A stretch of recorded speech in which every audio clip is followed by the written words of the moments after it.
Chapter 110. Before they could react, Thea swung her sword with her right hand and pointed it at the sky. For the glory of the Alliance. No, the words quickly changed to for the freedom of Gotham. When the first gunshot rang out on the battlefield, she had already found cover and rested in a corner. It couldn't be helped. After fighting for half an hour, Talia wasn't easy to deal with.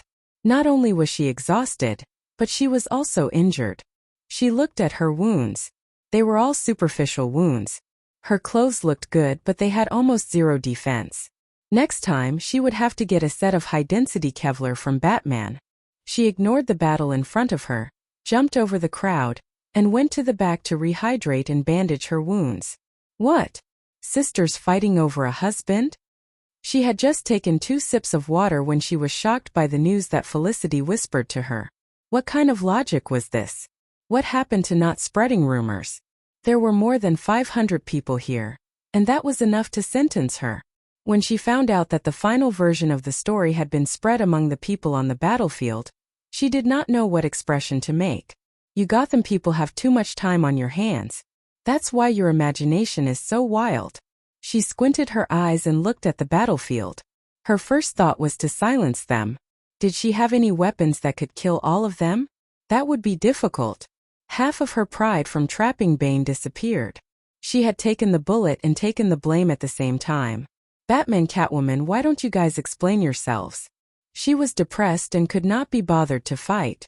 From afar, she watched Catwoman take on the pig-faced man, and Barbara and Robin take on the 2 Talons with their swords. Catwoman was not sure if she was depressed or relaxed. She was supposed to be the female lead, but now she had no scenes left. She was depressed. Her stick was aimed at the pig-faced man's head. The enemy's head was already larger than a normal person's, but now it looked even bigger. Was she planning to beat him until he became an idiot? Barbara and her husband worked well together. The 2 Talons were top killers trained by the Owl Court since they were young. They were not weak either. It was hard to tell who would win in a 2 versus 2 situation. Thea, I know you need to recover your strength, but you won't be able to trap Bane for long. Bruce, who was monitoring the situation from afar, was very concerned about the enemy who had broken his back. Oh! Thea nodded in understanding. Her eyelids drooped as she looked at the large cocoon in the distance. Bruce was right. At first, Bane was not really trapped in the web. He had fainted because he had absorbed too much of the chemical substance from the spider silk. Now, with his amazing resistance to poison, he had gradually regained consciousness and was struggling with all his might. Counting the arrows on his body, he originally had 5 frost arrows. Killer Crocodile used 2, and the Penguin just now wasted 1. It seemed that he would have to use another one today. The distance was a little far, so he could only use projectile. Fortunately, the power of the frost arrow was not reflected in the arrow. It did not matter if it hit the target or not, as long as it was within range. He pointed his bow at the sky and shot another frost arrow in Bane's direction. This time there was no big head and thick neck to disturb the situation. The effect of the frost arrow was good. In just 10 seconds, Bane, who was about to break free, was frozen solid again. You have the ability to freeze too? Miss Firefly, who also did not fight in the front, looked at Thea with a strange tone. What's the meaning of your eagerness to try? You have such a big opinion of the Frost team. If you see the Frost team in the future, what kind of expression will you make? Of course, Thea could not say that Miss Firefly's condition was too serious. Medicine could not suppress it, so she had to prepare for physical therapy next time. She said embarrassedly, "It's not my ability, it's the power of the arrowhead. And there's only 1 arrowhead left." That's a good move. Is it liquid nitrogen or liquid ammonia? In the distance, Batman saw her arrowhead for the first time. The cobweb arrow just now was already very impressive, but now the effect was even better. Knowing that she could not hide it, Thea and Bruce chatted for a while. The 2 did not talk about the core technology, and only discussed the theory. I say stop chatting. Help us out first. Barbara Robin was a little tired facing 2 well-trained claws. Listening to them talk about all kinds of messy elements, she was getting more and more annoyed. Okay, I'm coming. Thea was not so easy to talk to because she wanted to flatter Barbara. After all, she first came to Gotham to rob the rich. Now, who in Gotham was richer than the Court of Owls? The accumulation of dozens of families for more than 200 years, however, this matter could not be done in public. It required some secret methods. She took out a special arrowhead.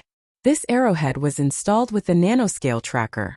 It was stolen from Ray Palmer's company by one of Old Ma's men. Old Ma thought it was useless and gave it to Thea. Even Felicity did not know about the arrowhead's creation. The Court of Owls was rich, but they hid it well. In order to find this group of fat sheep, Thea decided to use the tracker on the two claws. She aimed at one of the claws that was less agile. Robin's baton hit him, and he could only dodge to the side and look for an opportunity to counterattack. Thea kept moving in the crowd and saw this flaw. Without hesitation, she pulled out an arrow and shot. Her archery skills were not as good against Bane and Talia because one of them was strong and the other was agile. However, it was just right to deal with these people whose strength was between second tier and first tier. The arrow hit him squarely in the stomach. Ouch! Even though the claws were brainwashed and did not have any sense of right or wrong, they could still feel pain. Knowing that he was ambushed, he waved the sword in his hand like a windmill and forced Robin to back off. He gritted his teeth and pulled out the arrow from his stomach. He looked around for the person who ambushed him. At this time, Thea retreated back into the crowd. She turned on the switch on her glasses and confirmed that the nanoscale tracker had entered his body and attached to his organs. She nodded with satisfaction and turned off the tracker. Now was not the time. Sia, our spies have reported that the major crime families in the city are gathering their forces and rushing towards us. Lara, who had always been quiet, reported the bad news at this time. How far are we? Less than 2 blocks. Was this premeditated, or did the Court of Owls do this on the spur of the moment? Thea felt that it was the latter. Talia's departure had dealt a heavy blow to the balance of power between the two sides. This was probably something they did not expect. If they were attacked from the front and the back, they would definitely lose. Thea observed the strength of the people in the battlefield. Selena, come back quickly. Catwoman heard the order and quickly sent the pig-faced man away. What's the matter? Thea handed her an arrow. You've seen it before. It's my magnetic arrow. I need you to insert it behind the enemy. It's best if you can cover the enemy within a range of 50 meters. Chapter 111. Sir, order your men to wait for the signal. Once the enemy is out of weapons, we will charge in and take them out. The field was too big for Thea to shoot that far, so she could only ask the parkour expert Catwoman to do the job. Thea, the thermal imaging shows that the enhanced man is coming out. Felicity, who had been staring at the monitor, also brought bad news. Robin, go prepare the wavelength transmitter. Thea fired a barrage of arrows to force Talon back. She then covered Barbara and herself as they retreated back to the main force. Regardless of whether they retreated or counterattacked, it was always a good idea to regroup. Catwoman, who was as agile as a human could be, ran from high to low. She weaved through the crowd and buildings. She had an excellent sense of direction, and after a few turns, she arrived at the back of the main force. She then used the dart technique to insert the arrows into the ground behind the battlefield. It's done. Catwoman said to Thea behind her. Find a place with thick walls and hide. Thea estimated the time and pressed the switch on the bow. Just like yesterday, a low humming sound was heard. Whoosh, whoosh, whoosh. Many of the Arkham bandits were shaken by the loud noise, and they didn't even notice that their weapons were gone. Attack! Director Gordon couldn't wait to blow the bugle and raise the star-spangled banner high. The old man took the lead and rushed up with his pistol. His men saw how reckless the director was, and how the enemy had lost their weapons. What was there to be afraid of? They charged forward like they were on steroids. The ratio of casualties on the battlefield instantly increased. The unarmed bandits faced the armed police. It was like the Native Americans facing the colonists. Even though their hearts were filled with hatred, they still fell to the ground unwillingly. Although Chief Gordon couldn't bear it, he knew that the enemy's reinforcements were coming. Having been on the battlefield, he knew his priorities and didn't mention anything about the Miranda Clause at all. His subordinates were also in a killing frenzy and had long forgotten that they were police officers and not soldiers. In later history, this day would be known as the Gotham Massacre. Countless humanitarian defenders sat in air-conditioned rooms and expressed their dissatisfaction with the massacre caused by the Gotham Police Department. Of course, this was a story for later. At this moment, not knowing that they were in the middle of a historical event, the police officers were rather restrained, but the hot-blooded citizens and veterans were overjoyed. They could no longer control the violence in their hearts, and they held their submachine guns and fired at the empty-handed criminals. In less than a minute, the dark ground of Arkham Square was dyed red by the blood of sin. Both the elite scarecrows and the loyal penguins fell to the ground in droves. To be honest, Batman didn't feel good when he saw this scene. But he also knew that he couldn't stop it. This was war. Either the good guys would be sacrificed or the bad guys would be wiped out. It was impossible to knock everyone out and take them away. Thea and Gordon's decision wasn't wrong. Thea, on the other hand, didn't feel guilty. These were all bad guys, so if you locked them up, they wouldn't do anything bad. She noticed that some of the veterans were losing control, so she walked over to Lara and whispered, "The enhancers are about to attack from the west. You should lead them there and hold off the first wave of attacks." Both of them knew who she was referring to. The mastermind behind the scenes started to panic. Seeing that his men were being slaughtered like never before, the enhancers that he controlled did not leave through the door. Instead, he used explosives to open up a path, and over 200 enhancers charged out. The ones facing the strong enemy were the veterans. They were purposely led to the side by Lara's agents in disguise, and they were just in time to face the strongest wave of attacks since the beginning of the war. Thea didn't immediately order for the sonic weapons to be used. Instead, she watched coldly. On one hand, she wanted to reduce the number of uncontrollable factors, and on the other hand, she wanted the enhancers to enter the attack range. As the veterans continued to die, until there were no more enhancers coming out of the asylum, she nodded to Robin. This time, the sound wave was different from Sia's magnetic arrow. Her magnetic arrow was purely collateral damage. Master Bat's infrasound was the real deal.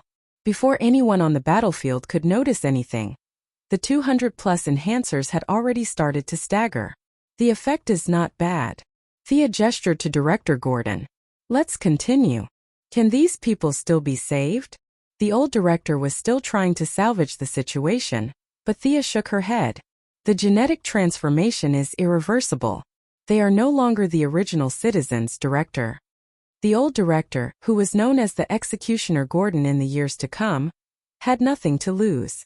What difference did it make if they killed 300 or 500 people? With a wave of his hand, everyone started to focus fire on the new targets. It had to be said that the effects of the biochemical experiment were obvious. These people were much stronger than the dead bandits on the ground. Many of them could still run forward after being shot 4 or 5 times. But as more and more people fell to the ground, the remaining few with thick skin had to face the barrage of 5 or 6 guns at the same time. They were bleeding profusely, and the sonic weapons were still emitting infrasound waves, which increased the casualties of the enhancers. Bang! An earth-shattering sound pulled Thea's gaze to the east. Bane, who was frozen by her, had made countless cracks in the ice. Half of his strong arm was already stretched out. The loud sound was the result of his all-out attack. This was the first time Thea saw someone who could defrost himself. Although this method was a little violent, this guy's strength was indeed beyond scientific calculation. This was too exaggerated. Did she have any other way? "Thea, get out of the way. He has lost his mind." Batman knew this enemy well and quickly reminded them. Yes, breaking the ice from the inside. How strong was that? At this time, Bane's eyes were bloodshot. He broke the ice on his body with a few punches and kicks. The muscles on his upper body were bulging like a small mountain. The venom on his back had decreased by 1/5, and there was still a lot of it being delivered to his lips from the can. This guy had gone berserk because of her. Thea thought this was the most reasonable explanation. Whoever went up now would die. The military helicopters that were originally prepared to deal with the crime families had no choice but to participate in the battle ahead of time. She turned to Lara and said, "Shoot him with your helicopter cannons and see if you can lure him away. If he leaves the crowd, use the missiles." She raised her hand and made a cutting motion. What about Batman's fated battle? She really didn't think that much. Besides, looking at this berserk guy, Master Bruce should just go to sleep. You can't beat him, so I'll help you take care of him first. The military helicopters were very fast. They quickly drove over from their previous hiding spot and rained bullets on the big fool on the ground who was emitting green gas. At this time, Bane could be considered as Super Bane. After the brain was stimulated by the venom, his body's potential was fully activated. He was immune to the bullets to a certain extent. He grabbed the things around him and threw them into the air. When the military helicopters saw that they had successfully lured Bane, they began to shoot a few times and flew a distance away, trying to lure Bane away. Chapter 112. Actually, it would be best to drag Bane along with the criminal families and let them fight each other. However, no one was stupid. These families with deep roots had ground-to-air missiles, and the pilots did not dare to get close. The American military was too lazy due to the liberal democratic ideology preached by their politicians. It was very ironic. They were willing to fight battles that were favorable to them. As long as there was a little danger, they would immediately revolt. It was not uncommon for soldiers to fight against generals. Thea could not guarantee that her orders across the Eight Paths Bay would be carried out without any reservations. Just as she was about to retreat, Barbara ran over with a red face. "Why are we retreating?" Yes, it was hard to say how many people they had today. A conservative estimate was that they had killed at least 1/3 of Gotham's criminals, and it was a permanent elimination. With so many people, it would take at least 2 years to capture them according to Batman's habits. At this time, Barbara was holding a person in her hand. "Look who I caught. Scarecrow. Haha." At this time, the former Gotham professor had already fainted. There was a bloody hole in his left shoulder that was bleeding. Seeing that he was not missing an arm or a leg, Thea was a little disappointed. It was not appropriate to kill him after catching him. As for Barbara's question, seeing how happy she was, Thea did not want to dampen her enthusiasm. She could only say softly, "We don't have much ammo left." Barbara's face instantly turned pale. Without ammo, wouldn't they be the same as those people who were slaughtered just now? She turned to look at her father.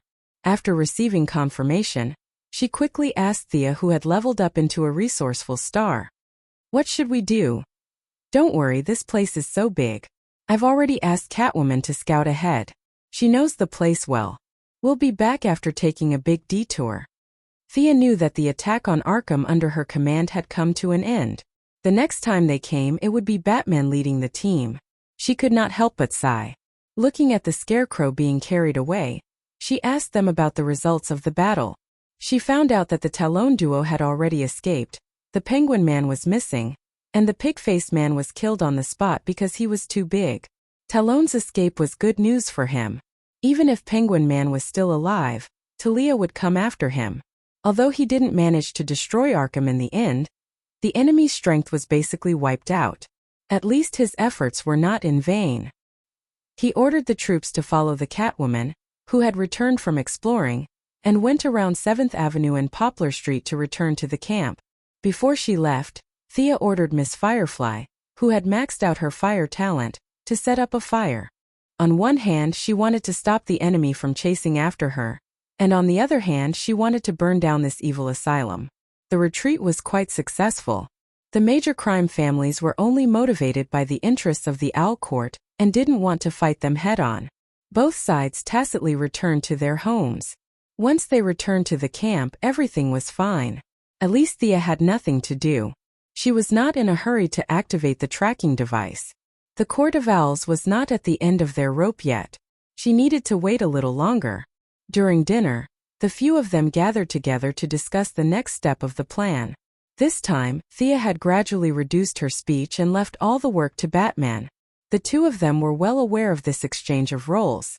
At this time, a police officer walked up to Gordon and whispered a few words in his ear. "I'll take care of it. I'll be back in a bit." The old director walked out after hearing the words. But before he could walk out the door, a sharp voice shouted from outside the door. "Jim, old friend, you must help me. Arrest me. Hurry up and arrest me." The person seemed to be held back by a few people, but he was still shouting at the top of his lungs. Was he in a hurry to surrender? This was a rare occurrence, but it was obvious that the only person who could be considered an old friend of Gordon's was the unlucky Penguin Man. He didn't expect this guy to be so tenacious and strong-willed. After all, even a strong man like Bane, who was almost driven crazy by Thea's frost arrow, this guy was still alive and kicking as he chased after them. It was amazing. Take him to the surveillance room for questioning. Bruce, who had already taken over as the leader, said to the old director. He couldn't let him barge in. The few people in the room weren't wearing their masks. Robin and the others weren't important, but Thea and Bruce were famous people. Their identities couldn't be leaked out. The few of them lost their appetite for dinner and went to see the former underground emperor of Gotham. The Penguin Man in the surveillance room could only be described as miserable. His hair was disheveled and he looked like a ghost. His originally lame leg was now completely necrotic. He had to be supported by his loyal subordinates all the way here. He probably knew that the few of them were looking at him in front of the surveillance camera. He cried and complained to the camera about his various evil deeds, which meant that they had to arrest him immediately. What do we do with this guy?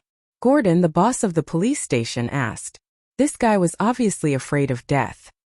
He used the excuse of surrendering, but in reality, he was here to avoid trouble. Anyone with an above-average IQ could understand this, but he couldn't throw him out because of his identity. At the same time, he subconsciously looked at Thea to ask for her opinion. He really didn't understand how the Alliance should take revenge.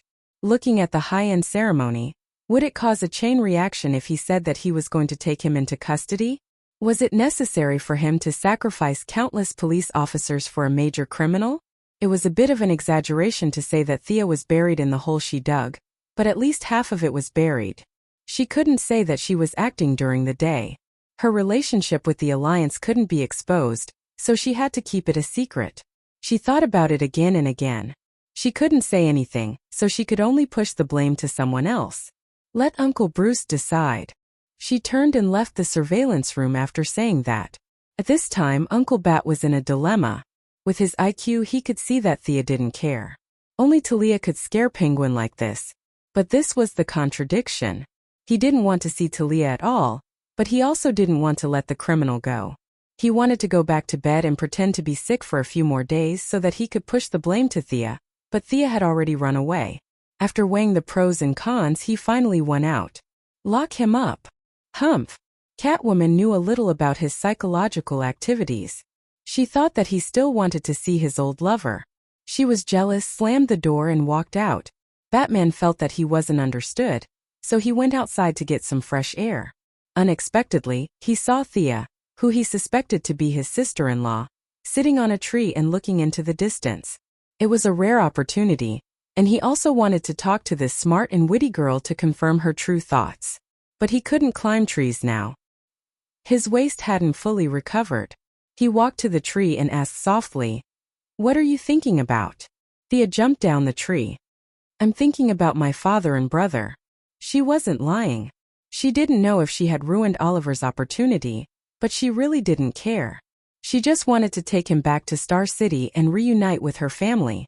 As for Green Arrow and Talia, they could go to hell. Chapter 113.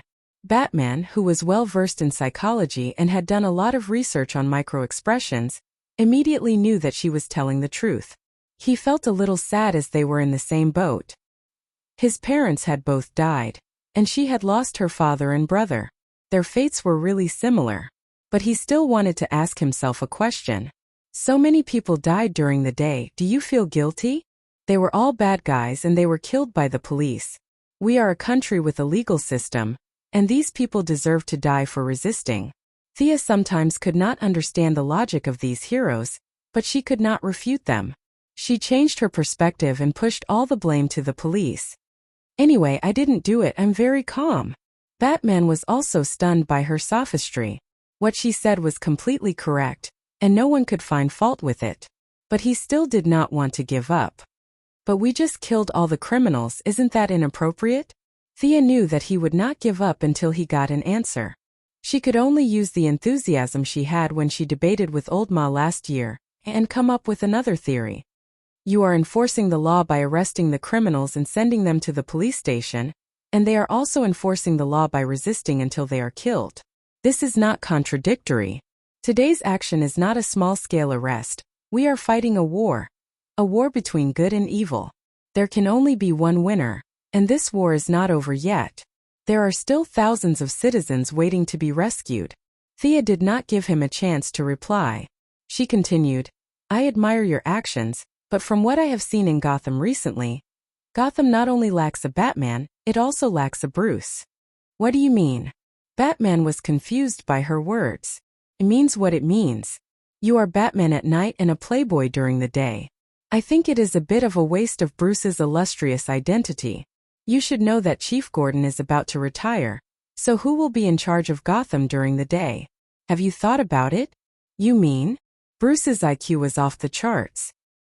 He instantly understood what she meant, but he was still not sure. Strive to take over the position of police chief after Chief Gordon retires.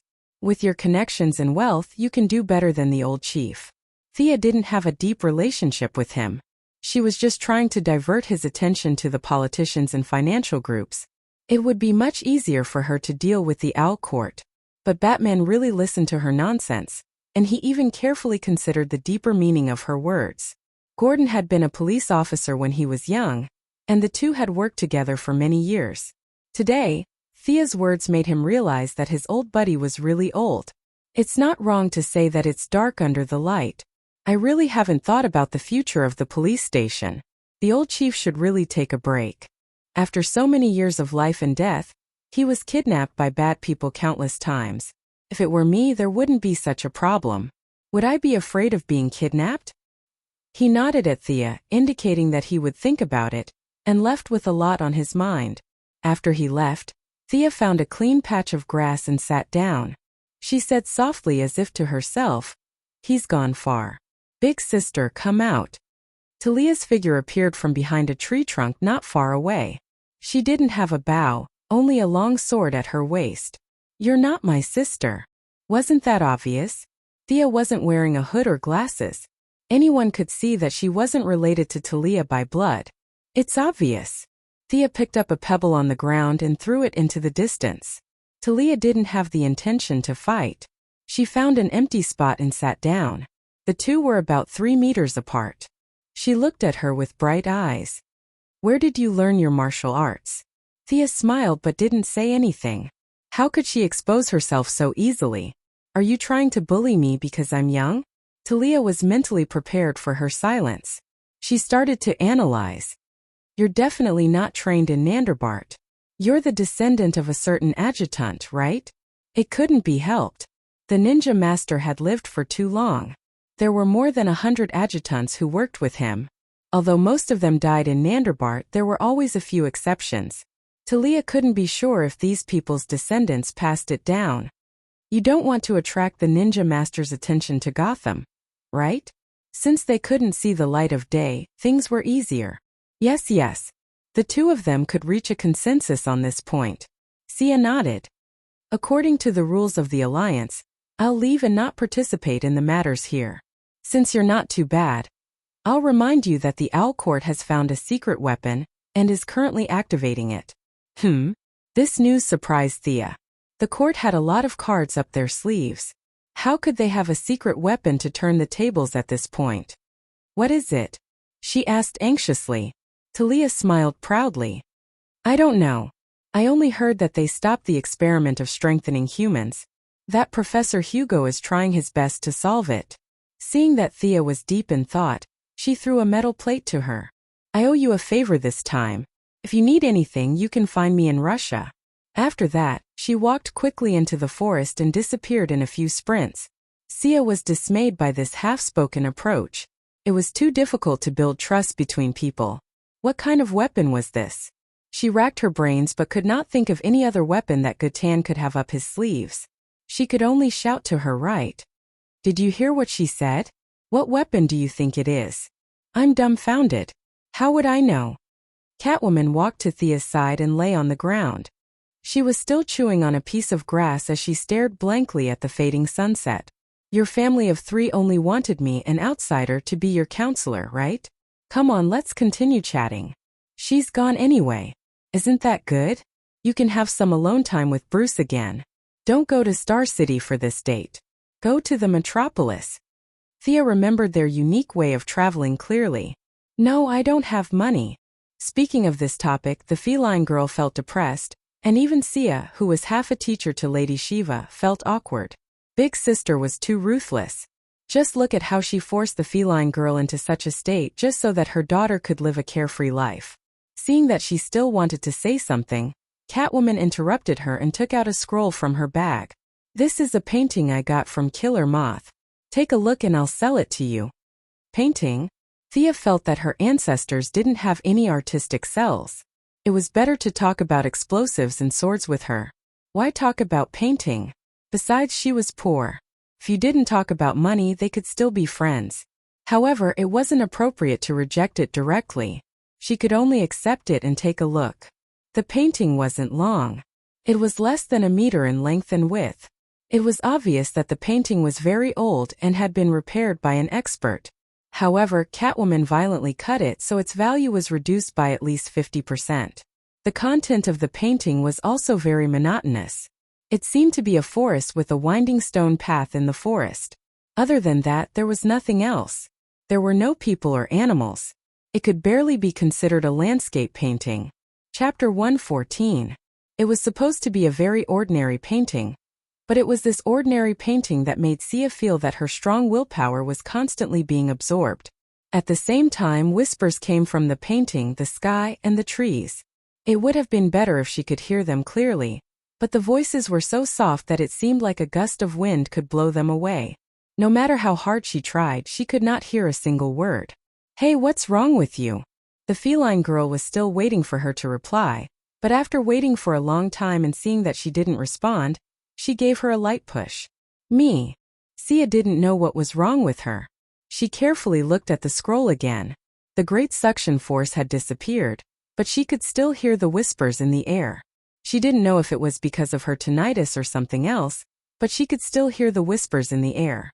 There was definitely something wrong with this painting, but was it only affecting her or everyone else? Sia had to ask the cat girl to see if she had any abnormalities. What era do you think this painting is from? The software shows. Catwoman almost gave Felicity away, but she quickly corrected herself. I think it's an antique that's more than 1,000 years old. Thea was not in the mood to pay attention to her slip of the tongue. She wanted to confirm one last time. She opened the painting and asked Catwoman, "Which master do you think left this painting behind?" Catwoman had actually looked at the painting several times. If she could figure out its origin, she would have sold it for money. She glanced at it casually. I don't know. Thea had been watching Catwoman's subtle facial expressions from the corner of her eyes, but nothing happened. Catwoman was still lying there lazily, in stark contrast to her previous absent-mindedness. This painting is destined to be with me? That thought popped up in her mind. Then there's nothing to say. I'll buy it myself. Catwoman was a little embarrassed when she asked for the price. It was against her principles to sell such a worn-out and obviously stolen painting to her friend. But she was really in a tight spot now. A hero was a hero after all, so she did not have any psychological burden. Thea was poor, but a starving camel was still bigger than a horse. No matter how poor she was still a billionaire. The two of them completed the transaction happily. Catwoman, who felt that she had taken advantage of a fat sheep, was afraid that she would regret it and run away. Thea did not feel that she had been cheated. If there was nothing wrong with the painting, she would not have taken it. She secretly laughed at Catwoman's blindness. She would be poor all her life. Back at the campsite, they met to discuss the superweapon that Talia mentioned. Batman played dumb and did not ask her where she got the news from. Gordon and the others did not think to think so. As they discussed, they were all a little confused. As locals, they had no idea that there were any powerful weapons in their city. The old director also interrogated Penguin Man and Scarecrow, but to no avail. The spies under Lara's control did not give out any important information either. They only heard that Bane had finally regained his consciousness after 2 days. Now, he was hiding in Arkham to recuperate from his injuries. The remaining major crime families were fighting over the territories of Penguin Man and Scarecrow, who had survived the butcher's knife. The families fought, and the Owl Court did not stop them. In short, other than the illusory powerful weapon, the rest was good news. Thea got rid of her red leather jacket and changed into the high-density Kevlar combat suit that Batman provided. Wayne Group had been in the field of biopharmaceuticals for many years. They were at the top of the world when it came to micromolecular composite materials. Of course, to maintain the consistency of her personal style, the combat suit was still mainly red. This combat suit was extremely tough. It was immune to handgun bullets at close range, and bullets from rifles within 100 meters could also be stopped at the fabric layer. However, Thea politely declined the cape that Batman had given her along with the clothes. What was the use of the cape other than looking good? How many times had the red cape of a Supergirl been grabbed by the enemy and beaten to the ground? Why didn't they learn from such a painful lesson? However, seeing that the material of the cape was very particular, Thea did not refuse. Under Batman's regretful gaze, she handed it to Felicity as a souvenir. Her trip to Gotham was not in vain. Batman had been adjusting his body's condition for the past few days. His recovery ability was really strong. Injuries that took at least 100 days for an ordinary person were healed in less than a month for him. As the strongest fighter in the camp, Sia had to take some time to do some physical recovery training with him, even though she had taken someone else's battlesuit. Batman had not recovered to his peak, but he was able to fight Thea to a standstill. One of their punches was heavy and the other was light. They were evenly matched. Right now, Sia's fighting ability was approaching perfection, as the number of battles increased. She was about to form her own style, and it was only a matter of time before she would appear on Prometheus's list of 30 pugilists. When Barbara asked about Wing Chun, both of them said that they knew how to do it. It wasn't some secret that couldn't be passed on. However, Batman looked weird when he practiced, so Thea could only act as a temporary teacher. Speaking of which, it was strange. Ever since Sia was no longer the commander, Barbara, who had always been critical of her, actually took the initiative to ask her out for a walk twice. The relationship between the two was no longer as stiff as before. For the rest of the time, Sia had been making all kinds of arrowheads. It would be a waste if she did not use all the raw materials, as Wayne Group would pay for all of them. She plundered hard and added 10 sets of all kinds of high-tech arrowheads. She also got a lot of Miss Firefly's kerosene with the help of Catgirl, and made 10 flame arrows. Because Bane was recovering from his injuries, a few city officials were rescued by Gordon. They were all chubby and did not look like they had been abused. The mayor, who was the leader, was frightened by Gordon's military power. Fortunately, there were no rumors of Chan Xiao's mutiny in foreign countries. Otherwise, he would have thought that the old director was up to something. He gave the authority of the city to the old director and hid in his house with the excuse that he was too injured. Thea was busy during the day and studied the painting at night when no one was around. She had used various instruments to measure it. The painting was indeed thousands of years old, but there was no pattern that matched the painting. That night she thought about it for half the night. She was so restless that she could not fall asleep. The faint whisper floated in her ears again. However, no matter how hard she tried, she could not make out what it was saying. Just as she thought, did I get Gotham's disease and become schizophrenic?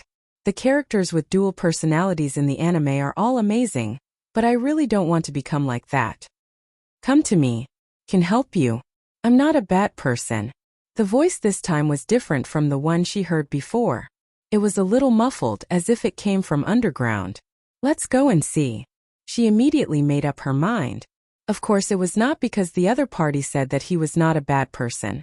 In this day and age, no bad person would say that they were bad. Every villain who was defeated had lofty ideals.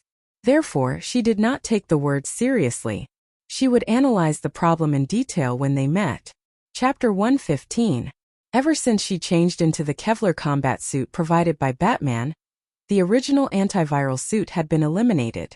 The new suit was able to withstand pressure, bulletproof, and sharp objects. It also had good breathability and moisturizing properties. Although it was not as fast as Superman or Supergirl, who could tear off her shirt and fly out, it was much more efficient than before. After changing, Thea did not inform anyone. She slung her weapon over her shoulder, jumped on the skateboard, and flew towards the direction of the sound. Although she was no longer in command, she did not stop paying attention to Gotham's weather.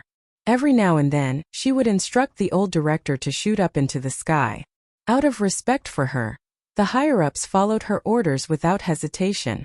That little bit of money was just fuel for Batman. Of course, this was referring to the fuel for the Batfighter.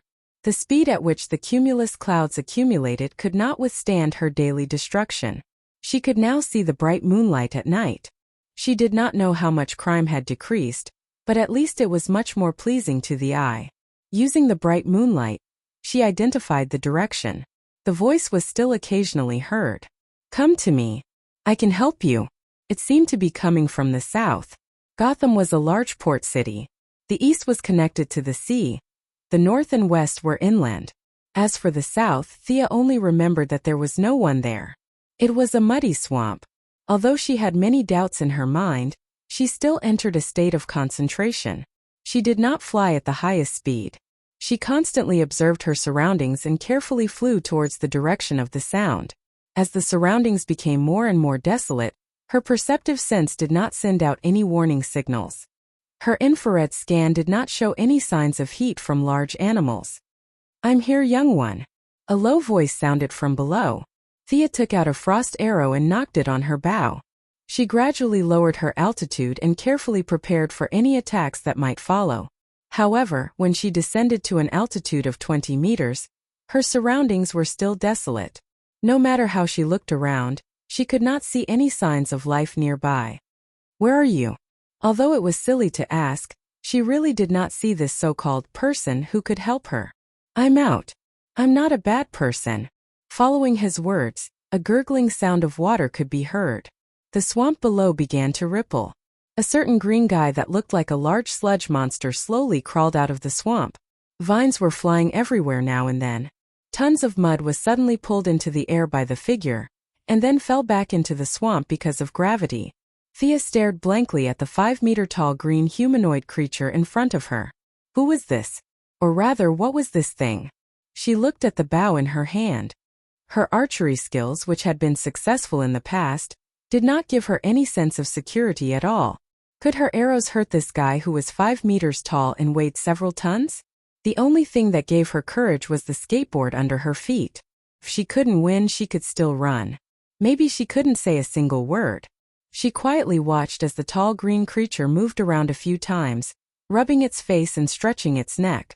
Guessing that she was not on its menu, Thea shouted loudly, "Did you summon me?" She had no choice. They were at least 50 meters apart. She was afraid that he would not hear her even if she shouted. However, it took him half a minute to respond. These short 30 seconds were enough to make her anxious. She was afraid that he would use his ultimate skill to kill her instantly. "It's me, young one," the green creature replied slowly.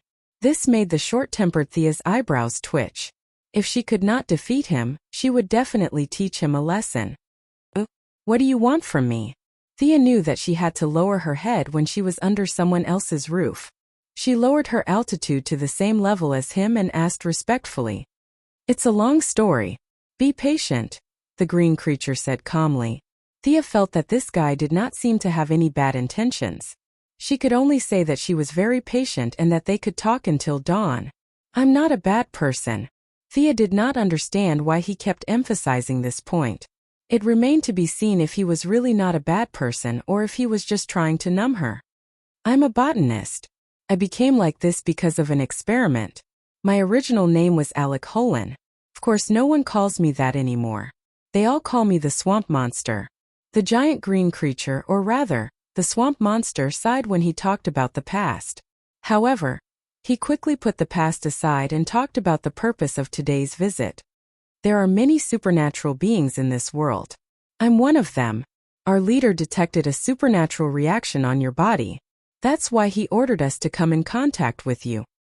Thea's mind was filled with question marks. What did he mean by that?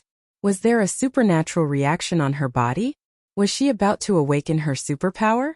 In her memory version 1.0, Thea was just a normal person. She had spent half her life under the wings of the Green Arrow. She ran around everywhere and had a few boyfriends who were all courting death. It could be said that she would die if she came into contact with them. Since when did being a loner count as a superpower? "I don't quite understand what you mean. Are you here to warn me, or to capture me?" It wasn't that Thea always looked down on others with malice. It was just that the people in this world were like that. They would burn and slice people up for no reason. The swamp monster shook his head. "I'm here to help you. I've said that before."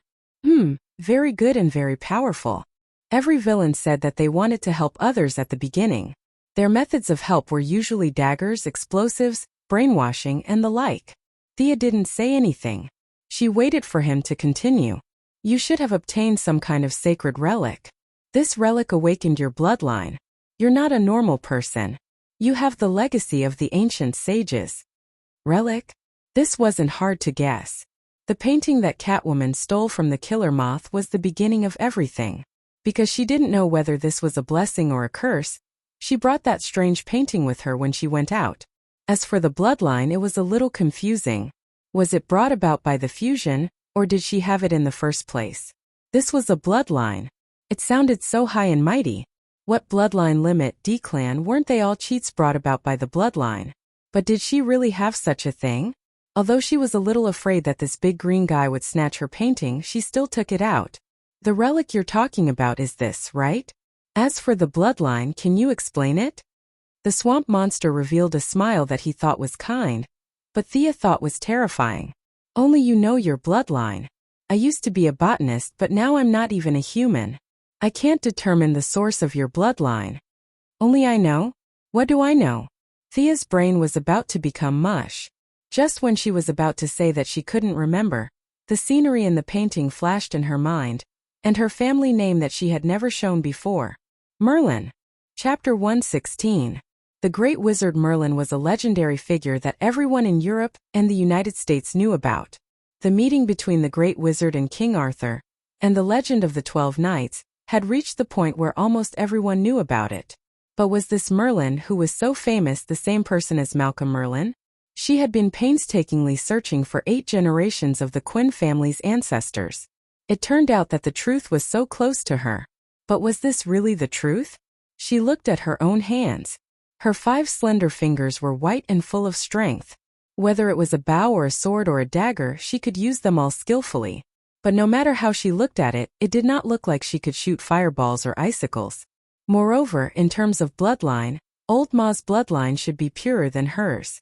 The old man had been scheming all his life, but in the end, it could be said that he became more and more miserable. She did not see him awaken any great ability in adversity. The so-called bloodline also did not help him kill the Green Arrow and the Ninja Master. Could he become a wizard? Thea imagined the scene of Malcolm wearing a robe and shooting fireballs. That scene was too beautiful. You must be kidding me. However, the swamp creature in front of him seemed to be telling the truth, and it didn't seem to be a lie. Thea pointed at herself. Do you have my bloodline now? But I don't feel any difference. The swamp creature did not speak. Countless vines of plants rose from the mud below him. Wrapped in a variety of dazzling plants, the vines lifted up a dark red vessel. Looking at the clean cup-like vessel that was taken out of the mud in front of her, Thea now truly understood what it meant to be untainted by mud. Needless to say, this was definitely a treasure, but it was definitely not meant to be with her. Sure enough, the swamp creature spoke. This is the soul awakening cup of the leader's wife. Can successfully awaken your bloodline. As for whether it succeeds or not, it depends on you. Although Thea had never heard of this so-called wife, she knew that she was a big boss in a certain industry. At this point, there was nothing to worry about. How do I use it? Drip your blood into the cup. It will search for the holy relic on your body and successfully open the land of heritage.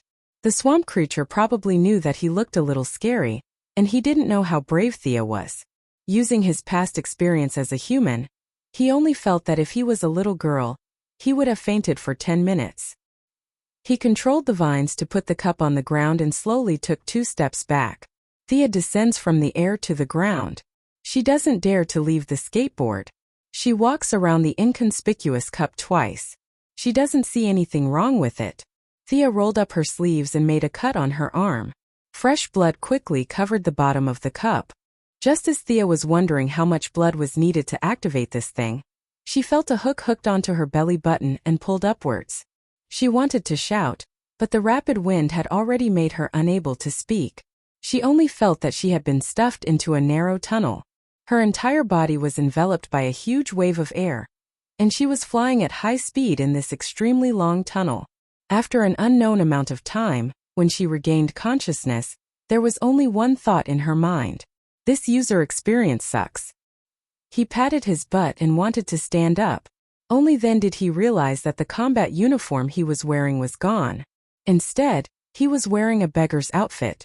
Alright, calling it a beggar's outfit was a bit of an exaggeration. However, this coarse cloth jacket didn't look gorgeous at all. It's just that this jacket looks thick, but in reality it feels very bad to the touch. What's going on? Where's my underwear? Thea realized that she only has one piece of clothing. It's very empty and uncomfortable. She can't help but feel a little annoyed at the guy who designed this part of the process. But fortunately, she's a woman of the underworld and doesn't care about trifles. She didn't bring her Kevlar, bow, dagger and so on with her. Only the sword of Azrael that she previously seized is lying quietly on the ground. Thea jumped twice on the spot. Fortunately, her thing isn't too big. Even if she doesn't have any clothes, it won't be too much of a burden. This is good news. Because the surrounding looks very similar to the forest path in the painting. Thea looked very much like the forest path in the painting. The trees were tall and dense, and there were signs of a battle. As the saying goes, don't enter the forest. However, do I have a choice now? She pulled out her sword and slashed at the nearby trees. Not bad, this is my sword. I didn't get myself a fake one. Looking around, it seems that this is the only stone path in front of her. This path is very long and winding, and it seems to go straight to the top of the mountain. Thea took a deep breath. The feeling of not having any underwear lingered on her body. She tried her best to use the secret technique that Madame Shiva taught her.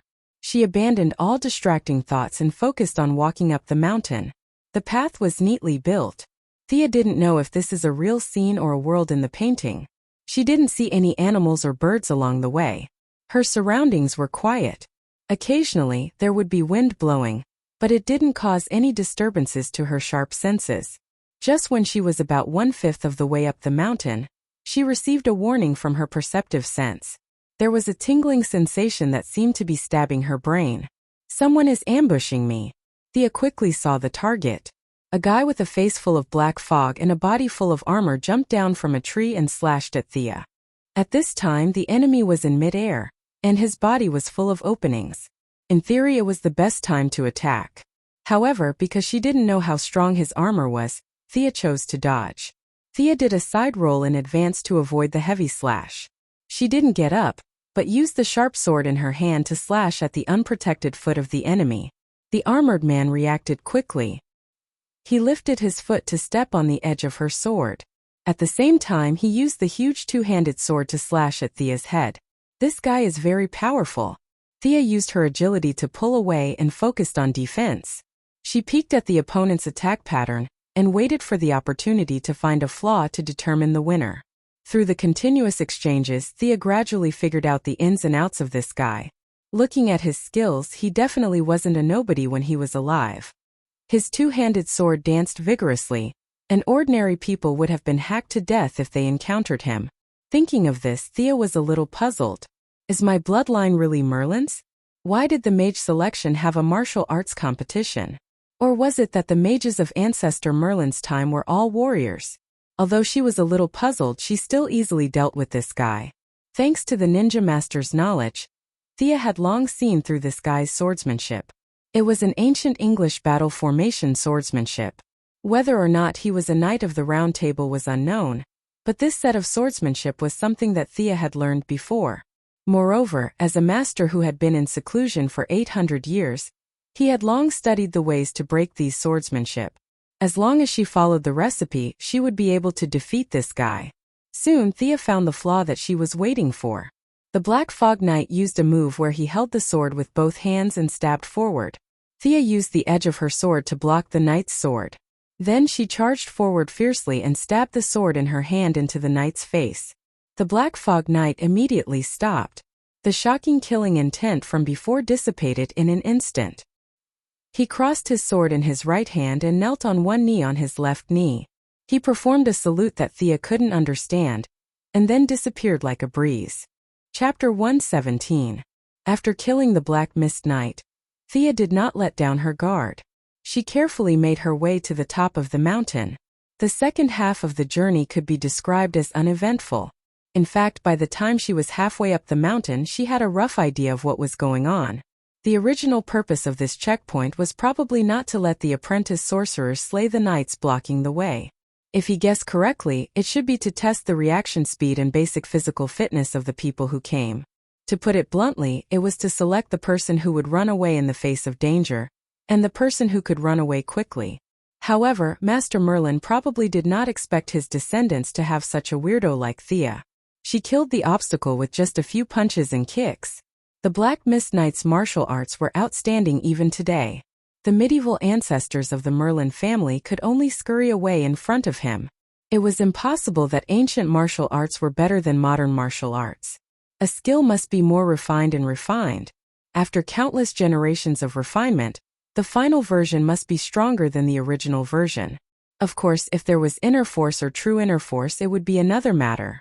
Anyway, Thea did not know that there was such a power system in this world. Otherwise, a ninja master who practiced for more than 800 years would have ascended. Phew! Thea climbed to the top of the mountain. The mountain was really high. She took a deep breath and stabbed her sword into the ground. Although she did not meet any enemies along the way, she did not feel relaxed. She wondered how her ancestors who were chased all the way to the top of the mountain were feeling. They must be so tired that their tongues were hanging out. She hoped that the second level would not be too difficult. The ground in front of her was not so much the top of the mountain. It was more like a square. The entire top of the mountain was flattened. In the depths of her sight was a large British-style palace. The palace door was at least 10 meters high. There were several tall but damaged knight statues around it. Thea did not recklessly push the door open. She wanted to observe for a while. Besides, judging by the height of the door, she might not have the strength to push it open. It seemed that the designer of the level did not want the challengers to push it so recklessly. The two thick and wide doors slowly opened. Thump! Thump! Heavy footsteps kept beating on Thea's heart. Under her shocked gaze, a huge figure slowly walked out from behind the door. It had 2 horns on its head, crimson-yellow eyes, 4 feet and 2 wings. Its body was covered in lava-like scales, and it had a tail as long as its body. Red dragon? Fire dragon? Thea didn't know what the scientific name of this thing was, but she knew that she was no match for it. Not to mention her, even Bane couldn't defeat this thing even if he used up all the venom in the jar. Uncle Merlin really wants to select a mage? His previous thoughts must have been wrong. How could those medieval village women and local nobles who had never left their homes be able to defeat this thing? He must have been scared shitless. Or could it be that the way he completed the first stage was too unusual, and the result of taking an unusual path was to increase the difficulty for himself? Thea looked down at the sword in her hand. No matter how she looked at it, it didn't look like it could slay a dragon. Could it be that he still had to test his agility by running in while the red dragon was attacking? Thea shook her head. The dragon came out and squatted at the gate. It had no intention of getting up. In an instant she thought of 7 or 8 possibilities. There were game guides from her previous life and various fairy tales here, but she found that none of them corresponded to her current situation. Her current situation was described with a big headache. Just as she was thinking hard about the purpose of the stage design, the red dragon in the distance seemed to be very dissatisfied with her motionless. It didn't do anything and spat out a fireball. Thea cursed. Did the prerequisite of a mage apprentice have to be a dragon slayer? Or was it that the ordinary people in Merlin's time were so fierce that killing a dragon was like killing a chicken? In the face of a fireball the size of a wash basin, any skills were useless. Looking at the color of the flames, she knew that the temperature was definitely not low. Even Miss Firefly's fire-immune constitution might not be able to withstand it. Bang! Boom! While constantly dodging the fireballs, Thea was also looking for a way to break out of the situation. But this guy just stayed at the gate and didn't move. She didn't have a bow and arrows, and even if she did, it would be useless. Close combat? You must be kidding. She didn't have 39 friends to help her now. What magic? Thea was here to learn magic. She didn't know how to do it at all. Thea, who was running around, inadvertently found that a piece of ground was burned by the fireball. It seemed that there was only fire and no chemical reaction of burning oxygen. It was not scientific to talk about oxygen in such a magical place. Thea didn't have time to think about it. She rushed to the edge of the fire pit and touched it with her hand. Indeed, there was no sign of high temperature. She put her sword into the bottom of the pit and waited for a few seconds. She pulled out her sword and found that there was no sign of burning or high temperature on the sword. Was it fake? No, she touched the edge of the fire pit with her sword. There was still a physical impact. Vaguely understanding the purpose of this level, Thea reached out her left hand and imagined a pistol. In an instant, a Beretta 92F appeared in her hand. The weight of the gun was very real. She tried to shoot it again. The sound and trajectory were exactly the same as a real gun. She got it. This was a test of her imagination. No matter what kind of weapon she imagined, as long as she could defeat the Red Dragon, she would pass. Wasn't it just a test of imagination? Thea was not afraid of anyone with the mindset of the people from Earth in her previous life. So what if he was Mage Merlin? Did he think that the most powerful creature for ordinary people was a dragon? Not to mention his strength, his knowledge was just so. Thea first imagined a governor version of the Terminator. The burly man was instantly formed, and after receiving the order, he charged forward with the Gatling gun. The Red Dragon was indeed powerful. In the face of the governor's provocation, it responded with a washbasin-sized fireball. Neither of them dodged. In less than half a minute, the governor died heroically. Thea did not waste this half a minute. She immediately thought of the giant robot in the Pacific Rim. The robot she was operating was the indescribable Crimson Storm built by the country. It was red all over, 150 meters tall, and held a serrated sword in each of its 3 arms. It rushed forward aggressively. Suddenly seeing such a huge creature, the Red Dragon that was lying on the ground pretending to be dead was so shocked that his eyes almost popped out of their sockets. Although he was an illusion, he still had his intelligence and experience from when he was alive due to the support of magic. He swore with his 1,000-year-old dragon age that he had never seen such a huge humanoid creature before. Was this the legendary Titan? A 150 meters tall and weighing over 1,000 tons of metal against a red dragon that was 20 meters tall and less than 100 meters long. The whole process could only be described as dog torture. Thea felt that she had never felt so good in her life. One of her hands held the dragon's neck to prevent him from moving. The other 2 hands held the sword and slashed fiercely. At first she used a few sword moves, but later she stopped. Slashing and slashing was enough to deal with this guy. Chapter 118. The aggrieved red dragon didn't even have the chance to use its dragon wings or shadow flame before it was pressed to the ground by Thea and cut into pieces. In theory, the dragon would die if its head was cut off, but this was obviously an illusion version of the dragon, so it was hard to say whether the fatal wound was in its head. Thea didn't think that her time was precious.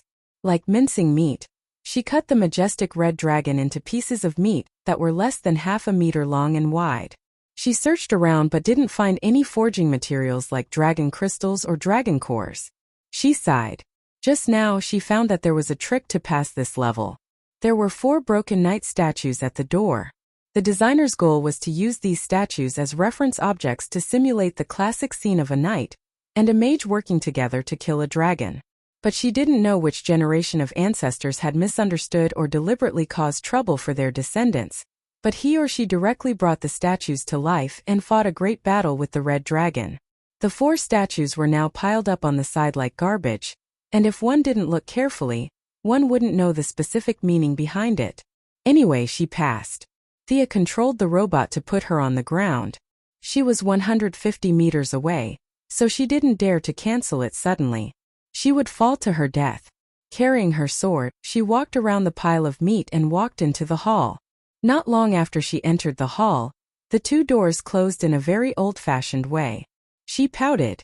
How uncreative. From the outside it looked spacious and tall, but the space inside was actually not that big. Thea walked a few steps and came to the side of a desk. There were a lot of parchment papers on the table. 3 cool pens were placed diagonally on the table, and a small bottle with very little ink was thrown carelessly on the ground. Thea was more and more sure that there was something wrong with this scene. It was so messy and disorderly that it didn't seem like an examination at all. There wasn't even someone to clean up the table. Moreover, there wasn't even a prompt along the way. She didn't ask for the system to make it like a system fairy, but even if it put up a notice board, it should at least let the candidates know what to prepare. No matter what the examination was, she should clean up the table first. But when Thea touched the parchment paper, A huge hourglass suddenly appeared in the originally empty place. She roughly estimated that the sand wasn't moving too fast, so it should take about an hour. But what was he going to do in the next hour? Thea looked around again. The decorations were quite luxurious. There were carpets, murals, lamps, and a bunch of decorations. Thea scratched her head. After all, when Merlin was active, Sherlock Holmes' great-grandfather hadn't been reincarnated yet. But just in case, she still looked around. Many of the items were just decorations and could not be removed. Thea wasted 10 minutes and finally confirmed the target. It was the thing on the desk. He picked up a piece of paper and read it carefully. What a mess! Thea put aside the so-called practical application of mana and the secondary connection between the earth and water. If he couldn't understand this piece of paper, his ancestors wouldn't be able to either. He could only spend another 5 minutes sifting through all the parchments and find a few that he could understand. It was really simple. The paper was filled with basic knowledge, such as the composition of the universe, the basic framework of the world, and so on. For Thea, whose learning ability had been enhanced to 2.0, it was a piece of cake. She used her extraordinary intelligence to forcibly record down the information that conflicted with her original worldview. Then she began to read the scrolls that she couldn't understand. She realized that the next examination was probably a written one. The quill and ink didn't look like a souvenir for her. Thea used the skills she learned from her previous life to deal with exam-oriented education. Some of them had some similarities with modern physics, while others were nonsense. She didn't care if she understood them or not and just memorized them all. The learning methods from her previous life were a great help. Combined with her powerful memory, she could say that no matter if it was the Ninja Master or Batman, she wouldn't lose to them in terms of learning speed. There were more than 10 parchments with tens of thousands of words that went against common sense. In less than half an hour, she had memorized all of them. She also used the last 10 minutes to comb through her entire memory. The knowledge was very heterogeneous. Although it was the result of a large system, Thea felt that it was too scattered. It felt like someone had put it all together as a prank. As for the truth, she did not care at this time. The whole assessment site seemed to have been used many times, and the painting she got had probably passed through many generations. With the erosion of time and man-made destruction, Thea felt that it should not have been so difficult in the beginning. Perhaps there were some instructions left with the painting for future generations? But at this point, no matter what happened here, as long as she passed this level, she should be able to pass. She could still vaguely feel this. She calmed her breathing and kept herself in the best condition. She slowly adjusted her state of mind. When the sand in the hourglass completely fell, a new piece of parchment appeared on the table. The original ones had all disappeared, leaving only the quill and ink bottle. Thea immediately took the parchment and looked at it carefully. There were less than 20 questions on the whole paper. They were all questions about how the world was composed of several major elements, the colors of flames when burning, the refraction of light, and so on. She knew that she had been tricked by this messy environment. What she saw later wasn't the content of the examination at all. Just looking at the first few papers was enough to deal with it. Thea gave the unknown guy a middle finger. Don't let me see you in person or I'll beat the shit out of you.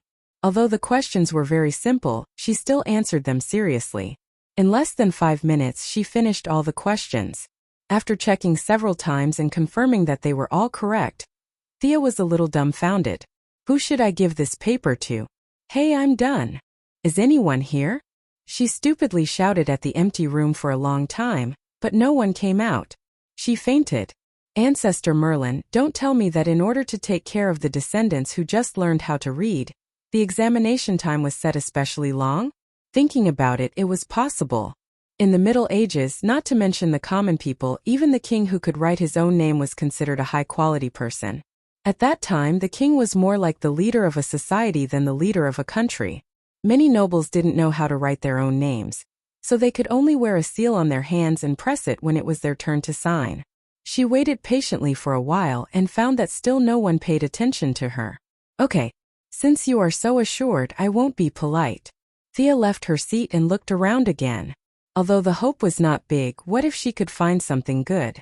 Using the treasure hunting skills taught by Big Sister Catwoman, Thea began to explore the surrounding walls and decorations. Her efforts paid off. She found nothing on the walls, but she found a pitch-black dagger in an ornament decorated with antlers. Chapter 119. The dagger was only the size of a palm, with a double-edged blade. The workmanship was not exquisite, and there were no decorations on the handle. No matter how one looked at it, it was just an ordinary weapon. Thea played with the dagger in her hand for a while, but she did not see anything special about it. She did not know if she could bring it out, so she put it on her belt and continued to search around. Time flew by, and when she repeatedly confirmed that there was nothing in the room, more than an hour had passed. There was no clock in the room, so she could not estimate the exact number. She could only make a rough estimate. Bored, she put her legs on the table and closed her eyes to rest. Just as she was getting impatient and was about to get up and push the door open, the answer scroll on the table disappeared silently like it did in the beginning. Then, when she was unprepared, an invisible flame seemed to burn from within her body. What is this ghost? She really didn't know what to do with this thing that she couldn't see or touch. She only felt that all the blood in her body was desperately rushing towards that ball of flame, and a large amount of blood was being converted into an unknown substance. Every second felt extremely long. With the inexplicable loss of blood, she felt that her ability to think was getting weaker and weaker. Her mind was blank. Who am I? Where am I now? Her body was gradually taken over by instinct, and her consciousness was slowly swallowed by the endless nothingness. When she regained her sense of existence, Thea found that she had already left the scroll and returned to the starting point. The swamp monster was still staring at her with its blood-red eyes from afar. She touched her body, and the Kevlar was still intact on her body. The dagger that she found earlier was hanging conspicuously on her waist. But she was not in the mood to care about the dagger now. She only felt that her body was sore and weak, and she had no strength at all. What happened to me? And how long has it been? The target of the question was naturally the swamp monster not far away, but her voice was a little soft, and she did not know if the swamp monster could hear her. The swamp monster scrutinized Thea from head to toe. His terrifying gaze gave her goosebumps. He slowly said, "You do have extraordinary potential. Your bloodline has been successfully activated." Thea didn't know if she had any potential. She only felt that she was about to die. Her body strength was less than 30% of its usual strength. Her breath was unstable and her steps were weak. She sweated after taking 2 steps. She checked her pulse and found that her heart rate was much slower than usual. She touched the skin on her face and found that it was no longer as elastic as before. What kind of injuries did I sustain? He wanted to use his heart to feel the so-called bloodline of the swamp monster, but he felt dizzy and his vision blurred. He could only see double. This was probably a symptom of lack of blood. The swamp monster seemed to have noticed that she was so weak that a gust of wind could blow her away, so it slowly explained. "Don't worry, this is a good thing. When you first awaken, there will be a process of purifying your blood. As for why you're so weak, I don't know either. After all, I'm not a magician." The swamp monster even made a gesture of spreading its hands after it finished speaking. However, its 5-meter-tall body did not look cute at all. Thea didn't have the energy to complain. What it said was as good as not saying anything. What a jerk. Even though she was so weak that she couldn't even defeat Director Gordon. Achoo! Who's scolding me? Fortunately, she rode out on a skateboard so she could still fly back to the camp slowly. She waved at the swamp monster and was about to say goodbye. He was quite friendly to her. Judging from the size of this guy, it was obvious that he wasn't a magician. It was useless to ask. She should go back and rest early. "This is for you." The swamp monster put away the cup and took out a green fruit from the ground and handed it to Thea. "What's this?" Thea looked at the fruit. It was the size of a coconut and had an oily body. Its emerald green color reminded her of cyanide. Its surface was also covered with strange patterns. Was this edible? It wasn't a devil's fruit, was it? Was it a logia fruit? But Thea knew that it was impossible even if she used her toes to think. "I don't know which ancestor's bloodline you awakened, but the earth can bear everything. This fruit can further awaken your bloodline. This is a gift from me. I can see every corner of the city. You've brought light to Gotham. You're a good child, justice needs your strength." Even though she was praised by a 5-meter-tall green creature, Thea was still quite happy. It seemed that there were some benefits to her urging the rain every day. She smiled as she took the fruit. This thing could awaken her bloodline again? It didn't seem too bad. Thea was a little scared after her previous experience. Plus, she was extremely weak. She should keep the fruit for now. Looking at the swamp monster slowly sinking into the ground, Thea didn't have time to count her gains. She found the direction of the camp and flew back. Fortunately, after the 2 recent attacks on Arkham and the fight between the major crime families in the city, the villains in the city had all been summoned away. The spectacular scene of being greeted by rocket launchers when she first arrived in Gotham did not happen again. Thus, she was able to safely fly back to the base. She wanted to sneak back to her room, but she still startled Felicity, who lived next door. This girl had been getting closer and closer to Catwoman recently. The 2 of them were playing games in the room. When they heard her movement, they both came out to ask, "Thea, what's wrong?" Catwoman had been avoiding her for the past few days because she thought of her as a big boss. But now that they met face to face, she couldn't pretend not to know her. She quickly asked when she saw that something was wrong with her pale face and unsteady steps. How should she explain? If she said that she had obtained a bloodline or something, it wouldn't be a problem if these people knew, but she had to consider Batman's unnatural attitude of hatred. She couldn't afford to lose the reputation she had gained. Just as she was thinking hard about how to come up with a good lie, Felicity, who always had a big imagination, looked at her for a while before she said in a tone of realization, "You're having your period? You're using so much this time." In a daze, Thea took a while to understand what she was referring to. "F***ck, you're bleeding so much in one go." She had lost almost a third of her blood. But Thea thought about it and realized that she had indeed lost a lot of blood in the past few days. Although the quantity of blood she had sold at one time was a bit higher than the standard, at least it was an explanation. Although it was a bit awkward, she tacitly accepted this fact. Catwoman immediately understood what she meant. She was very enthusiastic and helped her back to her room like an old lady. Then she volunteered to boil some brown sugar water for her. Barbara, who lived nearby, heard the news and jumped out of Robin's room to help. She didn't know if she was in the mood to watch a good show, or if she was really concerned about her comrade. Batman was doing recovery training. When he heard that she was injured, he hurried over. But when he saw that she was surrounded by women, he used his rich knowledge to surpass Lex Luthor's IQ to determine the specific situation and ran away. Chapter 120. For the next few days, Thea used the excuse of being attacked by her aunt to deal with everything. Needless to say, this reason was really very good and very strong. Everyone who saw her showed a bright smile, and all of them were concerned about her well-being, afraid that she would suddenly die. With her body's hematopoietic function activated, Catwoman Barbara would send her some black chicken with brown sugar from time to nourish her body. She had recovered most of her combat power and could properly sort out her gains this time. In fact, she had already received a message the night before. This message was very mysterious, as if it had suddenly emerged from her soul. There was no need to read or understand it. It was completely an instinctive skill that she had mastered. From the message, she realized that every descendant of the Merlin family would master an instinctive skill, or a spell-like ability, when they successfully awakened. This skill did not require magic, gestures, or any other external conditions.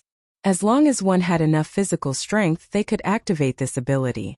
Through observation, a silver-white unicorn tattoo appeared on her left shoulder blade. Could be visible or invisible. This tattoo could be said to be a dual skill. During the day, it was a yang tattoo and would constantly absorb sunlight. When the skill was activated, it would summon a unicorn to accompany her in battle until it was cancelled. At night, the tattoo would be a yin tattoo and absorb the power of the moonlight. It could use the power of the shadows to create a clone of Thea with the same ability as her. Unicorn? Thea pondered for a moment. She opened the door and saw that no one was paying attention to her. She hurriedly closed the door and windows tightly. Thea prayed silently and concentrated on the tattoo. She hoped that the movement would not be too big. She concentrated on the tattoo and activated it. A faint white smoke flashed and the assistant she had been eagerly waiting for landed in front of her. Thea's face was filled with black lines as she looked at this guy who was slightly bigger than her palm. If she took a closer look, there was indeed a horn on his forehead. He didn't randomly find a horse or donkey for her to deal with. The little unicorn did not even know where it was. It stood up in a daze on Thea's bed and looked around. It was a little confused when it realized that it was not familiar with the environment. It retracted its 4 hooves and looked around nervously. When it raised its head and saw Thea, it immediately relaxed and looked at her with its big eyes. Seeing that she didn't respond, it licked her hand with its tongue. It was quite cute. Thea unconsciously stroked its mane with her hand.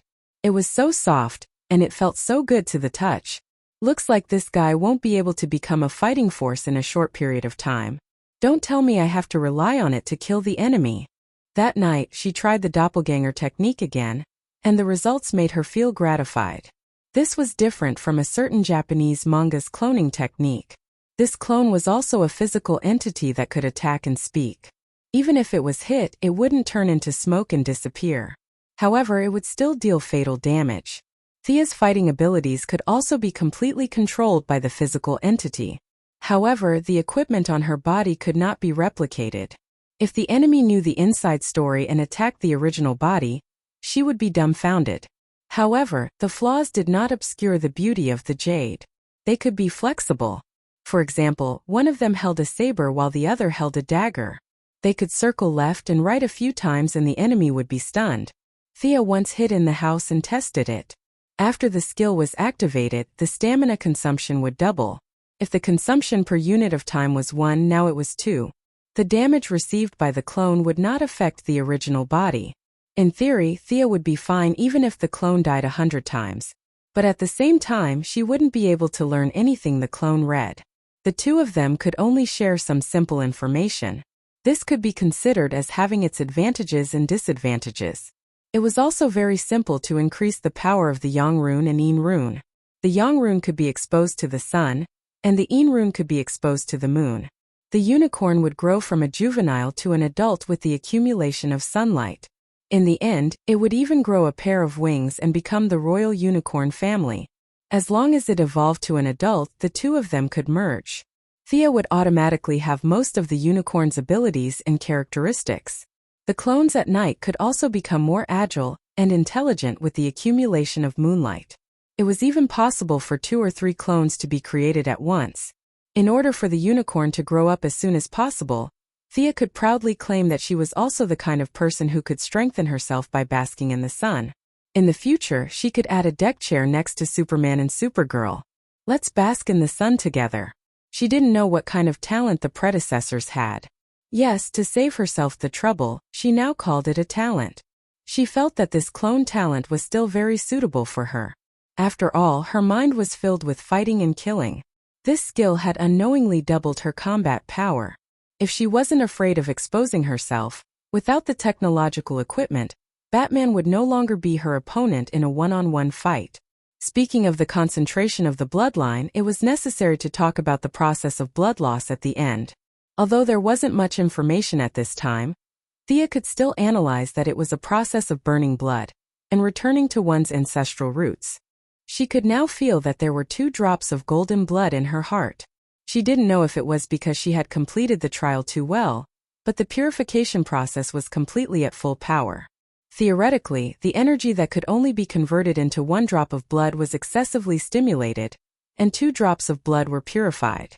This was also one of the reasons why she was so weak. A normal person would be finished after losing 15% of their blood, but she lost 30%. Looking at the suspected devil fruit that the swamp monster gave her, she didn't dare to try it lightly. At least she had to be completely healed first. The scroll that had caused all of this had been completely destroyed. Before it was completely destroyed, it also transmitted a stream of information to her.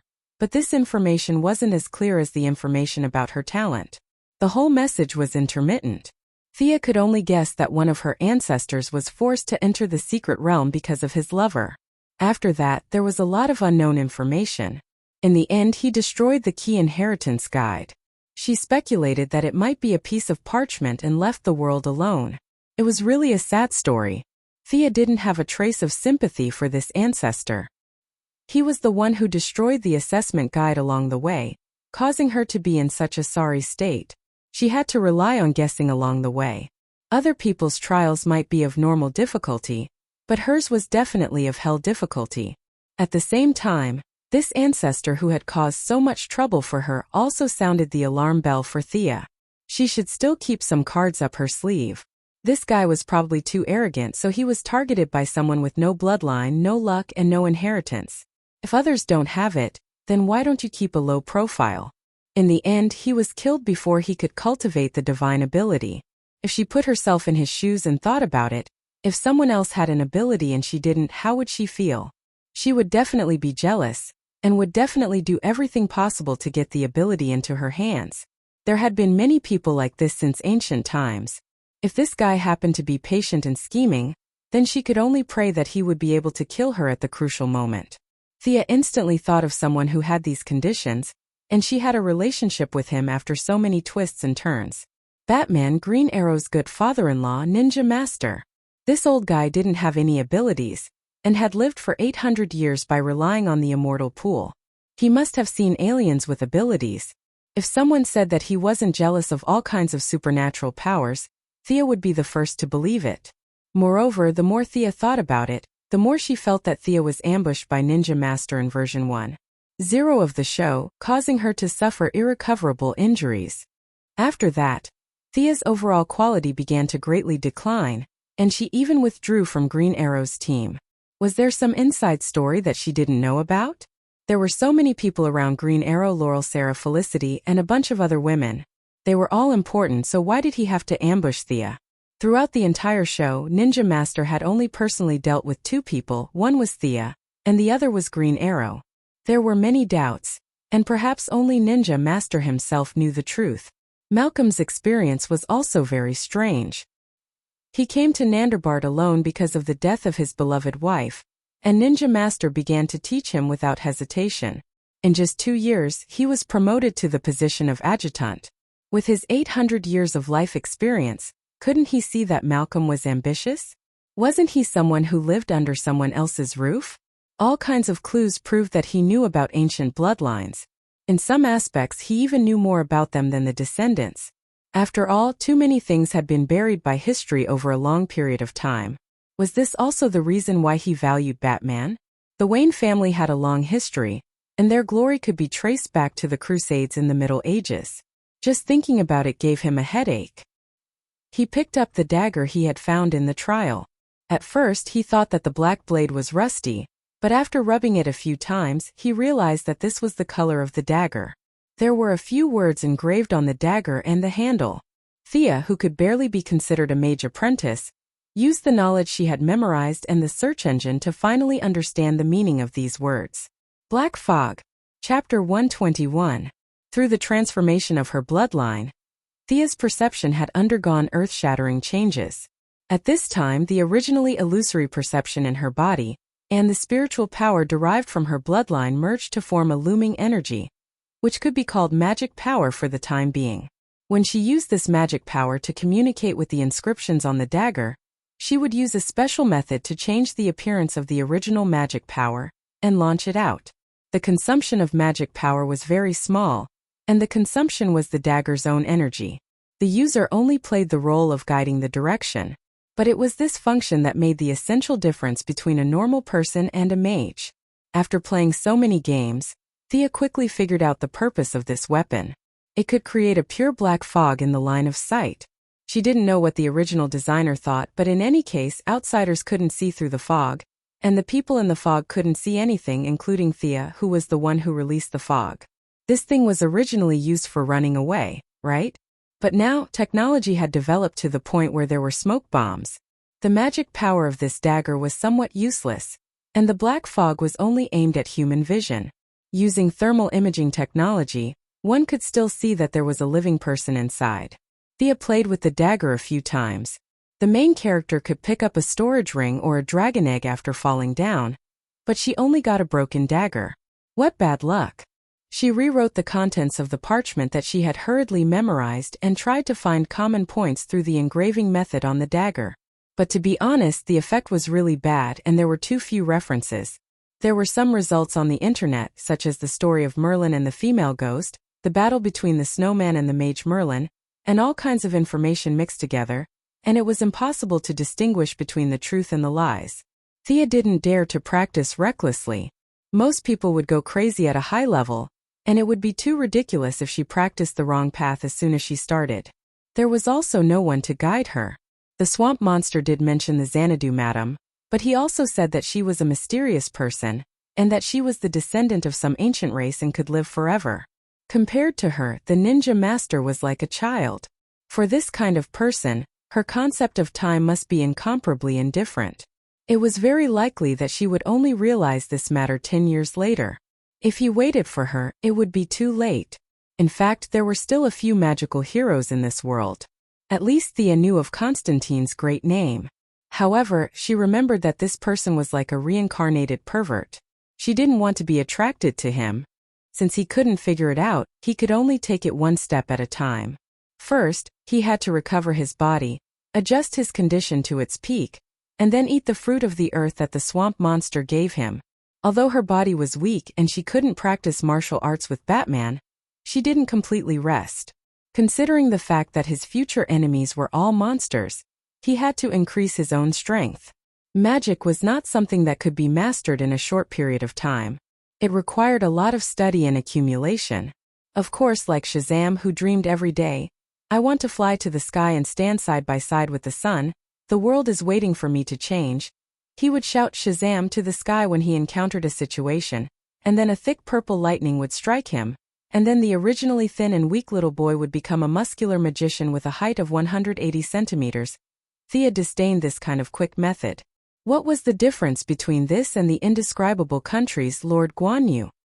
His foundation didn't increase at all, but every time he was possessed, he would consume a lot of blood essence. This method was simply stupid. If this kind of trash was still in the Xianxia world, he would be possessed in minutes. During this period of time, taking advantage of the good moment when her relationship with Batman was at an all-time high, Thea asked to borrow the Bat Belt to take a look. Bruce didn't refuse this junior who he valued very much. Thea could finally see this legendary belt. Before, it was exaggerated, but after careful analysis, it actually had a very simple principle. Because he used a lot of nanotechnology in the belt, his weapons were not suitable for himself, but this nanotechnology was very high-end, which made Thea's eyes light up. Batman's nanotechnology was not the same as Ray Palmer's. One of the two nanoscaled weapons, the other nanoscaled himself. It could be said that they started from the same place but ended up on different paths. If she gave the nanosuit to Batman with his pride, he wouldn't turn into a small person to fight. Similarly, the Atom Man couldn't use his various weapons because he didn't have such a high martial arts foundation. This belt inspired Thea a lot, and she had begun to develop her own new technological equipment. The skateboard's improvement in a short period of time was limited, and it was really powerless against a bull-like enemy like Bane. If there were only one or two of them, it would be fine, but there were a lot of strong bad guys in the United States. Her strength was already the weakest in the bucket, whether it was close combat or long-range bow drawing. Her strength had become more and more limited. After considering several factors, she set her sights on Marvel's Winter Soldier next door. Of course, she wouldn't be crazy enough to cut off her arm and replace it with a metal arm. She was going to use Batman's technology to nano the metal arm, which was usually divided into 3 parts. They were the arm ring, the bracelet, and the ring, which were all common accessories for women. No matter the occasion, wearing accessories would not be very conspicuous. When encountering an enemy, she could turn on the switch on the bracelet, and the ring would begin to flip over to cover the palm, the bracelet would become the wrist guard and forearm armor, and the arm ring would become the upper arm armor. After the 3 were connected, the energy block designed by the Quinn Group would provide power. In theory, the limit was 10 tons. Thea also designed 3 holes in the palm armor so that 3 claws could pop out after clenching her fist. Of course, this was copied from Uncle Wolf. Considering that she might attract the attention of a ninja master, she felt uncomfortable facing bad guys with her bare hands. She couldn't always bring a sword with her, so this was a stopgap measure. As for whether it was a one-handed mechanical arm or a two-handed one, in the end, she decided to use one hand, and like Winter Soldier, it would be the left arm. Of course, she was not a brainless fan. She considered shooting arrows and guns with her right hand. No matter how clever the mechanical arm was, it would not be as flexible as her fingers. She only needed a lot of strength, and her left arm was enough. Magic could not be seen in the light now, but technological weapons were fine. She did not want to waste Batman, a great master of mechanical manufacturing. She took the design and asked him for advice. Master Bruce could only express his admiration for her wonderful ideas. This mechanical arm had a lot of conflicts with his existing equipment. He would not use it, but he could still give some advice. The two worked together to improve the overall design, combining several technological achievements of the two companies. The new design made the metal arm lighter, and the output power per unit of time higher. Batman had some complaints about her design of hiding claws in the equipment and secretly attacking the enemy at the critical moment. Thea could only express her concerns, such as women wearing too little clothes in public and having no place to put their weapons. Master Bruce could not comment on her mentality of touching bad guys every day, so he could only agree with this design. Chapter 122. The group rested for 7 days. Considering the secret weapon that Talia mentioned, they had long wanted to charge in. However, they were worried that Thea, who was an important combat force, would need to recuperate, so they waited for a full week. As for whether they could go without her, they felt that it would be safer to bring her along. A few days wouldn't make a difference, so it was better to wait. During the journey, Thea even dragged them to the Wayne family's private beach to take pictures. She had no choice. She told Moira that they were going to Malibu Beach, so she had to at least take a few pictures to fool her. When she put on her swimsuit, Thea realized that she had grown a little taller. Originally, she had some scars on her body from training, but after the blood baptism, the old scars and bruises were all gone. Her skin was tighter and smoother than before. Westerners, especially women, had relatively large pores. From afar they looked fine, but up close their skin was not as smooth as Eastern women's. Thea's skin was now very smooth, and it was very soft to the touch, which made the other women exclaim in amazement. Previously, her appearance could be rated 90 points, but now it could barely be rated 95 points. She had also vaguely talked to Batman about it. Regardless of whether this attack went smoothly or not, she should return to Star City. Whether it was acting as Moira's mascot or her own college matters, they had all been put on the agenda. Batman obviously wouldn't say anything. It was a voluntary help. He was already grateful to be able to fight in Gotham for 2 months. Moreover, Thea had helped him a lot by getting rid of Talia, who he couldn't do anything about. 7 days later, the group charged into Arkham in the evening. Thea was initially surprised when she heard that they were going to attack at night. Batman still didn't dare to appear under the sun, but she had no reason to refuse. If he liked to go at night, then so be it. Batman and Thea had similar commanding methods. It wasn't convenient for him to show his face, so both of them controlled Director Gordon, who wasn't afraid of death. Since he didn't know what the enemy's secret weapon was, Batman brought all the equipment he could find. The police officers were also elites. Felicity had previously investigated and found that the original Arkham bandits had all died in the previous massacre. Despite the court's efforts to deal with them, the major underworld families did not give them any face. Ambushes and fights occurred from time to time. Considering that there were too many combat personnel in the room, the few of them discussed and only brought 50 veterans and 200 police officers to participate in the battle. Thea resisted the urge to complain about the number of participants. After all, she wasn't the one leading them. Although Master Bruce was proficient in Chinese and Cantonese, it was obvious that his folklore knowledge had not reached such a profound level. This time Thea didn't dare to be careless. She didn't care whether it was an indoor battle or not. She went out fully armed. The entry into Arkham was unusually smooth. The fire that Miss Firefly had set before they retreated was still there. A third of the asylum was burnt down, and with the recent gang fights, the exterior was not taken care of properly. However, no one was careless. Batman did not enter with the main group. No one knew where he was hiding, pretending to be mysterious. Thea and her old partner, Miss Firefly, acted as long-range attackers.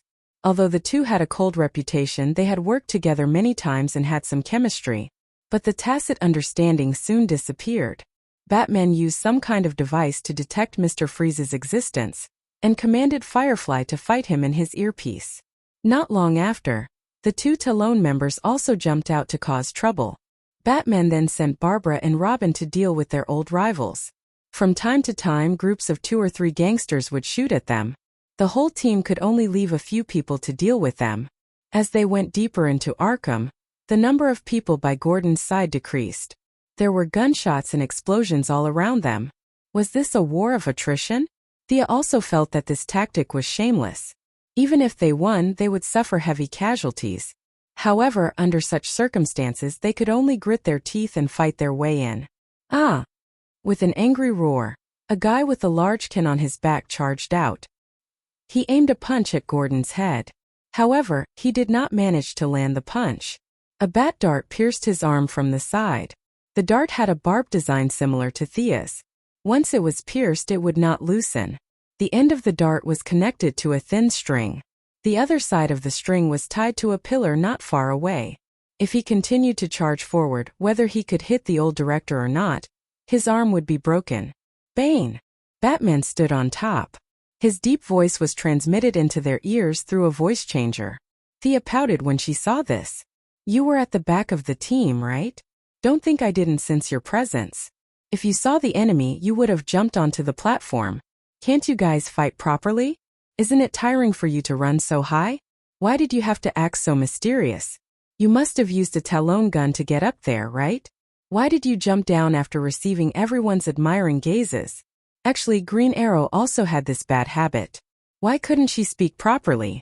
Why did she have to go to the window frames, the roof, and other places that normal people would not go to?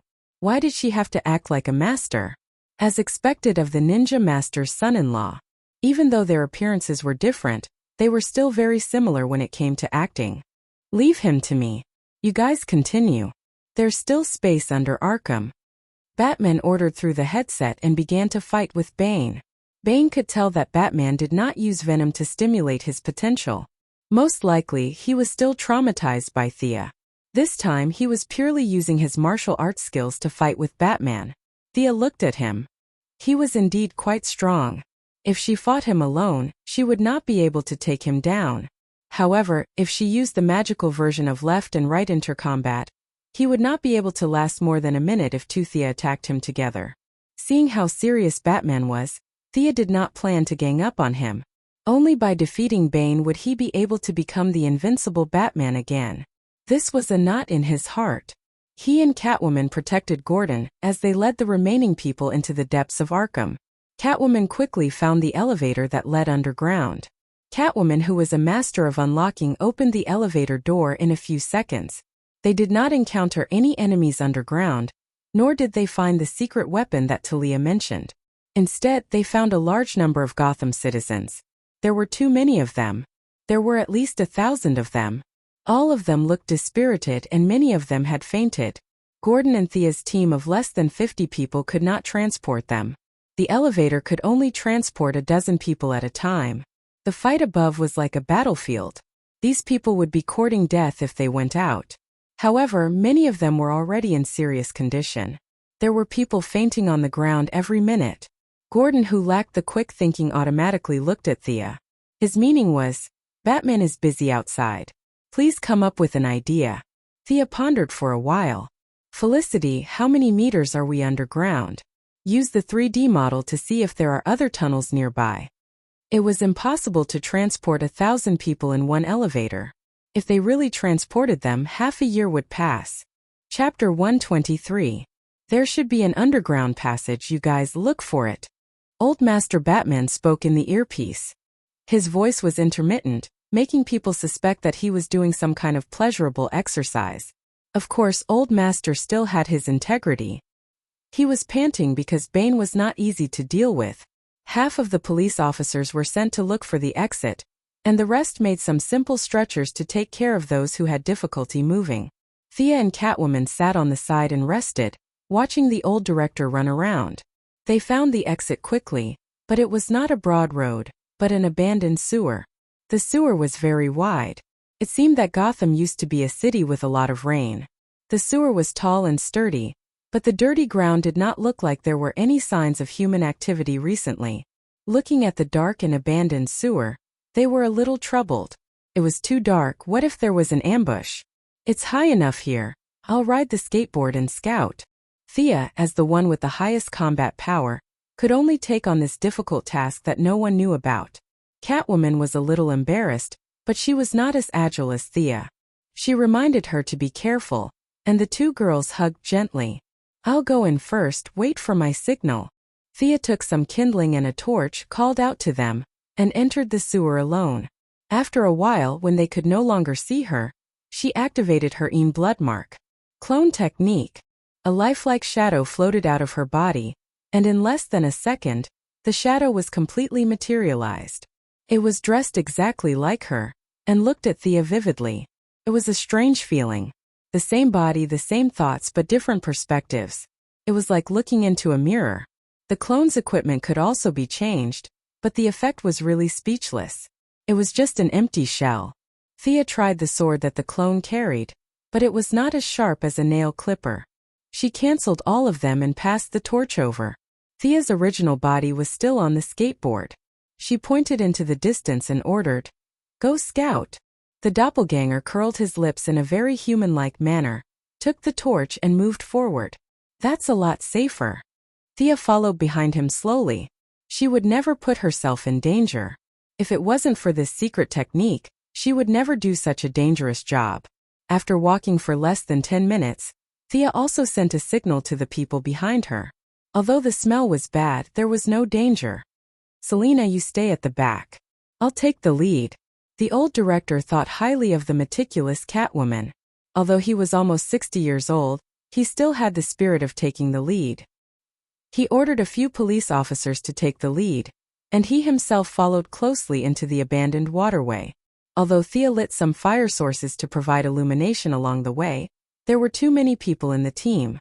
They were busy for 20 minutes before the whole team entered the waterway. Catwoman saw that there was no one around and quickly followed them. Most of the Gotham citizens who were captured were young and fit. Even though they had been imprisoned for a long time, they were still physically strong. Now, to escape for their lives, those who could still move were running at top speed. It was very quiet in the earpiece. The heroes were all silently dealing with the enemy. Catwoman was still a little dissatisfied with their speed. Just as she was about to ask how long it was before they reached the surface. "Aya!" Thea's voice came from the earpiece. The few of them were a little surprised and quickly asked what happened. "Oh my God. I'll lure it away. Hurry up." Boom. Boom. Thea was halfway through her sentence when she was drowned out by all kinds of violent sounds. "What happened?" Catwoman, who was the most idle at the moment, quickly asked. However, no one answered her. "What are you guys planning?" Batman shouted angrily at Bane. Bane only laughed coldly and did not move at all. He took advantage of Batman's weakness and punched him a few more times. Batman had no choice but to focus on the enemy in front of him. The few of them were still trying to figure out what was going on when they heard a muffled sound not far away. Both the surface and underground were greatly shaken. Hiss! This time it was Felicity's voice that came from the remote monitoring. "Thea blew up the surface. It seems like she blew up the city's gas pipeline. Something is chasing after her." What could be chasing after her? This thought appeared in the minds of the few of them. It was no wonder that they were surprised. There were not many enemies in Gotham that could beat up the fully armed Thea. "Oh my God!" Felicity exclaimed. "A 3-meter-tall humanoid monster is chasing after her." Even though she explained, it was no different from not explaining at all. The few of them still could not figure out what was going on. Phew. This guy is too strong. I'll lure it out of the city. You guys hurry up and come out. Thea finally caught her breath and briefly introduced the situation to the few of them. She was really caught off guard just now. She was in a daze 10 meters behind her doppelganger. Suddenly, she felt her doppelganger disappear. Then, she saw a 3-meter-tall humanoid monster with a green body appear in her line of sight. European and American sewers were generally built very high. Therefore, whether it was the 3-meter-tall enemy or the floating Thea, it was not too difficult. However, Thea wished that the sewers were built shorter and narrower. The enemy's muscles were as hard as iron. Its skin was gray, and its white hair was draped over its shoulders. Its scarlet eyes were staring at Thea. "Solomon Grundy? Are you kidding me?" Facing this giant zombie that had been dead for more than 100 years, Thea was completely dumbfounded. This guy shouldn't have come out now, right? It was said that it was as strong as Superman. Would he be able to defeat him? Of course not.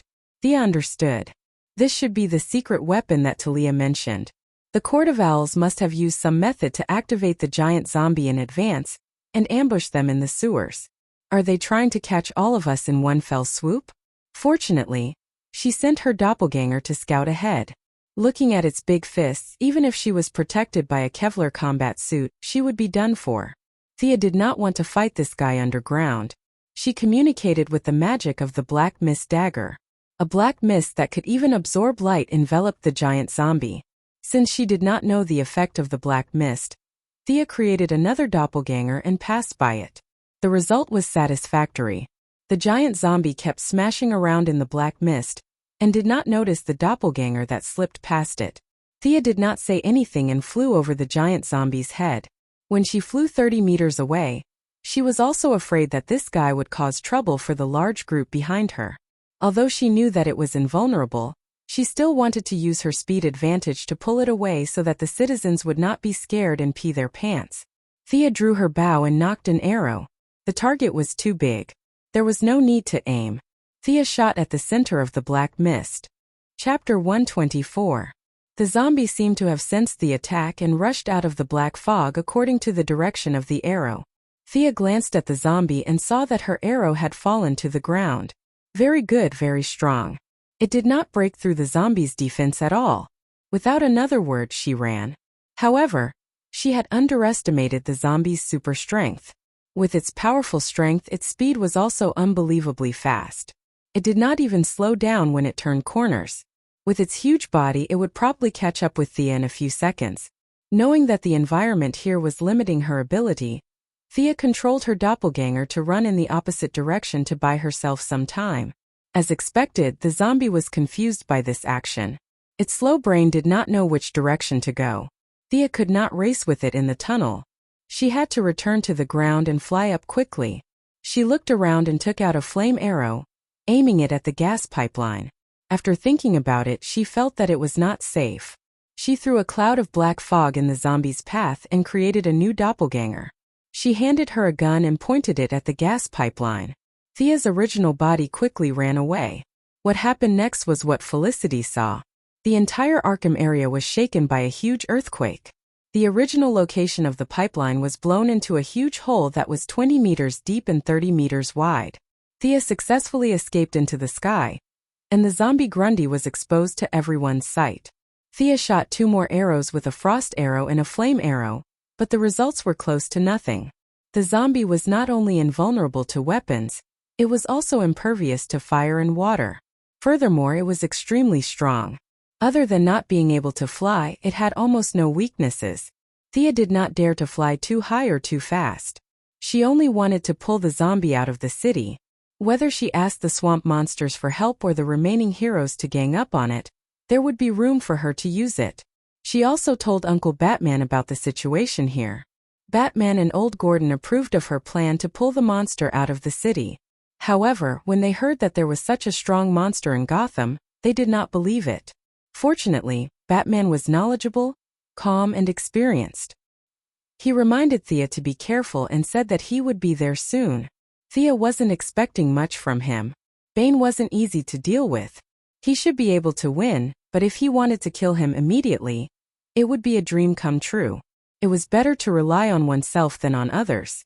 Thea was afraid that this guy would go back and attack those that couldn't fly, so she had to slow down and shoot a few arrows from time to time. Although they couldn't break through his defense, it was better than doing nothing. Through continuous probing, Thea felt that Grundy was not as powerful as the legends made him out to be. Or rather, he was brainless. Although Grundy was a zombie, he was intelligent.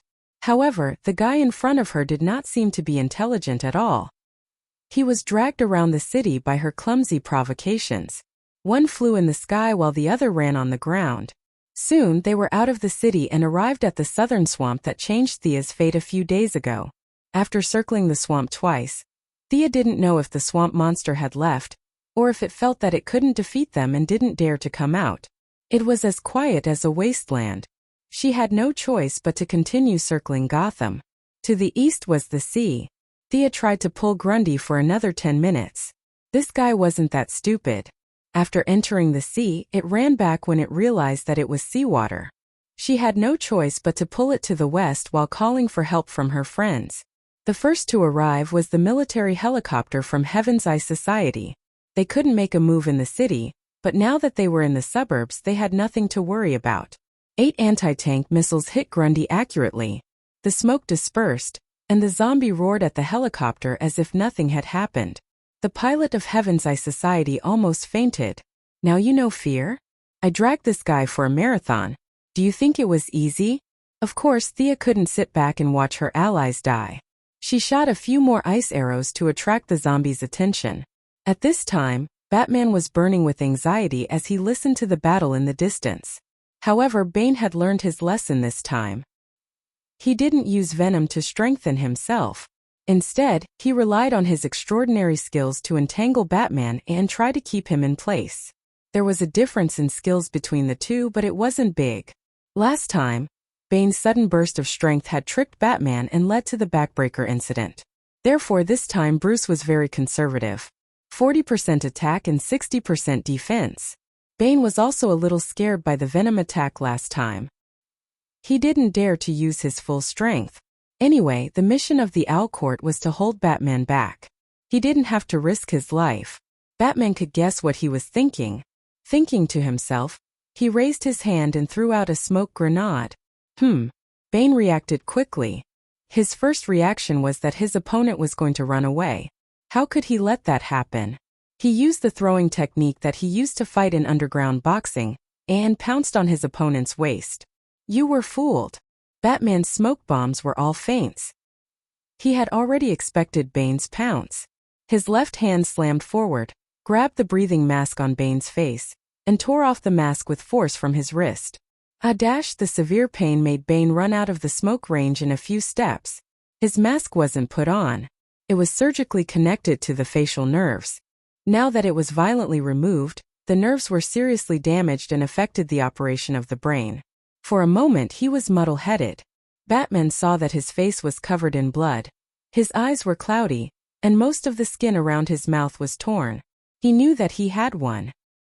He pounced on him and gave him a good beating. He tied up his old enemy with his own special rope and hurriedly called Thea to ask her about the situation. Thea's situation was definitely not good at this time, but it wasn't that bad either. After all, the big zombie couldn't fly, and the power of the skateboard was almost endless. In response to Uncle Bat's question, she also said that they should think carefully before they come. This guy was invulnerable. If they wanted to take pictures as a souvenir, they should wait. At this time, her cooperation with the Heaven's Eye Society's military helicopter was not bad. Like a relay, they pulled the big zombie from the south to the west. Now they were moving towards the north.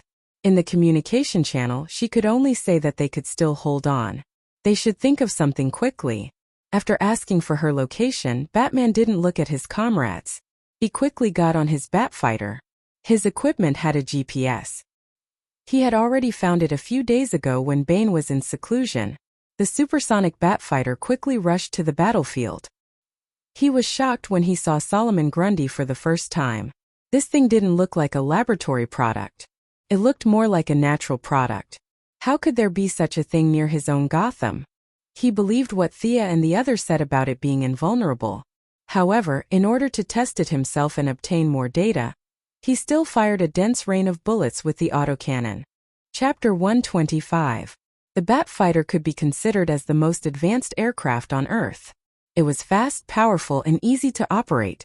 In the future Battle of Dawn Justice, even Doomsday would not be able to catch up with it at full speed. Now, facing Grundy, the Batfighter could completely crush it in terms of speed. Even with Thea's extraordinary dynamic vision, she could only see a series of shadows flashing past. After that, the Batfighter opened fire rapidly, and a large number of bullets rained down on the zombie's head, eyes, heart, and other vital points. Solomon Grundy was completely defenseless against the Batfighter that appeared out of nowhere, and was howling in pain. The intense fire lasted for half a minute, and bullet shells fell to the ground like raindrops. Metal bullets, fire bullets, armor-piercing bullets, and all kinds of bullets rained down on the zombie. From time to time, there were some explosions and Grundy's screams that reached Thea's ears. She was indeed poor. Uncle Bruce had spent at least a few $1 million in 30 seconds, He was really a man. The scene was filled with smoke and flames. The few of them flew further away and carefully observed the bat fighter. Roar! The zombie staggered out of the smoke. It could be seen that the various bullets had caused some damage to it. Its right eye was blinded, and its arms and shoulders were damaged to varying degrees. There were many bullet holes on its pale skin, but there were no penetrating wounds. This meant that the bullets had been blocked by the layer of muscle. There was not a single drop of blood on the wound, and it was still squirming, trying to repair the bullet holes. It seems to be recovering, and it's not slow. Thea turned the detection function on her glasses to the maximum. She was a little disgusted by the white, dead flesh, but she still reminded him, "Does your freezing have any effect on it?" Batman naturally saw it too. He was also helpless. The recovery speed was too fast. In just a few seconds, the blinded eye had already grown back. His bat fighter was mostly used for traveling. It was not a fighter, so it did not have that many bullets. Part of it, but this guy is too strong. Can break free on its own. In order to let him see clearly, Sia quickly rushed up. When she was 200 meters away, she shot an arrow. The arrow pierced into the shoulder of the big zombie. The freezing effect was not bad, but it was quickly shaken off by the zombie. Batman studied it for a while. It seems to be able to suppress its recovery speed. What he said was pure nonsense. Any atomic structure could be frozen, and if it was frozen, there was no way to recover. Thea cursed silently but did not reply. "Do you have any good ideas?" Batman didn't say what he thought. Instead, he asked her from the perspective of a senior looking at a junior. The best way was to call a few especially fierce ones to fight it, but Master would definitely not do that. Laser weapons won't be very effective against it, and nuclear weapons can't be used easily. I think we should find a place to freeze it and bury it deep underground. To be honest, this idea was similar to what Bruce had in mind. His plan was to find a valley to lure it in, block both ends, and then pour high-speed cement inside. It was hard to say who was the wiser one, but it was all a trick to take advantage of the zombie's weakness of not being able to fly. Both of their plans were reasonable, but they also had shortcomings. Thea didn't have that many arrows, and there weren't enough valleys near Gotham. Just as he was considering which plan to use, Catwoman's voice sounded in the communication channel. "Talon ran away, but we caught Mr. Freeze together. Can we use his freezing ability?" Catwoman's voice was definitely not calm. It was easy to guess that they had spent a lot of effort to capture Mr. Freeze alive. This was good news. Thea's freezing arrow could only be used in emergencies, and it didn't last long. Magic still couldn't be seen in the light of day, and she didn't know how to summon wind, rain, fireballs, and icicles.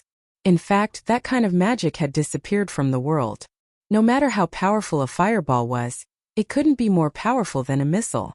Magic was more reflected in its mysteriousness and indestructibility. Okay then, let's use the freezing plan. Batman also felt that it wouldn't be easy to find a deep hole in the mountains. If he accidentally ran into another superhero's territory, he would be embarrassed. Then, he discussed the specific measures with Thea in the communication channel. Needless to say, they found a lot of problems. First of all, Freeze's gun didn't have such a long range. Even though Catgirl and the others took off his helmet and put a dagger on his neck to threaten him, he couldn't do anything about it. The gun only had a maximum range of 50 meters. It wasn't designed for combat. To be honest, the distance was very close. Grundy's super strength was too great a threat. A random car sign or something like that would be very lethal. 50 meters was a distance that even Thea didn't dare to get close to, let alone Mr. Freeze, whose reaction speed was ridiculously slow because of his freezing ability. This was just asking him to die. Batman definitely wouldn't be so inhumane. Mr. Freeze wouldn't be stupid enough to rush up and kill himself. How do we limit its ability to move? This question was in the minds of the two. In theory, using the principle of heat expansion and cold contraction, Thea's frost arrows, flame arrows, and occasionally high-strength armor-piercing arrows could cause considerable damage to the big zombie. The atomic structure of the fluctuating temperature was very fragile. No matter how strong the big zombie was, it was still a carbon-based creature. It hadn't become some kind of conceptual existence. By the same logic, Batman could also cause damage to the big zombie if he didn't care about the cost, but the two billionaires both chose to think of another way because this was a move to throw money into the water, and they wouldn't consider it until the last moment. I've caught Dr. Hugo from the mental hospital. He said that this zombie was fished out of the river because of the rising river. Its consciousness hasn't awakened. It's just a virtual personality that they forcibly instilled in it to control the body. Director Gordon timely shared the information he had collected. However, this information wasn't of much help to the current situation. Thea had long felt that Grundy wasn't as strong as the legends said. It looked silly. When she heard that the river was rising, she couldn't help but feel a chill run down her spine. Is this the hidden boss that I summoned by the rain? Thea listened to Director Gordon with an indifferent attitude. She had to admit that the Court of Owls had some tricks up their sleeves. They were also afraid that they couldn't control the big zombie. They combined the strengthening radiation technology with brainwashing to create a virtual personality to control the big zombie's body. However, this virtual personality was too weak. Or rather, Grundy's body was too strong. After controlling it for a short period of time, it caused a serious loss of control. They had no choice but to leave Arkham in a hurry, leaving the big pot to the heroes who followed closely behind to deal with it. This was a classic case of kill without Barry. Chapter 126. In the end, they decided that the two of them who could fight in the air would cripple the zombie, and Mr. Freeze would go up and spray it.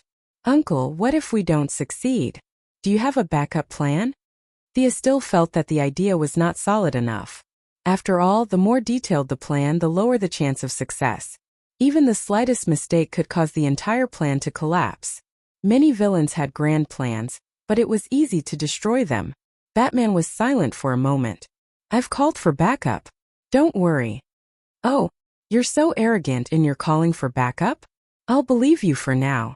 Seeing that Thea was silent, Batman went through the entire plan in his mind.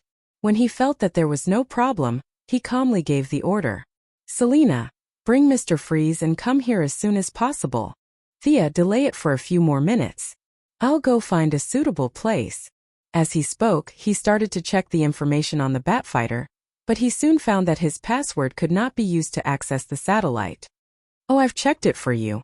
There's a natural cliff in the northwest corner. If you lure it to the bottom and blow it up, it should be able to trap it for a while. Only Miss Felicity Smokey could find the information so quickly. Batman could only maintain his principle towards women, which was to pretend that he didn't know that she had hacked his satellite so blatantly. Thea had the urge to cover her face. Wasn't it a little too much to hack the satellite in front of the victim? She did not know that Felicity had kicked Bruce's access out without even looking at the name. Otherwise, it would be even more embarrassing. Batman did not have much to complain about this energetic girl, but with a strict attitude, he still told Thea not to let the zombie escape. He quickly went to the site to investigate. When he arrived, he found that the terrain was quite suitable. The cliff was about 10 meters high, and the joints were not very thick. He could easily break it with his autocannon. As long as he lured the zombie to the bottom of the cliff, he could make the whole mountain collapse. The falling rocks should be able to trap it. He operated the Batfighter and circled around the area, confirming that there were no signs of living creatures nearby. Bruce, we have a situation here. Catwoman's voice was full of resentment, as if she was not doing her job well. Batman listened quietly and said to Thea, "Pull her over to me. I'll go get Selina." After he finished speaking, he left Thea a set of coordinates and rushed towards Gotham City. When he saw Mr. Freeze, he almost couldn't recognize him. Not only was he unkempt, there were also many slapping marks on his face. They were especially obvious on his pale face. A group of people stayed in the cold room. Only Catwoman was wearing a coat and holding a dagger to his neck. The rest of the people were also freezing. People who were frozen couldn't leave the cold environment. If he went out without a helmet, he would die. Catwoman didn't dare to let him wear a helmet. Both sides were troubled by the reality. However, this problem was too simple for Batman. He took out an unknown object from his belt and threw it into Mr. Freeze's mouth. Plastic bomb. Put on your helmet and follow me. At the same time, he handed a remote control to Catwoman. Keep an eye on him. Mr. Freeze touched his neck. He didn't dare to bet his life on the bomb. He reluctantly put on his helmet and boarded the Batfighter with the sci-fi looking Freeze gun. When Catwoman boarded the plane, Barbara and Robin realized that there was no space on the plane. Batman also didn't want his apprentice to fight such a fierce zombie. Felicity was controlling the satellite anyway. He just needed to tell them to watch the live broadcast. They quickly rushed to the preparation site. Thea was still on the way. She had no choice. The zombie's speed was her weakness. She had to dodge the cars and trees it threw at her from time to time. Thea couldn't speed up at all. She could only fly slowly. Batman stopped the plane and went to the side of the cliff with the grappling gun. He set up a large circle of bombs and threw a remote control to Catwoman. He made eye contact and left the two at the scene. He flew to Thea alone. Mr. Freeze looked at the two remote controls in Catwoman's hands. His eyelids kept twitching. "Sister, you won't make a mistake later, right? Please don't make a mistake." At this time, Thea was still pulling the zombies aggro. The Sky's Eye Society's military helicopter had returned early because of the lack of fuel. When she saw Batman coming to pick her up, she didn't say anything and just left everything to him. It would be a lie to say that she wasn't tired. She concentrated on moving from the center of the city to the south and circling around the city for a few hours. She attacked at night, but now it was dawn. Not to mention the consumption of arrows, she was not as focused as before. She was still in this state after the awakening of her bloodline. With the help of the sun rune, she could more or less absorb some sunlight to recover her strength. Otherwise, she wouldn't have been able to hold on. She flew quickly to the preparation site. This was the first time that Thea saw Mr. Freeze up close. Their eyes were definitely not friendly. Last time, her canister plan didn't cause much damage to Mr. Freeze, but all his armor and weapons were destroyed. This time he was wearing an old model. He was not afraid of frostbite because of his special body, but he couldn't avoid the freezing effect. Ordinary people could defrost by heating, but he couldn't. He couldn't even touch it at room temperature. He could only defrost it in the freezer. What kind of environment was the freezer? The defrosting speed was as slow as a tortoise's. Luckily, he had a special body, so it took him 10 days to get out of the ice. His chest was stuck to his back and he almost starved to death. Thea didn't know about his painful experience. She was just curious about his armor and freezing spear. She secretly thought that she must study his equipment carefully when he was locked up. Bang! The sound of air exploding from afar woke up the three people who were silent. "Is that a bird?" Catwoman, who was naturally sensitive to fish and birds, asked curiously. "That's an airplane." Mr. Freeze, the cryogenic scientist, despised Catwoman's ignorant and incompetent look. "That's Superman."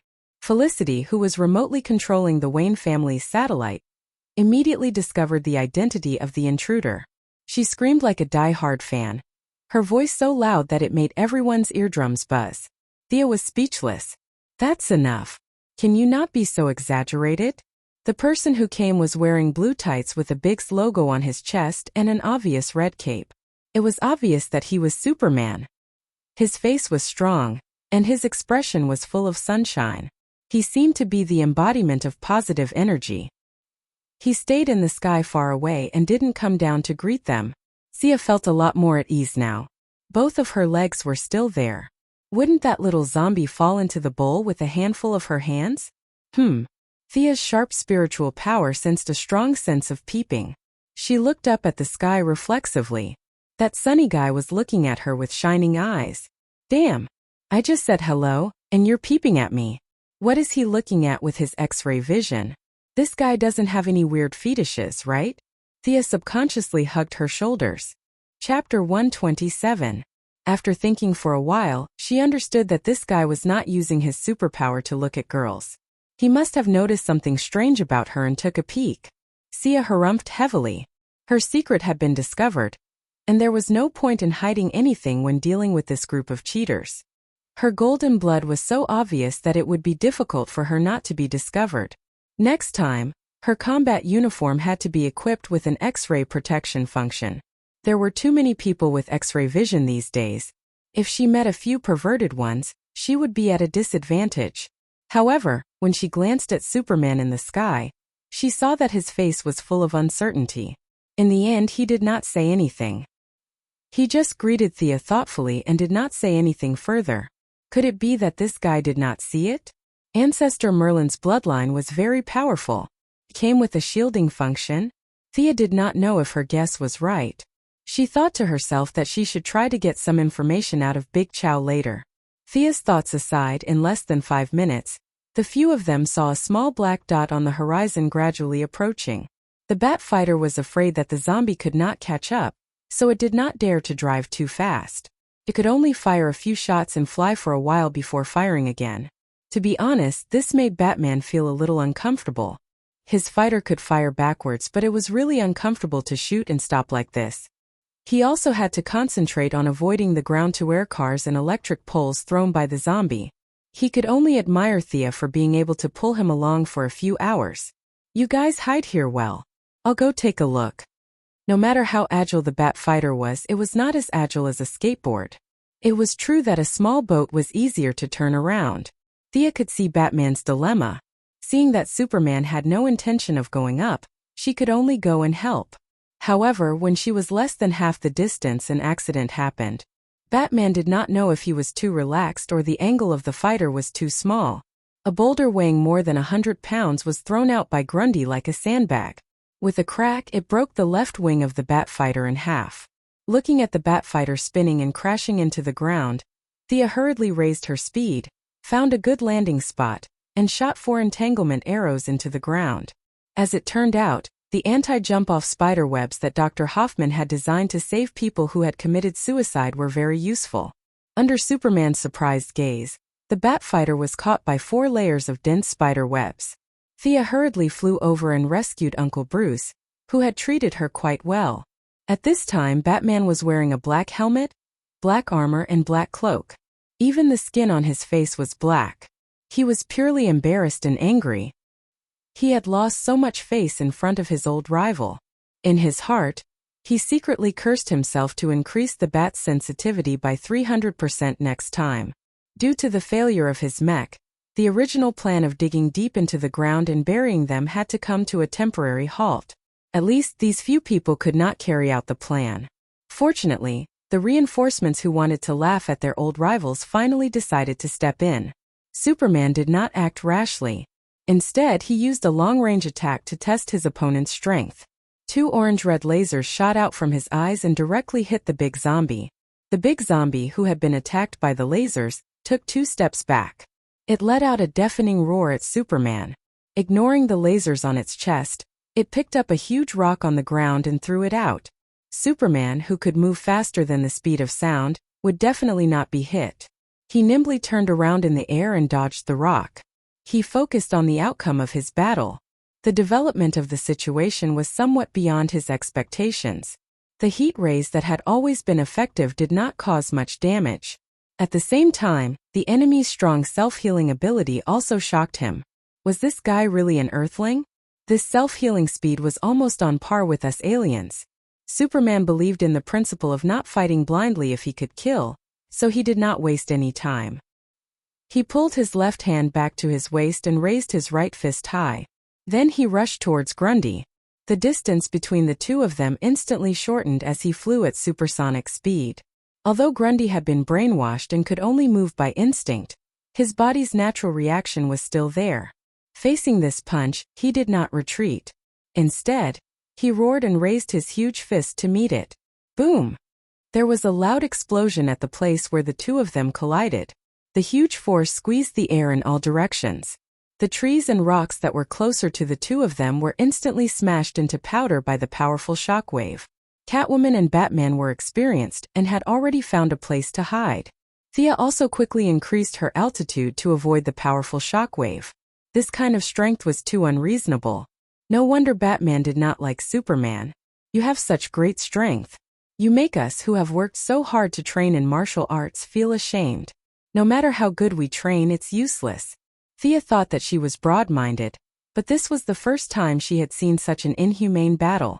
She was so King jealous. This showed the importance of reincarnation. Fortunately, Superman was not omnipotent. His body was too strong, and his talent points were all added to his strength, speed, and vitality. His magic resistance was frighteningly low. As long as he had a little bit of success in his magic, he could use mind control to make this guy in the red cloak kneel down and surrender. With that in mind, she felt much better. In terms of life form, at least she was much stronger than her master, who was still racking his brains. Sia also relaxed and focused on this rare battle that Gotham would witness once in 100 years. Superman had already determined that the enemy's strength was about the same as his through his continuous probing.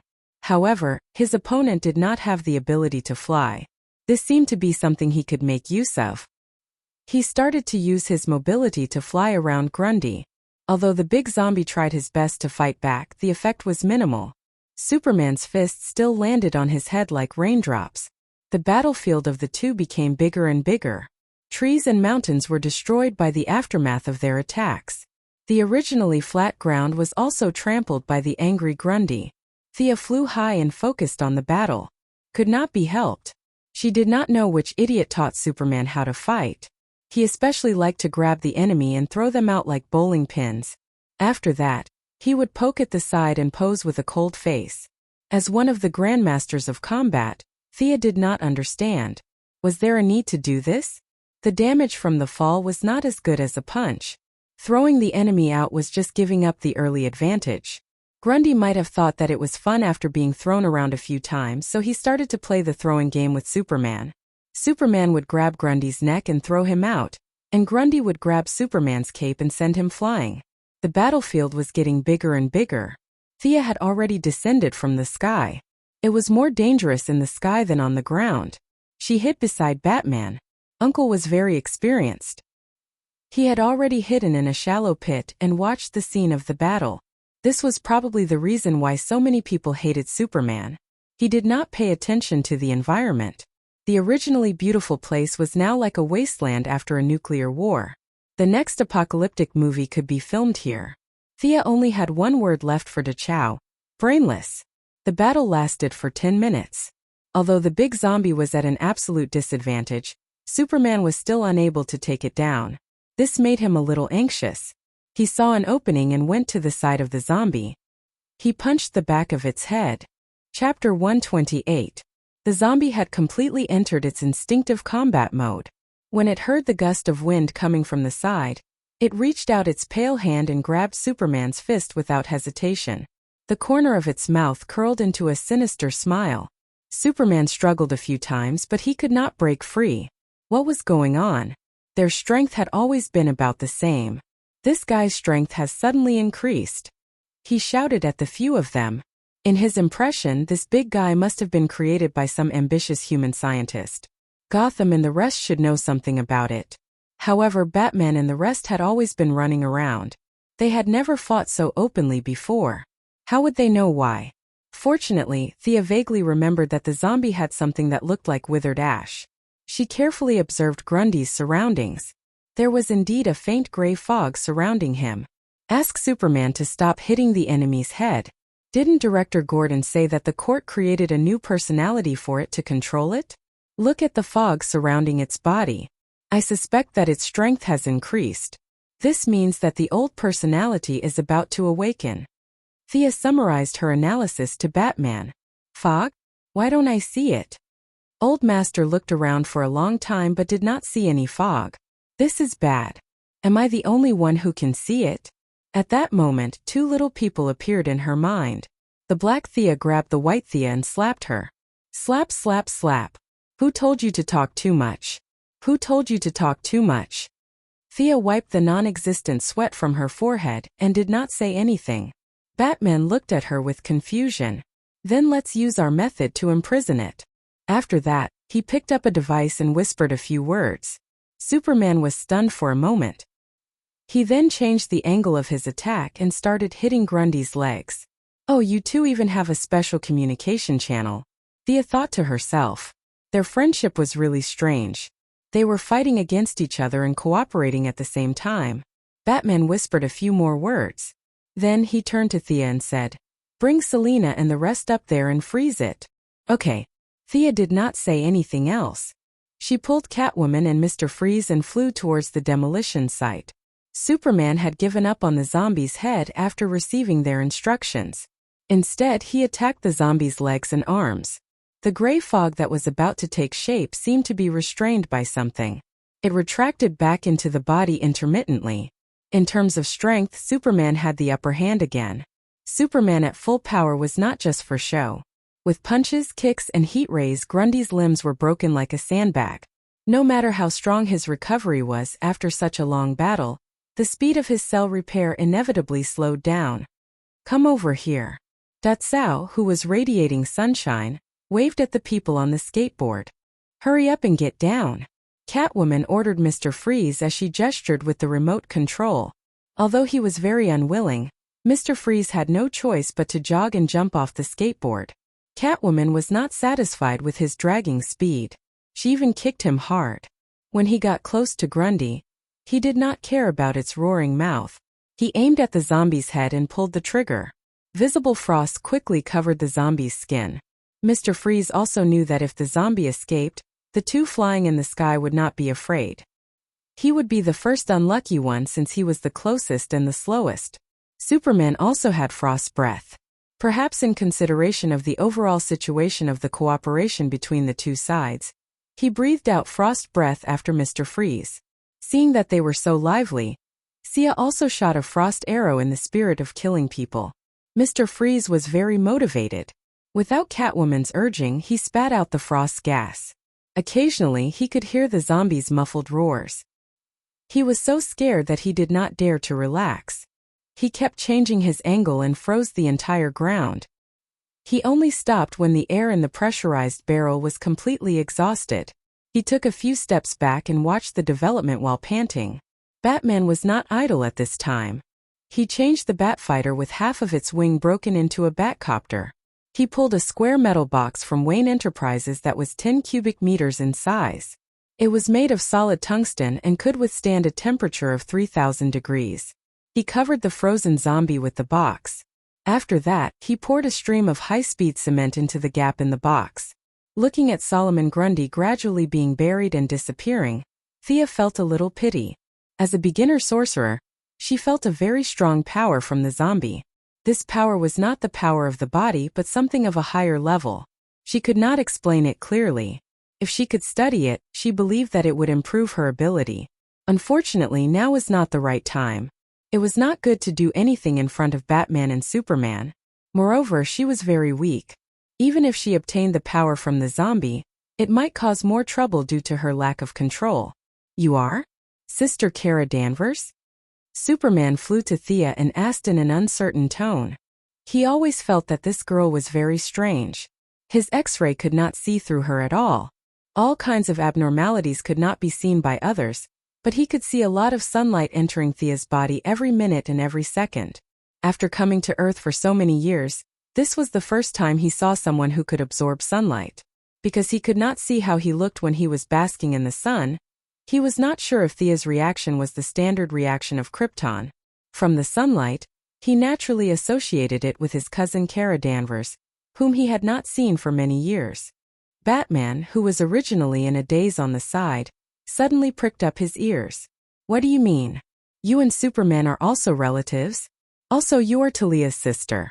Does this mean that Talia is also an alien?" Just as Batman was thinking about whether to strangle his son when he went back, Thea's face turned green. "No, absolutely not. Hero, you have the wrong person. How can you people randomly recognize relatives? You recognize relatives in front of Batman, and your reputation will drop by thousands in an instant. What's more, I am not. I'll leave first. Contact me if there's anything." Hearing her denial, Superman did not say anything. He coolly said goodbye to Batman and nodded at the others. With a standard takeoff motion, he broke through the sound barrier and disappeared from their sight. Batman's expression was normal as he chatted with Thea for a while. It was all nonsense about whether she was tired or not. Damn it, Thea was a little depressed. Her reputation must have dropped, but fortunately it was not by much. She could only ask Catwoman to talk to him. If she could not do it alone, she could ask Talia to help.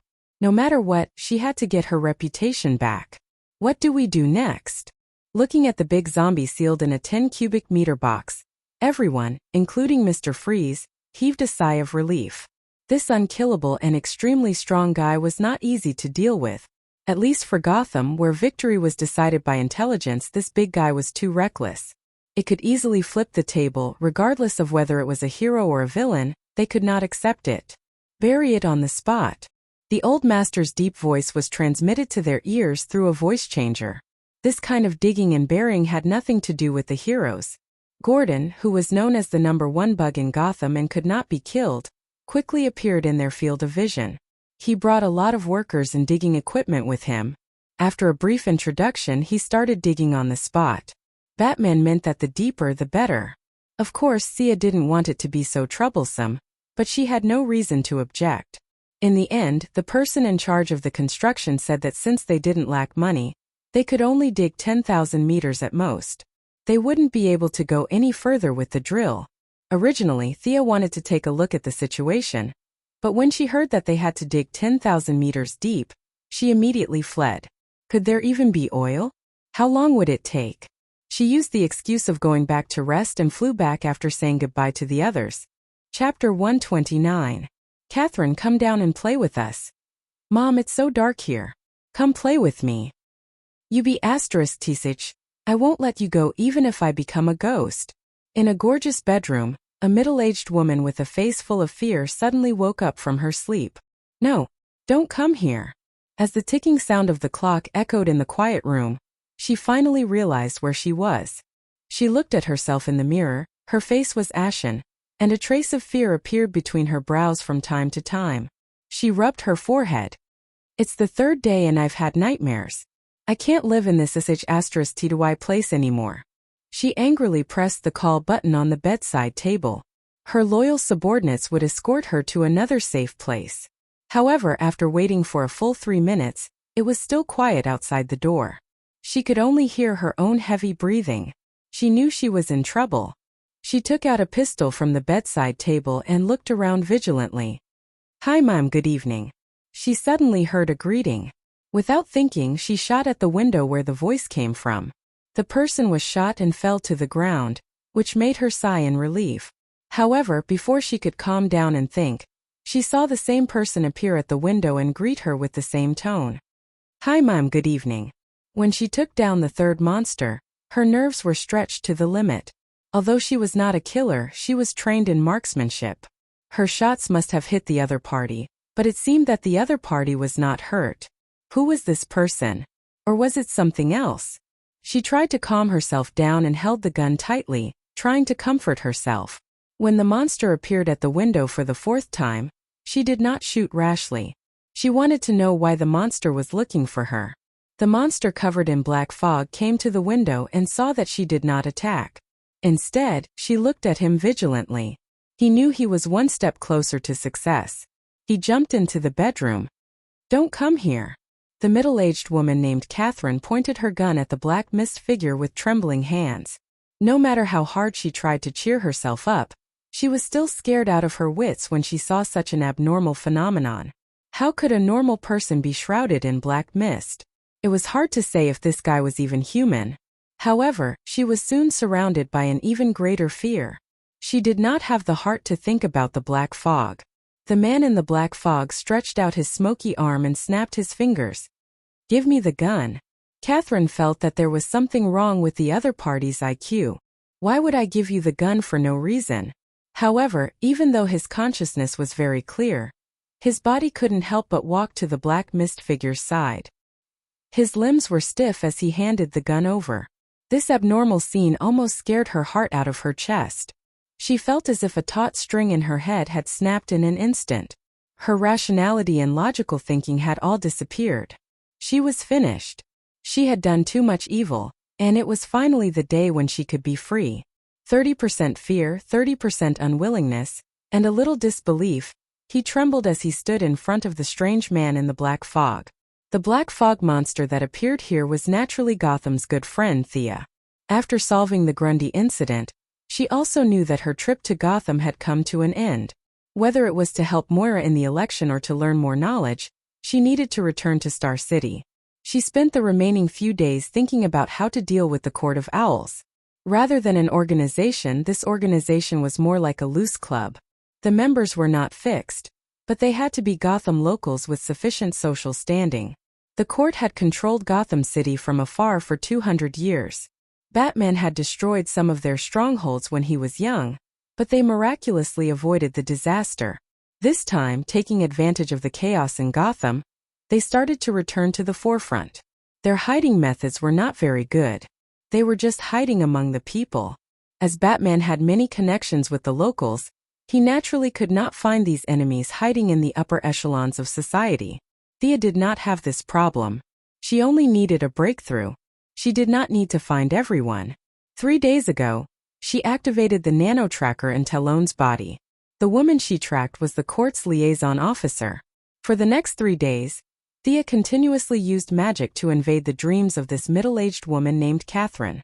She used a large number of scary scenes to gradually break down her psychological defenses. Finally, she completed the preliminary control today. Of course, she would not say that she was thinking about the mind control spell to deal with a certain muscular man in a red cape. There must be a misunderstanding. Thea sighed. Although the casting process was bumpy, it was finally completed. If Merlin knew that his descendant took 3 nights to cast such a simple dream entry spell, he would definitely come out from the depths of the multiverse and throw a fireball at her face. This was the trouble of not having anyone to teach her. Thea knew that she was terrible, but this was her limit. She had to memorize the contents of the hidden map, the engraving method on the dagger, and various unreliable theories on the internet. She finally managed to cast the spell. In order to make the spell more effective, she even created 3 clones to send her to her death. When she thought that she could escape, she would kick her down, causing her to completely lose her mind. Of course, this was not a spell. It was the domain of modern psychology. In order to deal with this woman, Thea used all the means at her disposal. The clones only consumed her physical strength, but the dark mist consumed her meager magical power. In order to deepen the impression, she used it 4 times. She was almost at her limit. Thea reached out a hand and placed it on Catherine's forehead. She began to read the woman's memory under the woman's blank gaze. Actually, it was not appropriate to use the word reading to describe a person's memory. Memory was not a piece of paper, but a highly layered book. Although Thea had prepared herself mentally, she had to stop after reading the 3 layers of memory on the surface. There was too much content, and she needed to keep digesting it. She had to throw away the messy thoughts and memories of the middle-aged woman, and only keep the various matters about the court that she cared about. She let out a laugh that she thought was normal, but it was actually a terrifying sound after the voice changer. Thea sat on the side and took out her notebook to study how to read the woman's memory more efficiently. The liaison officer of the Court of Owls, Catherine Monroe, stood motionless in the same place. It was not that she was too scared to move, but that she had lost control of her body. After Thea violently read her memory, her brain was more or less damaged. At this time, she was muddle-headed and could not differentiate between a dream and reality. Thea summed up the gains and losses and improved the reading method. Instead of the original reading method, she changed it from the original reading method to a point-based reading method. She did not want to waste any rubbish memories and increased the speed to avoid arousing suspicion if she left the camp for too long. This time there was an accident at the beginning of the reading. Catherine's brain was filled with a lot of thoughts like, am I dreaming? When will I wake up? And so on. Interesting, this middle-aged woman's mind was not completely controlled by the spell. Instead, she thought that she was still in a dream. She buried the previous few conversations deep in her heart. This was a typical ostrich's mind. She originally planned to gather the people in the court to do 1 vote and then withdraw, but now it seemed that she could do more. Thea continued to probe deeper. This time she did not linger on the memories, but plunged into the deepest part of the memory. Soon she found a lot of consciousness at the bottom of the memory. These were the woman's most terrifying memories, which were buried deep in her heart after being washed away by time or through psychological treatment. Thea found the memory that she used to scare her. The whole memory in her mind was dark and had a slight trace of magic. This massive memory was trying its best to devour the terrifying memories around it. When it completely wiped out the surrounding memories, the middle-aged woman named Catherine would be frightened to death. Her breathing would be disordered and her heart would stop. Of course, Thea could not let her die. This woman's will was not strong, and she was in a high position. This was a weapon that she could use to control the court. Yes, she originally only wanted to sell the hammer, But now that she saw another possibility, she immediately changed her plan. She wanted to control the Court of Owls. Whether it was for the family's wealth or to set up Gotham, these so-called upper-class people were too useful to her. Furthermore, with their help, she might be able to find a way to further her magic training. Thea began to consciously modify the nightmare that she created. Because it was more or less tainted with her own magic, the memory did not reject her. Following the steady output of her magic, the old gray memory was replaced by a memory with magic. This new memory was modified by her into a very old-fashioned obedience contract. This middle-aged woman named Catherine Monroe would acknowledge Thea's orders from the bottom of her heart. Her daily conversations and actions would not be affected at all. In addition, the memory of magic had completely taken over the area of her terrifying memories. She would no longer have any feelings of fear. Perhaps this was a blessing in disguise. In the final stage, Thea left a small cluster of her mental strength in the deepest part of her heart. If Catherine was forcefully brainwashed, this cluster of mental strength would detonate her consciousness and turn her into an idiot. There were too many people with superpowers in this world. She had to be careful. Huff huff. Thea withdrew from Catherine's consciousness. She had used up a lot of her mental strength. If it was not for the fact that her mental strength was far superior to that of an ordinary person, she would not have been able to withstand such a large consumption. After dispersing the black fog, she wanted to see the effect. She snapped her fingers. The woman named Catherine instantly regained control of her body. When she saw Thea's true face, the shock on her face slowly turned into excitement, and finally into ecstasy. "Thea, when did you come? Let me get you something to eat. Do you have something for me to do? Tell me." Chapter 130. Catherine's enthusiasm was too much for Thea to handle. After experimenting with a few small commands, the results were pretty good. Thea didn't have the bad taste of making a master-servant contract. It wasn't nice to be called master by an old woman kneeling on the ground and calling her master. If it was a 16-year-old girl, she might have considered it. She chose the friendly contract, which had a lower psychological resistance. Modern people had a high resistance to master-servant contracts, especially in a place like America where freedom was everywhere. If she forced herself to accept it, the psychological trauma would be projected into her daily life, and she would be exposed. This wouldn't be beneficial to her future plans. The friendly contract would preserve all her thinking abilities. Other than ordering her to die, all other orders would be carried out. Even if it was a special person who was good at hypnosis, they wouldn't be able to discover the problem without a large-scale memory search. Over the next 2 days, Sia repeated the same trick and brainwashed another important figure in the Owl Court. It was the current patriarch of the Falcone family, the head of the city's criminal family, Luigi Falcone. His brother, Mario Falcone, died at the hands of Gordon Sr. many years ago. Before he took over the family's affairs, he was secretly delighted. Every day, he would clamor for Gordon Sr. to pay with blood. He had repeated these words over and over for 20 years, to the point that even he himself believed it. Catherine used the excuse of discussing future matters to bring Luigi to her residence. Thea couldn't be bothered to enter the dream and slowly corrupt him. She directly hit the back of his neck and knocked him out. She took her time to do it. Thea's preparation didn't go to waste. Luigi, who had been in the underworld for many years, had a stronger psychological resistance than Catherine. However, after 2 days of hard work, she finally took in the representative of the black family in the court. Looking at the bald old man with age spots all over his face lowering his head in front of her, Sia felt a sense of accomplishment. Catherine Monroe represented the old nobility of Gotham, and was the founder of the city. She could determine the direction of the court to a certain extent. Luigi Falcone was the godfather of the underworld in the city. He had great influence over the other major crime families. The two of them represented the radical and conservative factions in the court. Thea did not intend for them to work together. She wanted to maintain the status quo. As long as they could continue to transfuse blood to her, they would have accomplished their mission. Both of them reported directly to Thea. Even if one of them betrayed her, the other had the ability to hold them back and wait for further orders. "From now on, I need you to transfer 3% of the court's operating funds to my secret account every month. She looked at her two subordinates who didn't like each other and continued. Also, instruct the families in the court to collect all books related to the mystical realm. The older the better. I want the original. The monthly percentage did not seem large, but it was actually an astronomical figure. This was the contribution of dozens of families. It was too important for the cash-strapped Thea. It was the same for books. Asking Thea to collect them would cost her her life. Many of these families had been passed down for hundreds of years. There might be notes and books from their predecessors that had been passed down to the present day.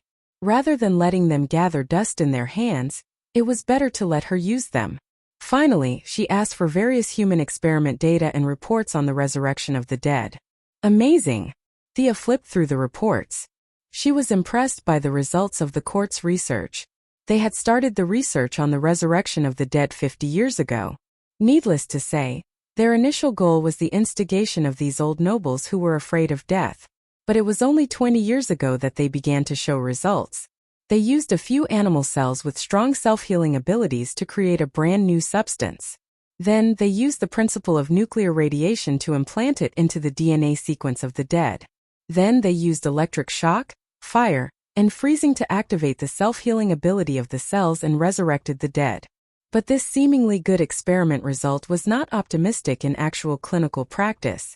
Several court leaders who had reached the end of their lifespans had accepted this experiment, but without exception, they all failed. Through constant comparison, the conclusion was that natural deaths were ineffective, and only unnatural deaths had a certain effect.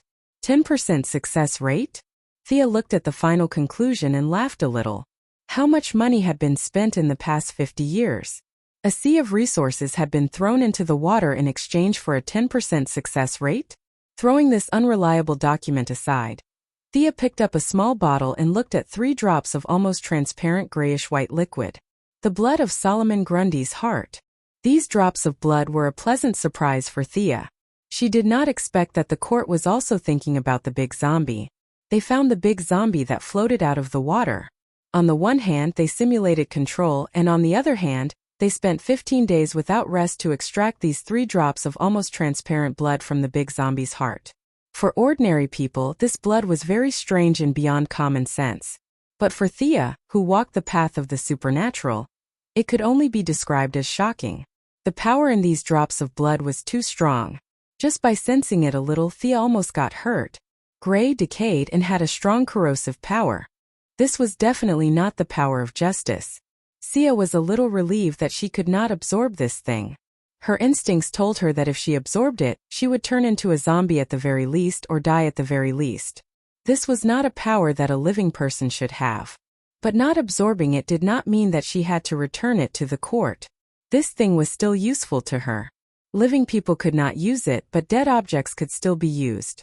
Thea looked at the sword of Azrael in her hand. This sharp sword was brought into the trial, which meant that it was extraordinary.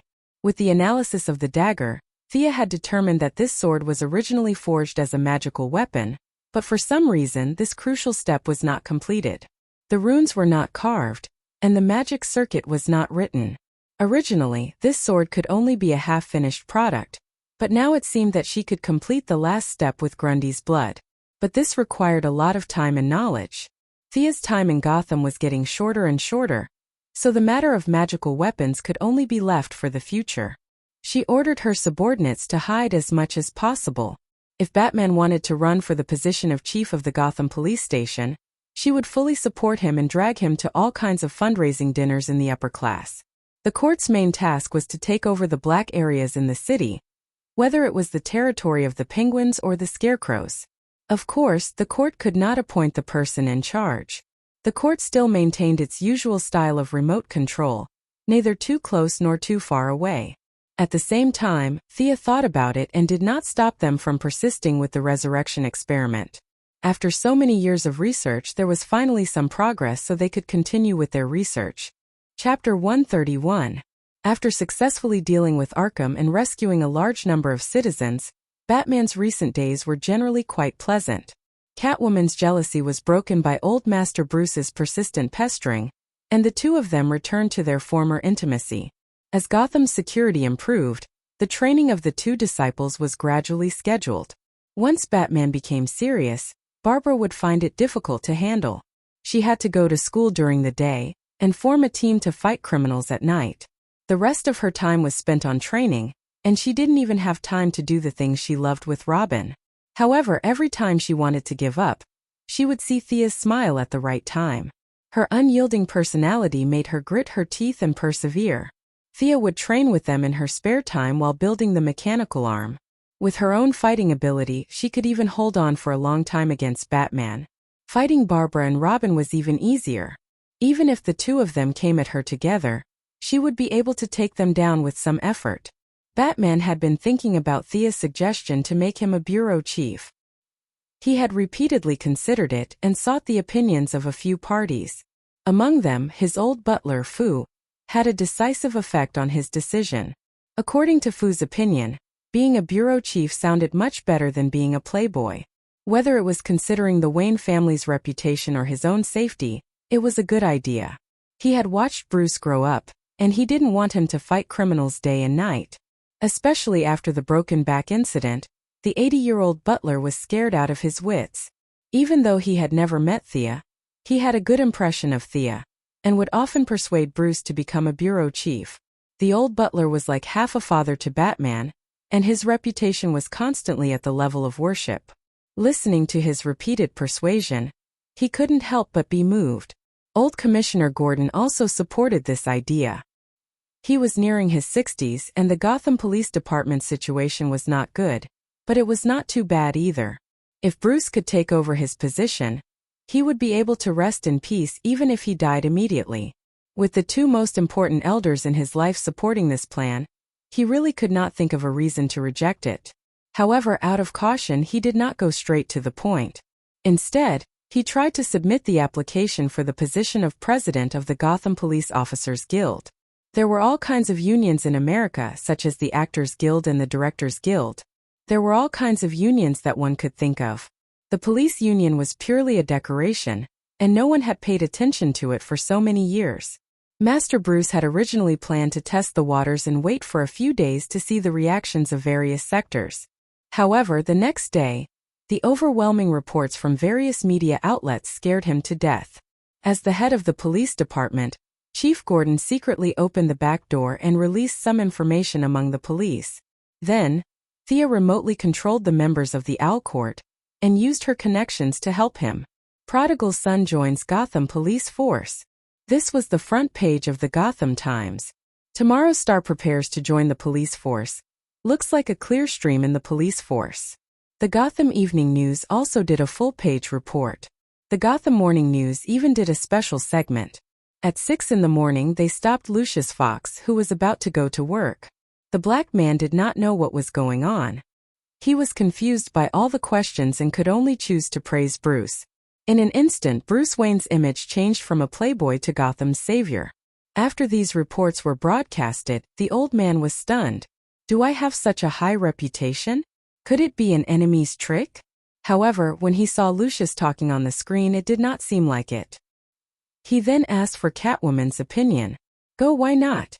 Catwoman also had some expectations for him to become the bureau chief. Those damn cops had caught her for 20 years. Now that she had become the bureau chief's wife, wouldn't they be pissed to death? Even Robin and Barbara agreed.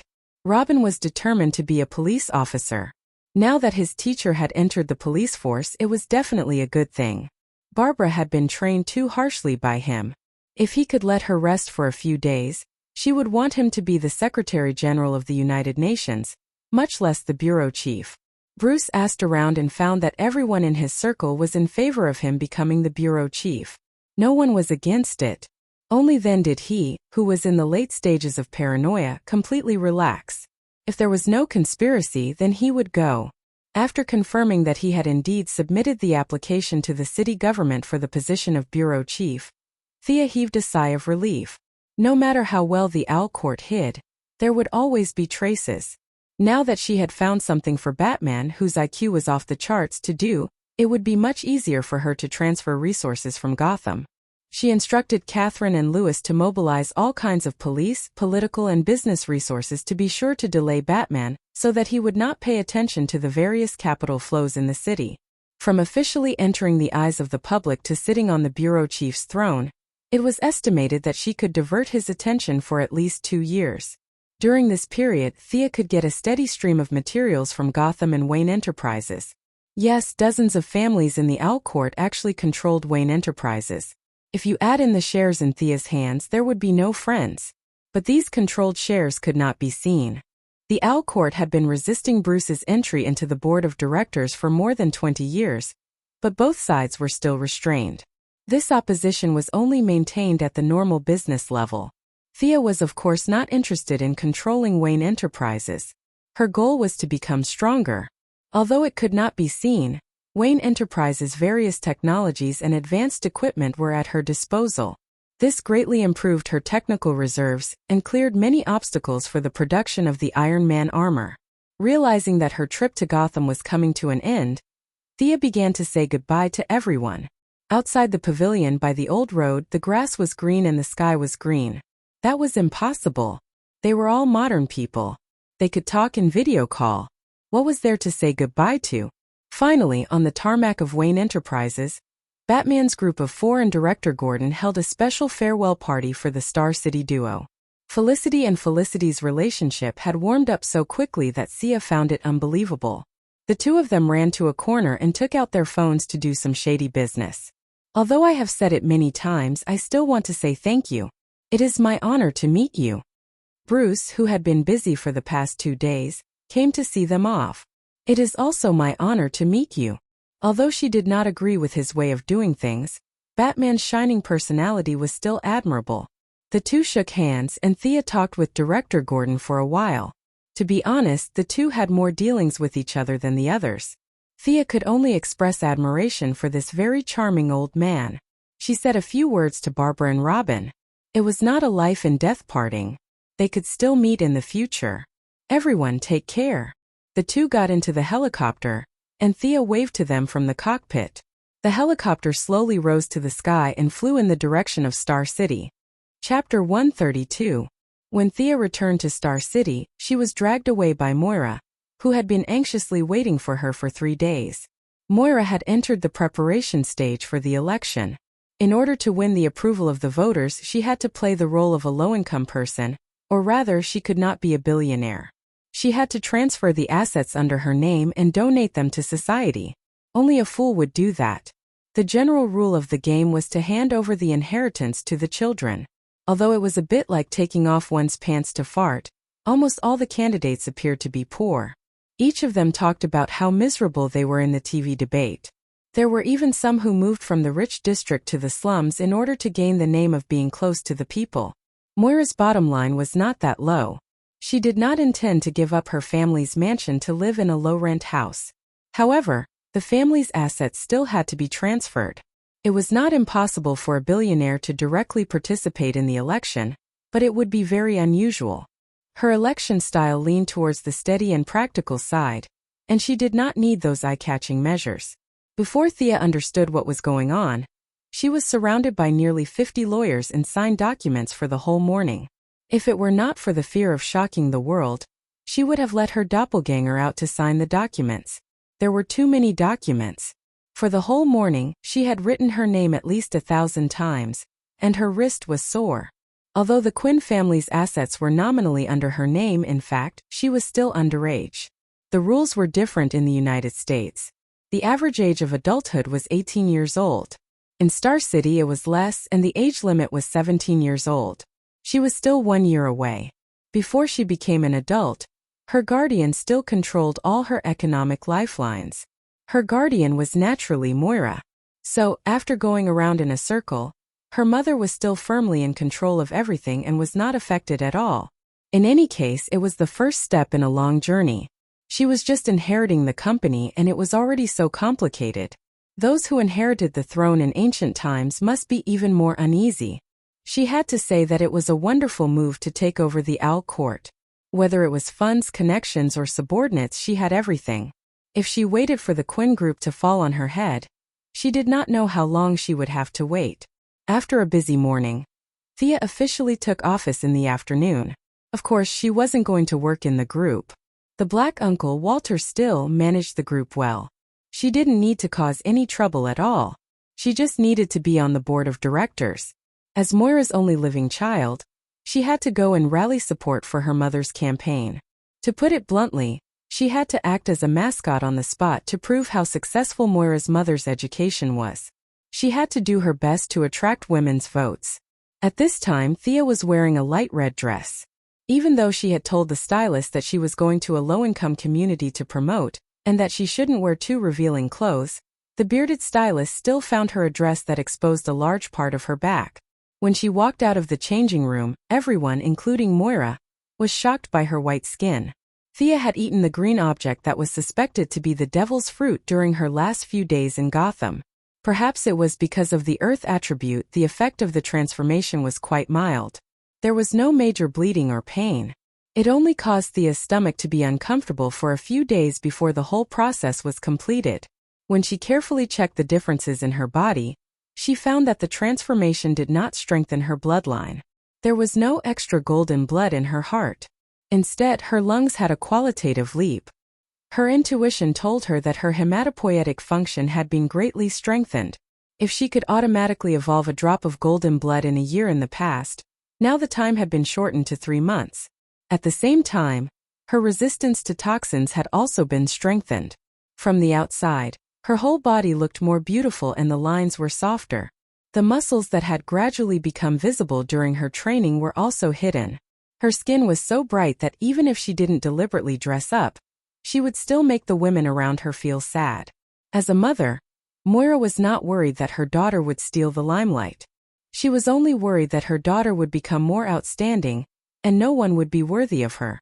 Previously, Thea had sent a lot of photos to Moira in Gotham. In fact, they were all taken at Bruce's private beach. Felicity had forcibly photoshopped them into Malibu Beach. At first, Moira just casually flipped through the photos, but as she looked, she found a familiar figure. Bruce Wayne. As the biggest playboy in the United States, she had naturally seen him before. Seeing that the two obviously knew each other in the photos, Moira couldn't help but wonder if her daughter had been deceived. Was it because she had been too strict with her daughter that she had been blinded by the playboy who spent a lot of money? There were a lot of thoughts, but in the end the only thought left was that the two of them were actually quite compatible. Bruce was a little older, but he was rich. As long as they got a marriage certificate, they could get a divorce. To be honest, in the whole of Europe and America, there were not many people who could match Thea in terms of social status. Those who were rich were older, and those who were not worthy of her. Moira was worried sick for her daughter. She secretly ordered her subordinates to investigate all the habits of Master Bruce in Gotham. However, Master's concealment skills were maxed out. Even with so many villains, they still could not find him, let alone Moira's subordinates. In addition, Gotham was in a state of chaos. In the end, they did not find anything. Moira could only keep this matter in mind and wait for the right time to talk to her daughter. Thea did not know that her photos had been exposed. She was standing behind Moira with a smile on her face, watching her mother shake hands with the housewives who came after hearing the news. Her mind had already fallen to the necklace she was wearing. This sky blue necklace was given to him by Malcolm. After returning from Star City, he unintentionally discovered that the inscriptions on the inside of the necklace were very interesting. Just like the Dark Mist dagger, this necklace was a magical equipment. There were only 4 inscriptions on the dagger, and they were very basic. However, there were 15 inscriptions on the necklace. The interpretation and recognition of various runes made the necklace nearly 10 times more difficult to decipher than the dagger. It was obvious that this necklace was passed down from Old Ma's ancestors. It was only in modern times that no one had awakened the bloodline, so it was reduced to the level of an ordinary accessory. Thea, who hated her lack of means to control the enemy, was overjoyed. However, after seeing 2 words, she was a little dumbfounded. Even though Thea had been learning this magical language recently, she had always lacked a basic reading book. There were many words that she had to guess. If she guessed correctly, it would be fine.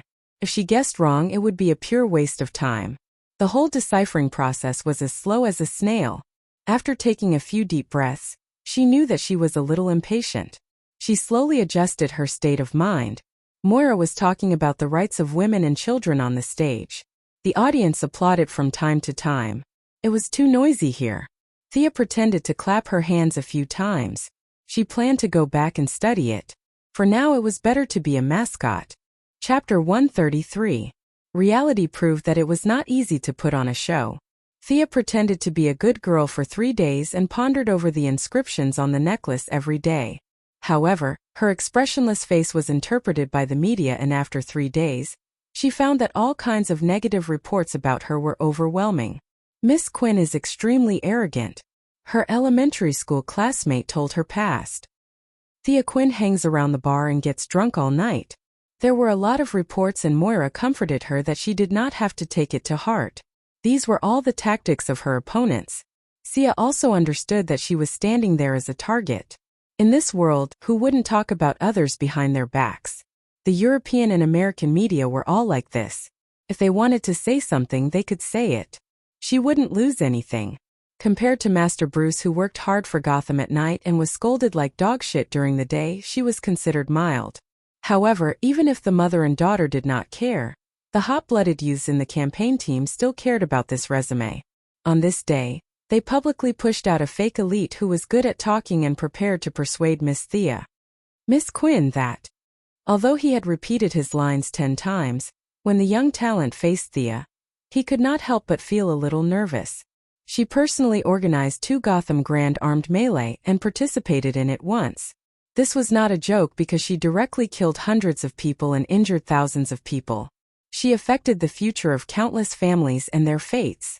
At this time, Thea's temperament leaned towards the cold and ethereal kind. Coupled with the deep transformation of her bloodline, she looked even more oppressive. She was silently calculating the 7th inscription on the necklace. This inscription seemed to connect the previous and the following. If she could understand it thoroughly, it would be of great help to her next interpretation. Now that her thoughts were interrupted by the young man, she was not angry, but more or less depressed. She glanced at him with bright eyes and did not say anything. She signaled him to say what he wanted to say. If not, he should get lost. The young talent almost fell to the ground under her gaze. Was this the gaze of a human? It was too scary.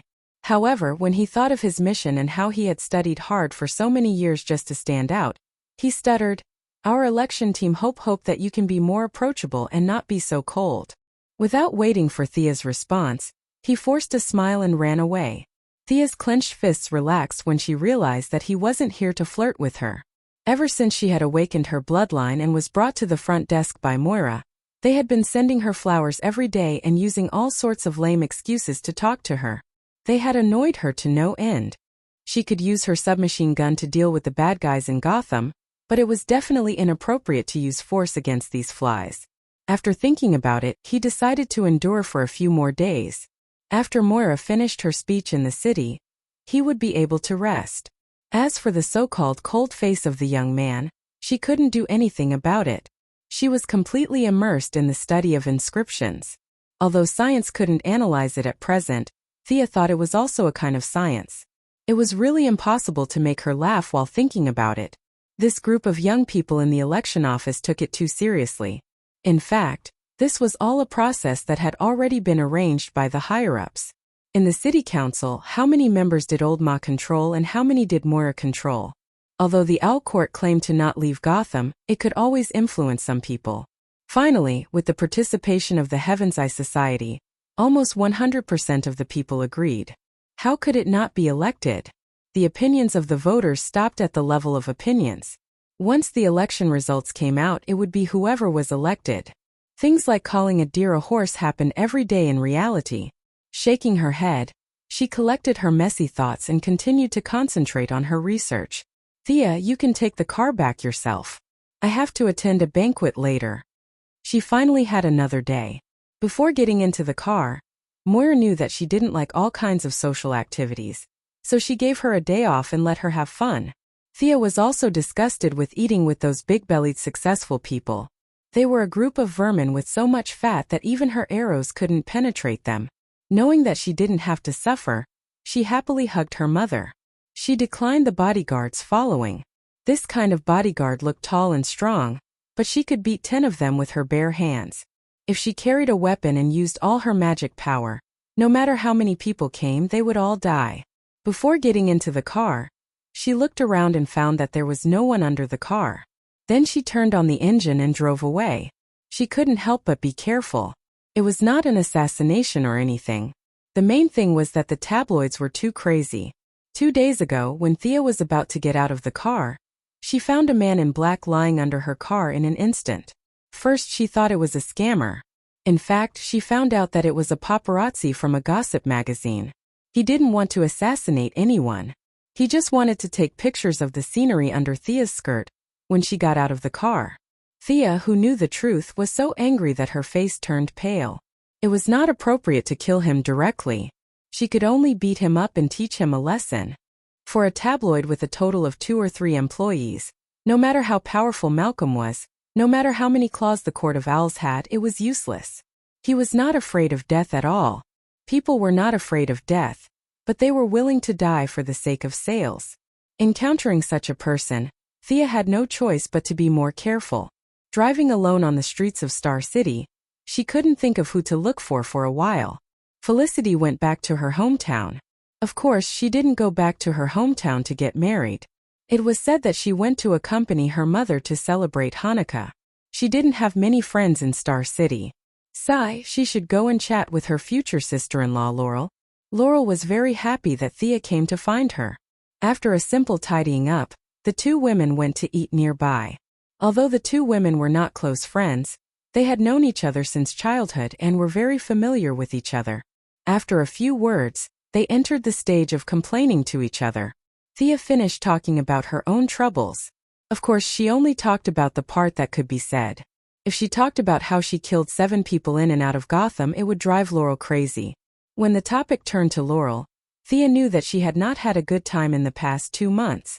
Thanks to the large number of jobs provided by Moira, the security in the slums had achieved a rare peace. Several popular troublemakers had also been transferred to other cities. With no one taking the lead and no one causing trouble, coupled with the fact that everyone was busy with their new jobs, no one came to Laurel's law firm to file a lawsuit. Although this was good news for Laurel, who had a strong sense of justice, the law firm was declining visibly. 3 out of the original 8 partners had already left, and the remaining few were looking for other ways. Originally, the 8 of them had shared the daily expenses, but now the remaining partners had to bear the burden. Laurel's meager assets were almost depleted. Tommy, who used to be rich, had been appearing and disappearing mysteriously recently. Laurel sometimes wondered if he had found another woman. Chapter 134. Today, Laurel was wearing a beige business suit, revealing a pair of long legs and a pair of high heels. When she thought of Tommy, her whole temperament immediately became very melancholy. She picked up the wine that the waiter had just handed her and took a big gulp. Is Tommy still learning martial arts from old Ma? But he couldn't refuse to see his girlfriend, right? Although she was a little suspicious, Thea still wanted to know the truth. Tommy, I haven't contacted you recently? Laurel waved her hand. When Thea thought that Tommy had disappeared, she said, just by phone, but we haven't seen each other in a long time. Then she clasped her legs under the table, her face dark red. Thea's perception had evolved into psychic power, so she was more sensitive to changes in the surrounding environment. Laurel's sudden heartbeat didn't escape her notice, but it was obviously not a sign of poisoning, but a sign of yearning. She glanced at Laurel's big breasts, which were the largest she had ever seen. She estimated that they were at least D-class. How could she comfort her when she was so dissatisfied? Should she go home and find a cucumber? That would be the end of their friendship. Laurel was unconsciously tempting the underage girl. Under the influence of alcohol, she told Thea a few interesting things about her relationship with Tommy. When a man and a woman encountered something interesting, they would definitely go home and do something more interesting. She inevitably told Thea about how long Tommy lasted and what positions he liked. Thea didn't feel awkward at all. She had always been calm about her mother finding a boyfriend, so it wasn't a big deal to have a brother who was related by blood. She just felt that Tommy didn't have enough energy to deal with Laurel, and was very passive. What about Oliver? What was it like when you were with him? Thea asked with bright eyes. Oliver. Laurel put her hands together as if she was reminiscing. She couldn't help but smile. He was very gentle and strong. It was always fun to be with him. Thea rolled her eyes. See, this was why Oliver had sex with all the women in the series except for her, who was his biological sister. The problem was that he was strong. He was really good at it. And always fun meant that he had a lot of tricks and could adapt to different situations. Thea glanced at Laurel again. It was no wonder that the two of them were a perfect match. No wonder Laurel began to waver as soon as Oliver returned to the city. Tommy's body was not as good as Oliver's. At this time, Sia had already planned to finish the election phase and rush to Purgatory Island. No matter what Oliver thought, at least she would give him a chance to go home. At the same time, she could also save Yao Fei's daughter, Shadow Yao Dong. She was one of the few girls in the movie who had an indescribable national temperament. Sia had a good impression of her, and was prepared to change the ending of her tragic death. In addition, Sia inadvertently glanced at Laurel. Her sister, Sarah Lance, should also be on the island. If there were no accidents, they would all be pulled back. Thea, do you have a boyfriend? Have you tried? Laurel was obviously a little drunk. She suddenly felt that it was a little unfair for her to be the only one saying it. You have to say something. If you don't do well, I can teach you. She unconsciously sounded like a senior imparting her experience to a junior. Sia instantly understood what she meant and covered her face a little. I can scare you to death when I entertain myself. Do you think my doppelganger technique is a joke? The same body, the same thoughts, combined with the pleasure from different perspectives, the sensory stimulation is double. Let me tell you, I'm afraid of myself when I'm dirty. Although it was originally just to test the limits of the technique, the subsequent development was not very harmonious. Thea did not tell anyone this secret. She was afraid that Ancestor Merlin would find out and throw a fireball at her from a higher dimension. You're just a piston friction on the physical level. I've already entered the magic era. As long as my magic power is further strengthened in the future, 2 or even 3 doppelgangers will not be a problem. Laurel can't fight Sarah and Oliver plus Tommy, right? Thea felt that her thoughts were unrestrained and had almost run to Mars. She quickly calmed herself down. I'm definitely not that dirty. This is the aftereffect of blood purification. Yes, that's right. She was about to make up a fake boyfriend to deal with Laurel. Bang! Bang! The familiar sound of an M1911 pistol reached her ears. Thea instantly picked up the fork on the table, ready to throw it out if there was any danger. From today onwards, this bar will be under the protection of the Botner family. A burly man with a full beard walked into the bar with 2 subordinates carrying rifles. Seeing that his deterrence had worked, he looked around with his bell-like eyes, looking for a target to further establish his power. How melodramatic. This guy is collecting protection fees, right? Sia didn't want to get involved in this kind of trivial matter, so she secretly cast a spell. This spell was modified from the Dream Invasion spell, and could reduce one's presence to a certain extent. As long as it wasn't a blood feud, it could be ignored. She had learned this spell for a while, but she had not had the chance to use it. She couldn't use it during the election. If a living person stood in front of everyone, it would be useless no matter how hard she tried to reduce her presence. Thea drew 2 inscriptions in the air with her finger and silently recited the spell. She felt that a small part of her magic power disappeared. Thea knew that the spell was successfully cast. Now she could see the effect. You come here. The burly man with a full beard did not pay attention to Thea. He grabbed a boy dressed as a waiter next to him. With a grim smile, he said to the boy, "Which family did I say I was from? Repeat it." The boy was scared silly. Who would remember which family you are from? He tried hard to recall, but fear filled his brain. He trembled all over and just couldn't remember.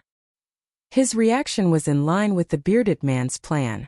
He was going to make an example of him and deepen the impression of these people. He raised his wrist and pointed the gun at the waiter's head. Can't remember? Haha. Looking at the bearded man with a full mouth of yellow teeth, Thea was a little disgusted. These guys were the newcomers of the Botner family. They were too unruly and barbaric.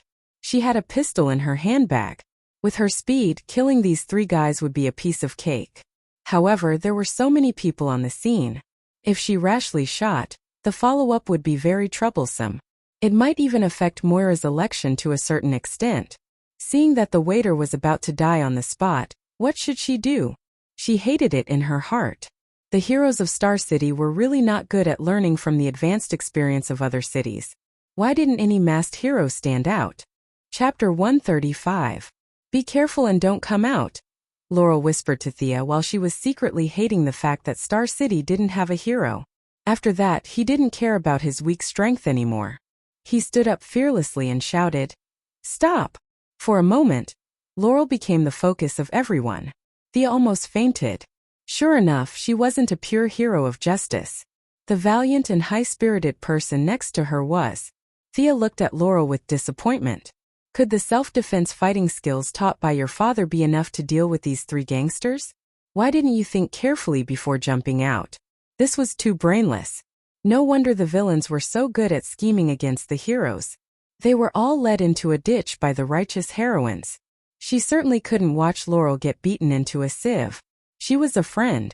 If she didn't have the ability, she could only take the blame for her. She didn't expect that today she would enjoy the treatment of a male protagonist. She cursed in her heart and grasped the fork in her hand, ready to take the initiative and kill the bearded man. When the bearded man saw that it was Laurel, the blonde beauty, he turned around and showed a wretched smile to his two subordinates. He took away the pistol aimed at the waiter and pointed it at Laurel. "Beauty, are you talking to me? Can you shout a little louder?" After saying that, he straightened his back a few times and laughed loudly in the midst of his subordinates jeering. "This scum!" Thea shifted her gaze from his eyes to his mouth. She would use this fork to teach him how to speak. Laurel wasn't the future Black Canary. At this time, she had just graduated from university and started working. It could be said that she was a very immature newcomer. Facing a gangster with a gun, her legs unconsciously trembled. But she still held on and looked at the bearded man without showing any weakness. The bearded man was a little dissatisfied when he didn't panic like he had imagined.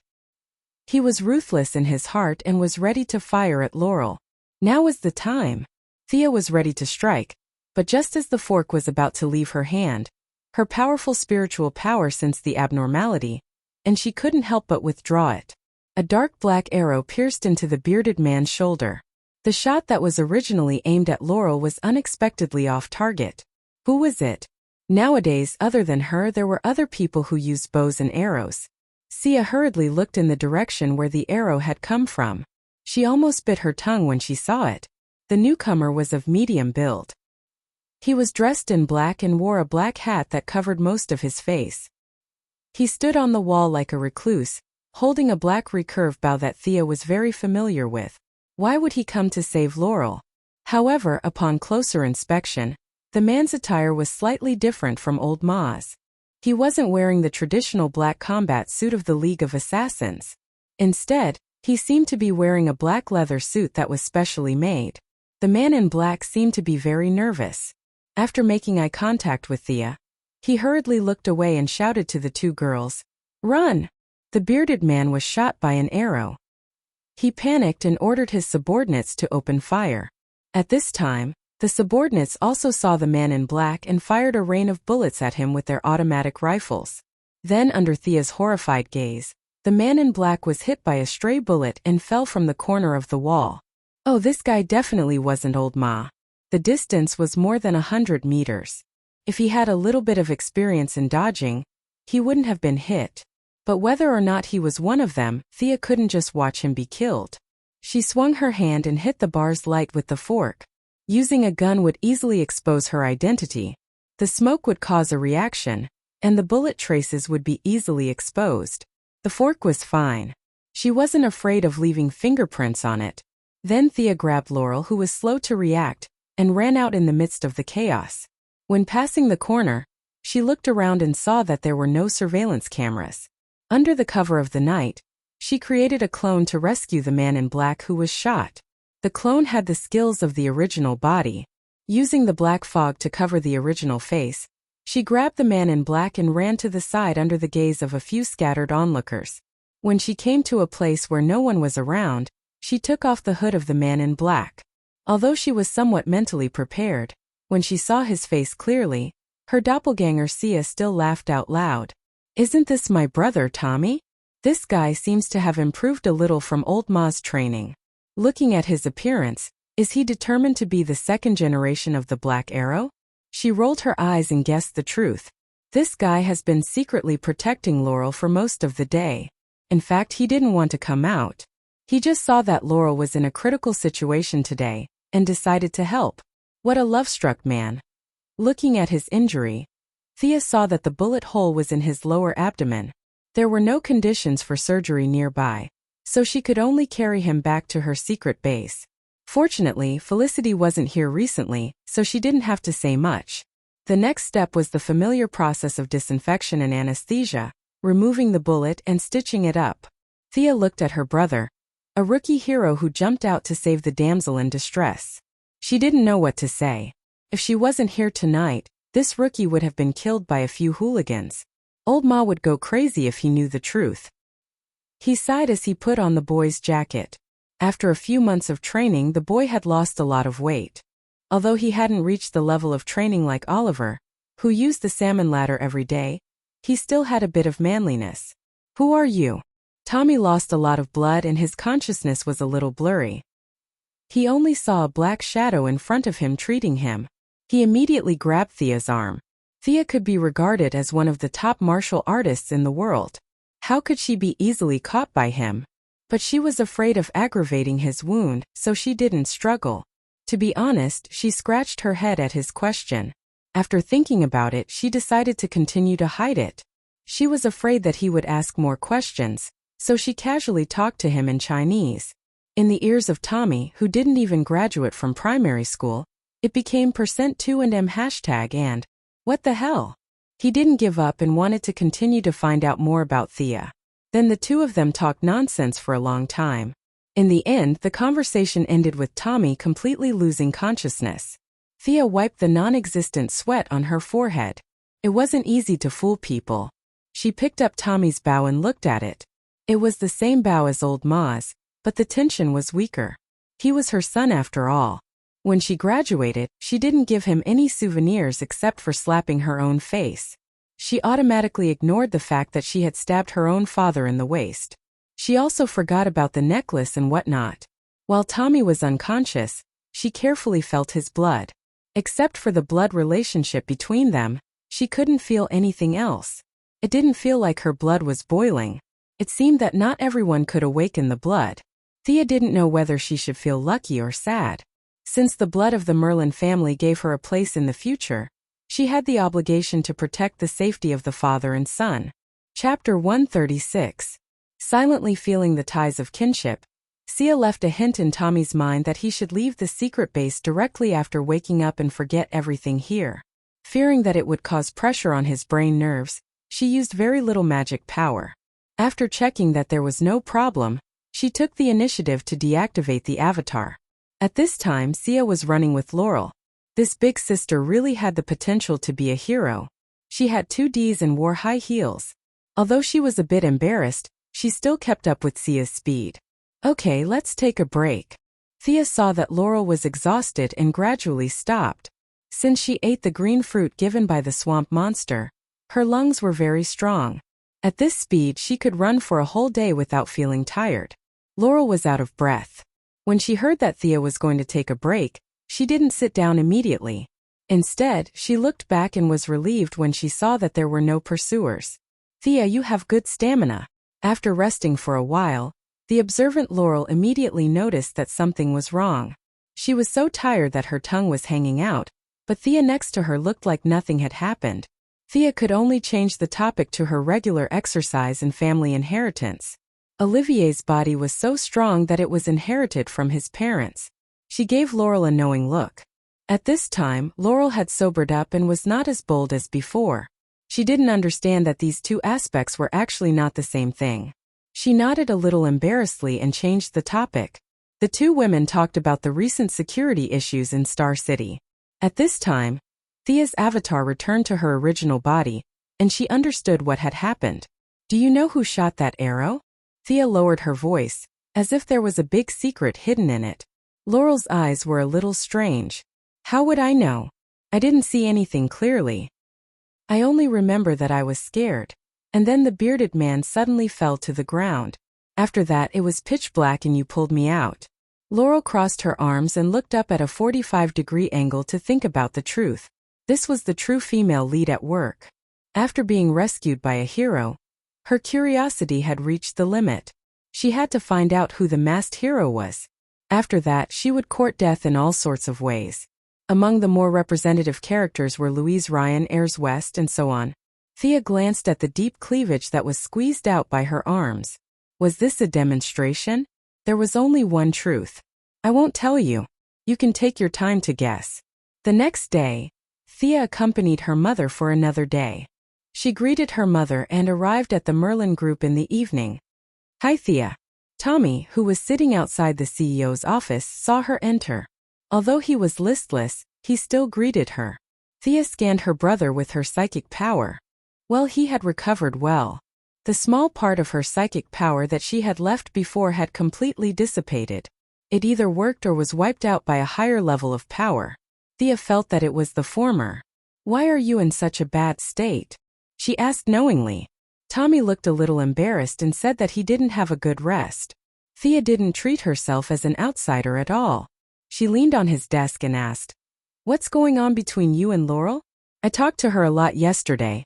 They did talk a lot, but most of the content was not suitable for children. Tommy didn't know that his dark history was in the hands of the unscrupulous black-hearted girl. When he heard her talk about his girlfriend, he remembered the conversation between Malcolm and his father when he knew that he was going to be a hero. Old Ma's meaning was very straightforward. If you want to be a hero, you can go ahead, but you have to be prepared for the people close to you to be hurt. If you don't prepare anything before killing your way out, then you can only wait to regret it and hammer yourself in the balls. As Oliver's good friend, the two had certain similarities. Whether it was the fact that they both liked Laurel, a woman of infinite justice, or the spirit of sacrificing themselves for the greater good, they both made the same choice, which was to stay away from their loved ones. Thinking of this, he looked at the graceful Thea in front of him. He didn't know the truth, but he secretly sighed that his friend's sister was getting more and more beautiful. It could be said that he had never seen such a beautiful sister in his life. In order not to implicate others, he had to stay away. I'm going to take care of something. Take a seat first. He didn't wait for Thea to respond. He picked up the documents on the table and walked out. His abnormal behavior stunned Thea. The relationship between the two shouldn't be so cold. Why did he have such a big reaction when she mentioned Laurel? Or was there a problem with the hinting spell last night? Under the inertia of thinking, she thought that there was a problem with the spell, but she didn't delve deeper into the problem. She shook her head and put her thoughts aside. Today she came to see Tommy on the way. Her main purpose was to find Malcolm. When she arrived at the door, she used her power of the will to search around. There was no abnormality, so she pushed the door open and walked in. What a rare guest. What can I do for you? Malcolm was leisurely making tea. When he saw her come in, he poured another cup and beckoned her to sit down. Thea considered her words and took out the necklace around her neck. This is what you gave me. Malcolm thought that she was going to return it to him, so he quickly said with a smile, It matches you very well. Of course it matches. Thea had already checked that Malcolm didn't have the basic requirements for blood awakening. Returning the necklace to him was like throwing money into the water. The level of this magic equipment was beyond her imagination. After studying it day and night, she only understood the first 7 inscriptions. She couldn't deduce any more with her own strength, so today's trip to the Merlin Group was the reason why she came here. Do you know the origin of this necklace? Or how it came to be in your hands? Can I ask? Malcolm's pupils unconsciously shrank. This topic was a little out of his expectations, but he didn't take it seriously. He laughed in his heart that Thea was still young and impatient. He slowly poured the tea. Is there a problem with this thing? Don't worry, drink the tea and tell me slowly. How should she put it? Thea thought for a long time but didn't know how to start. It seemed that she had to reveal some of her trump cards. Before she came, she had thought about this problem. She had dragged Solomon Grundy for several hours during the battle in Gotham. There were thousands of witnesses, and most of them were Malcolm's eyes and ears. She had to tell the truth. Fortunately, although Malcolm was a bad person, he had a good character and was not heartless. He was still very good to his children. In the original plot, he smiled and generously faced death for Thea. From a father's point of view, he was far more humane than heroes like Oliver Diggle. Thea shook her shoulder, and a big change took place right in front of Malcolm's eyes. A translucent figure walked out from her shadow. In less than a second, the facial outline of the figure gradually became clear. Malcolm was holding a cup of tea, full of the aura of a master. When he suddenly saw Thea standing in front of him, he couldn't help but spit out the tea in his mouth. What's going on? Old Malone didn't care about his appearance anymore. He stood up in a panic and looked at the shocking scene in front of him. This is the adventure I had in Gotham. This is why I came to find you. The two Thea spoke one after another. Their voices, intonations, and temperaments were exactly the same. Malcolm couldn't believe his eyes. He stared hard for a long time, but he couldn't see what kind of trick it was. Chapter 137. Thea retracted her doppelganger and tried to hold back her laughter. She then told him what had happened. Of course, her story was 70% true and 30% false. She only mentioned that she had been chased by Grundy all over the streets, and that she had suddenly awakened some of her abilities. The memories deep in her bloodline told her part of the reason. Merlin? Oh. Malcolm murmured the name that he was very familiar with. It was as if he had been living in the slums for 30 years, and suddenly received a notice that his house was going to be demolished. Excitement, confusion, and surprise were mixed together. Malcolm, who had always lived by the principle of calmness, was scared out of his wits. Can I have this kind of ability too? Malcolm, who was extremely thirsty for power, held back and asked his question. Thea had expected this question. She believed that any man would have some expectations of supernatural abilities, let alone this man who had been traumatized. If she said that he had no ability, he would have no chance in this lifetime. Go play with your bow and arrow. Of course, she couldn't say this directly. Family ties needed to be protected. She couldn't just talk nonsense. Besides, Thea didn't know if he could awaken his bloodline. Just because she couldn't feel it didn't mean that it didn't exist. Just like in the cultivation world, she was considered to have above-average double spiritual roots. She could build her foundation with a little luck. Old Ma and Tommy were similar to mixed spiritual roots. It was extremely difficult for them to cultivate. However, it wasn't impossible. It was just that she didn't know the method. She couldn't let him down. Thea considered her words carefully. I'm not sure. The memories in my bloodline are too little. I don't even know the basics. I can only say that there's hope. Malcolm spun a few rounds on the spot and pointed at the necklace in her hand. What's the effect of this thing? Or what did you discover? Thea was very proud when she mentioned this. She had at least figured out a small part of it. According to what I know, the world is composed of 4 elements: earth, fire, water, and wind.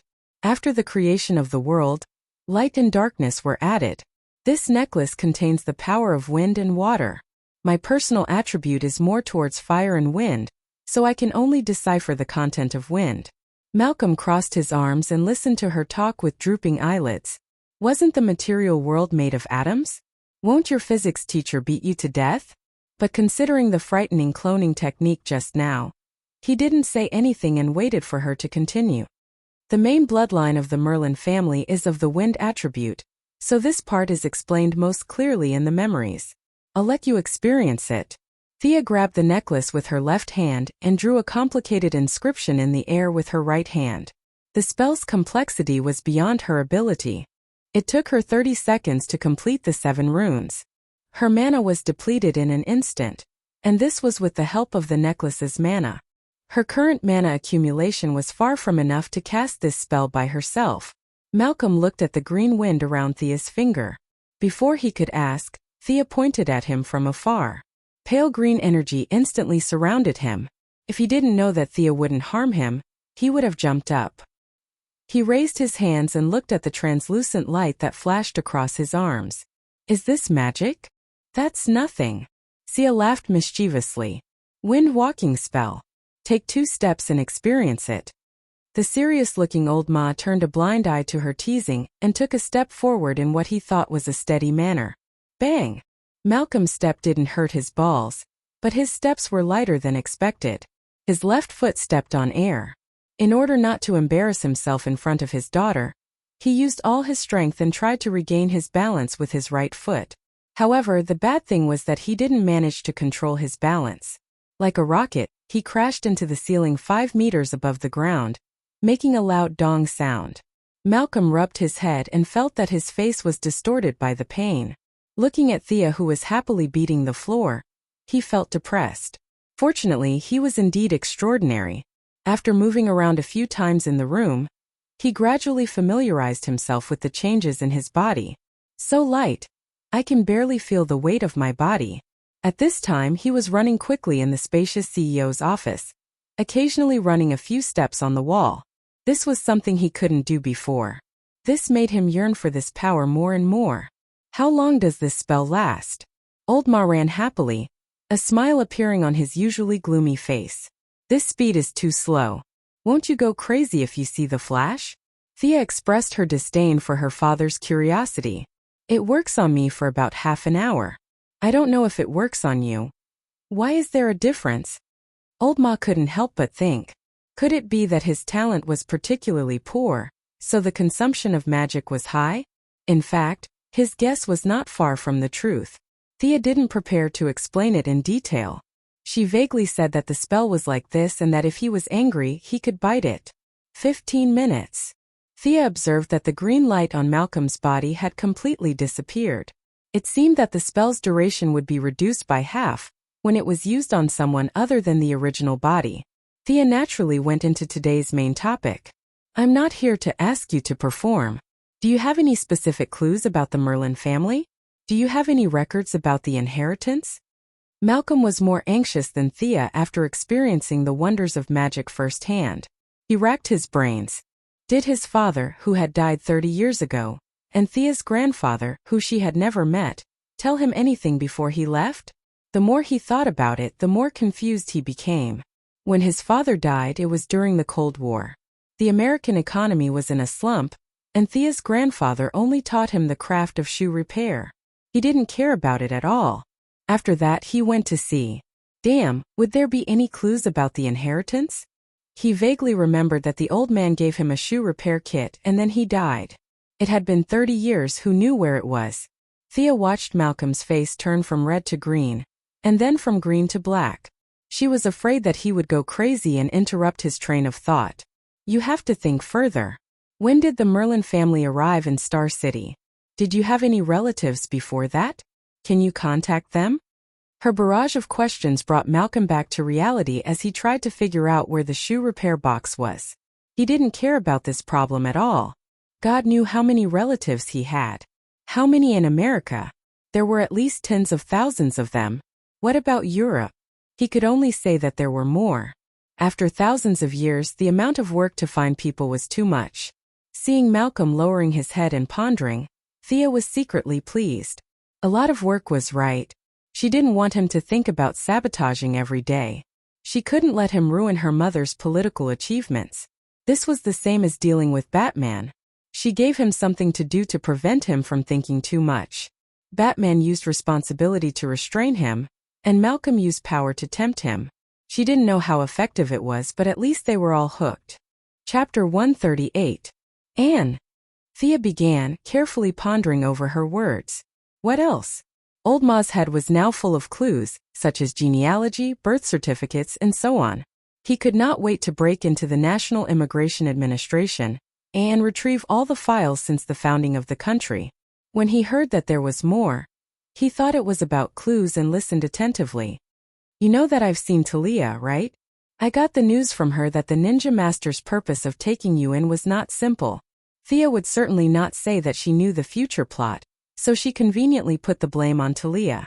Anyway, she was hiding deep in the mountains and forests, and old Ma would not go to her door to ask for confirmation. When he heard the name of the ninja master, Malcolm's expression was a little unnatural, but he still forced a smile and said, "This is Talia's way of getting someone else to do her dirty work." She was afraid that the master would find trouble with her, so she used the scheme of diverting the trouble. Humph, Thea, you fell for it. This was the bad thing about bad people. They thought that everyone had a conspiracy and were too paranoid. Thea could only give him another strong dose of medicine. In this world there are wives and husbands who die young every day. Why didn't the ninja master find someone else and choose you? He saw that you were pleasing to the eye and cultivated you wholeheartedly without asking for anything in return. Don't you think there's something wrong with this? Thea's words instantly broke through Malcolm's defenses. He subconsciously did not think there was anything wrong with this, but her words stabbed into his mind like a sharp sword. Ah! Malcolm only felt a splitting headache. Countless thoughts rushed into his mind, and large pieces of memory fragments were constantly reorganized and shattered. A large number of sealed memories rushed into his mind. In order to support himself, he could only hold on to the desk with trembling hands to prevent himself from falling. What's going on? I just said it casually. Why is there such a big reaction? Thea was confused. She wanted to help, but she really did not understand what was going on. She could only watch from the side worriedly. After a full half an hour, Malcolm's tightly knitted brows finally relaxed. He let out a long breath and said, "This old man, he plotted against me." "Who?" "The ninja master. He had hypnotized me a long time ago. No wonder I didn't think of such an obvious flaw." Malcolm tore off his tie angrily as he panted heavily. Thea finally understood. This was obviously done by the ninja master many years ago. It was similar to how she used magic to brainwash Catherine and Valky. However, she used magic, but she didn't know what he used. "Then do you still remember your previous experience? Why haven't you noticed the problem after all these years?" "I only remember that I was very vigilant at first, but there was a lot of incense in his room, and the smell was really intoxicating. I don't know when it started, but I relaxed, or should I say I automatically ignored some of the abnormalities. Damn it, that old bastard. Old man." Malcolm was constantly correcting his own memory. Many of the words he felt were inaccurate, so he kept correcting them. When he finally mentioned the ninja master, his lips began to tremble uncontrollably. He thought of Window as some old thief and cursed him. "You're not angry at him for brainwashing you. You're angry because you've been plotting and scheming for half your life, only to find out that you've always been tricked by someone else." Thea had recently read a lot of psychology books because of the suggestion spell. Based on the summary of various clues, she could analyze Old Ma's current state of mind. The ninja master's method was not difficult to guess. It was nothing more than drug relaxation and forced brainwashing in the depths of one's mind. The truth-telling serum was widely used in modern medicine, but it was now widely used by Secret Service organizations. The old man who had lived for 800 years must have a stronger serum in his hands. Thea waited for him to gradually calm down. "Do you still remember what he did to you?" Malcolm thought for a full 5 minutes before he said with uncertainty, "I don't think there's anything special about it. When we first arrived in Nandarbart, he handed me his sword and asked me to cut my palm and swear to join him.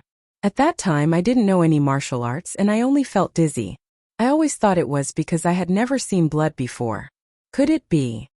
As Malcolm continued to recall the details, Old Ma's eyes grew bigger and bigger. Many clues that he had ignored in the past surfaced. With his intelligence, he immediately found the problem. As he paced around the office, he recalled all the details one by one. "That sword of his, other than when I joined the gang, has never been unsheathed. Usually, he only uses ordinary weapons for practice. I always thought that he valued my identity as a billionaire." Thea whistled softly. That sword seemed to be very powerful. It was hard to tell whether it was a magical weapon, but it was definitely not an ordinary one. In the original plot, Thea was also stabbed by this sword, and then her talent plummeted. Should she take revenge? But when she thought of the ninja master's unfathomable strength, she shook her head. She still needed to think at length. Malcolm had recovered some of his former vigor. Was my bloodline destroyed or taken away by him? This was the question he was most concerned about now. Although he already had the answer in his heart, he still wanted to confirm it with Thea. Seeing that he was going to be more and more miserable in the future, the answer was inevitable. But this could not be said directly. Thea still had to give him some hope. "My talent allows me to summon an exclusive unicorn from the upper space. As long as the unicorn reaches adulthood, I can merge with it. After that, I can use a lot of light spells and a lot of healing spells. I don't know how effective it is, but it should be able to repair the damage." Thea's words were so ambiguous that Malcolm felt as if his worldview had collapsed the entire night. What kind of nonsense was this? Unicorn? Anyway, his worldview had already collapsed, and he was not afraid to be more shattered. He asked, "Can you summon it for me to see? Could she summon it at night?" Thea had never tried it before. With an experimental mentality, she summoned it once. The little unicorn, who used to be at her beck and call, only appeared in front of the two after a full 5 minutes of white smoke. Feeling the discomfort of the night, it sent Thea a message that it was not in a good mood. Thea hugged the unicorn and gestured to Malcolm. Recently, she had been helping Moira with the election every day, participating in all kinds of square activities and civic gatherings. Thea had been basking in the sun a lot. At this time, the little unicorn had grown a lot, and was no longer the size of a palm. Sensing its displeasure, Thea could only hug it with both hands as if she was coaxing a child. Sensing that there were outsiders nearby, the little unicorn poked its head out of Thea's arms and saw Malcolm not far away. Bah! Bah! Bah! It spat fiercely at Malcolm, who had a dark expression on his face. Haha!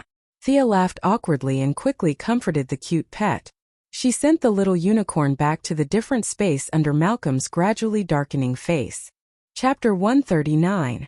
Malcolm's face was extremely ugly.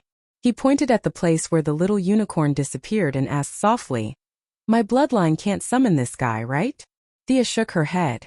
Getting a different answer from everyone, Old Ma breathed a sigh of relief. He didn't want such a stupid thing to follow him every day. A little girl might think it was cute, but he, a man in his late 50s, couldn't stand it. It was too weird.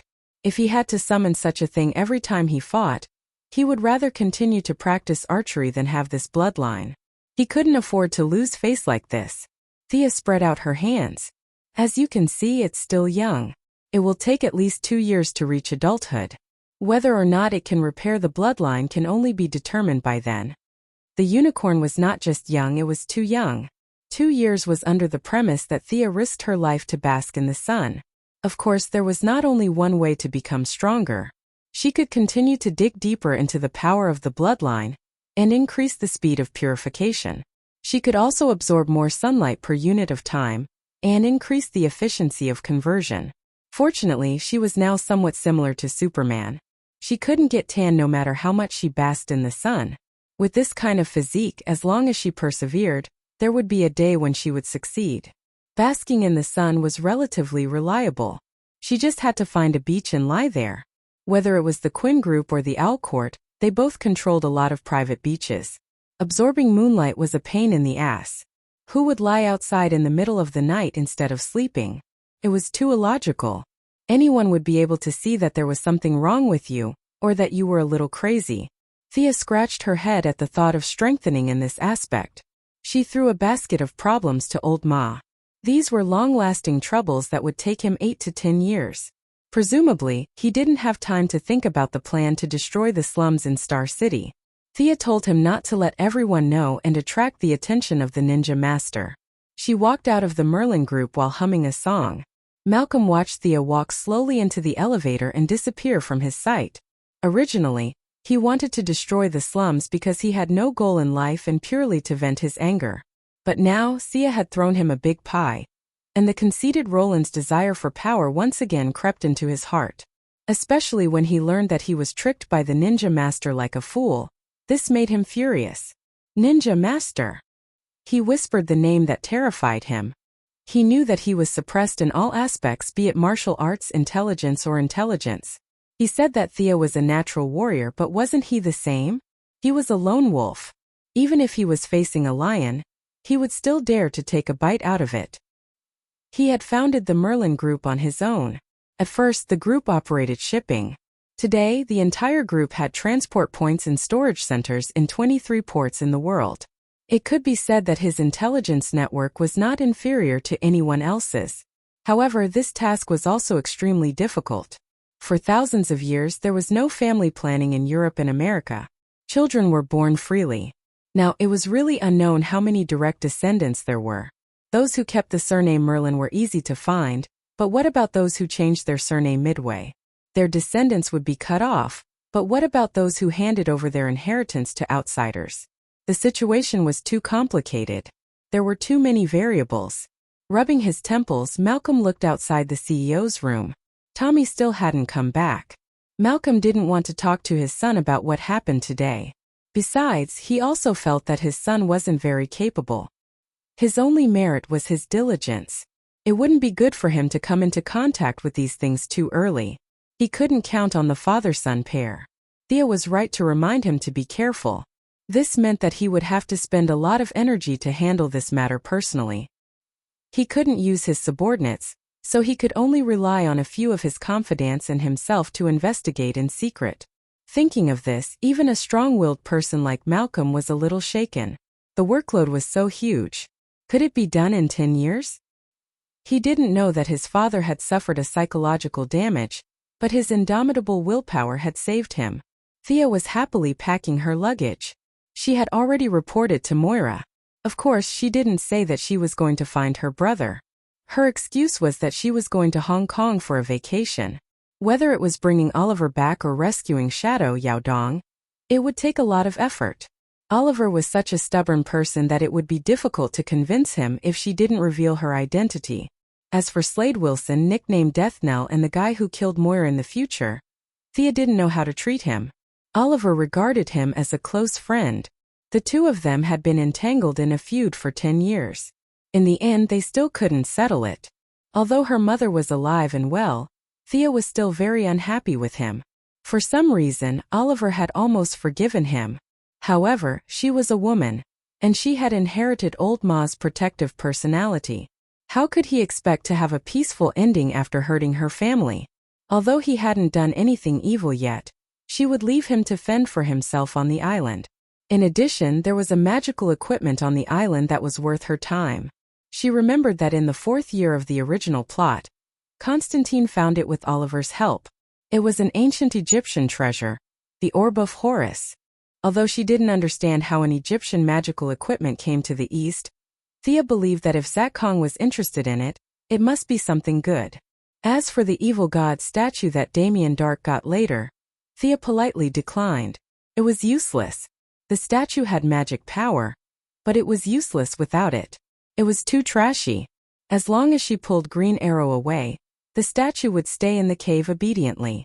There was no need for her to touch it. The location of Purgatory Island in the TV series was vague. It said that it was in the North China Sea, but the map showed that it was in the east of Honshu, Japan. They were about to reach the Kamchatka Peninsula. How could it be in the China Sea? The news media must be stirring up trouble for some ulterior motive.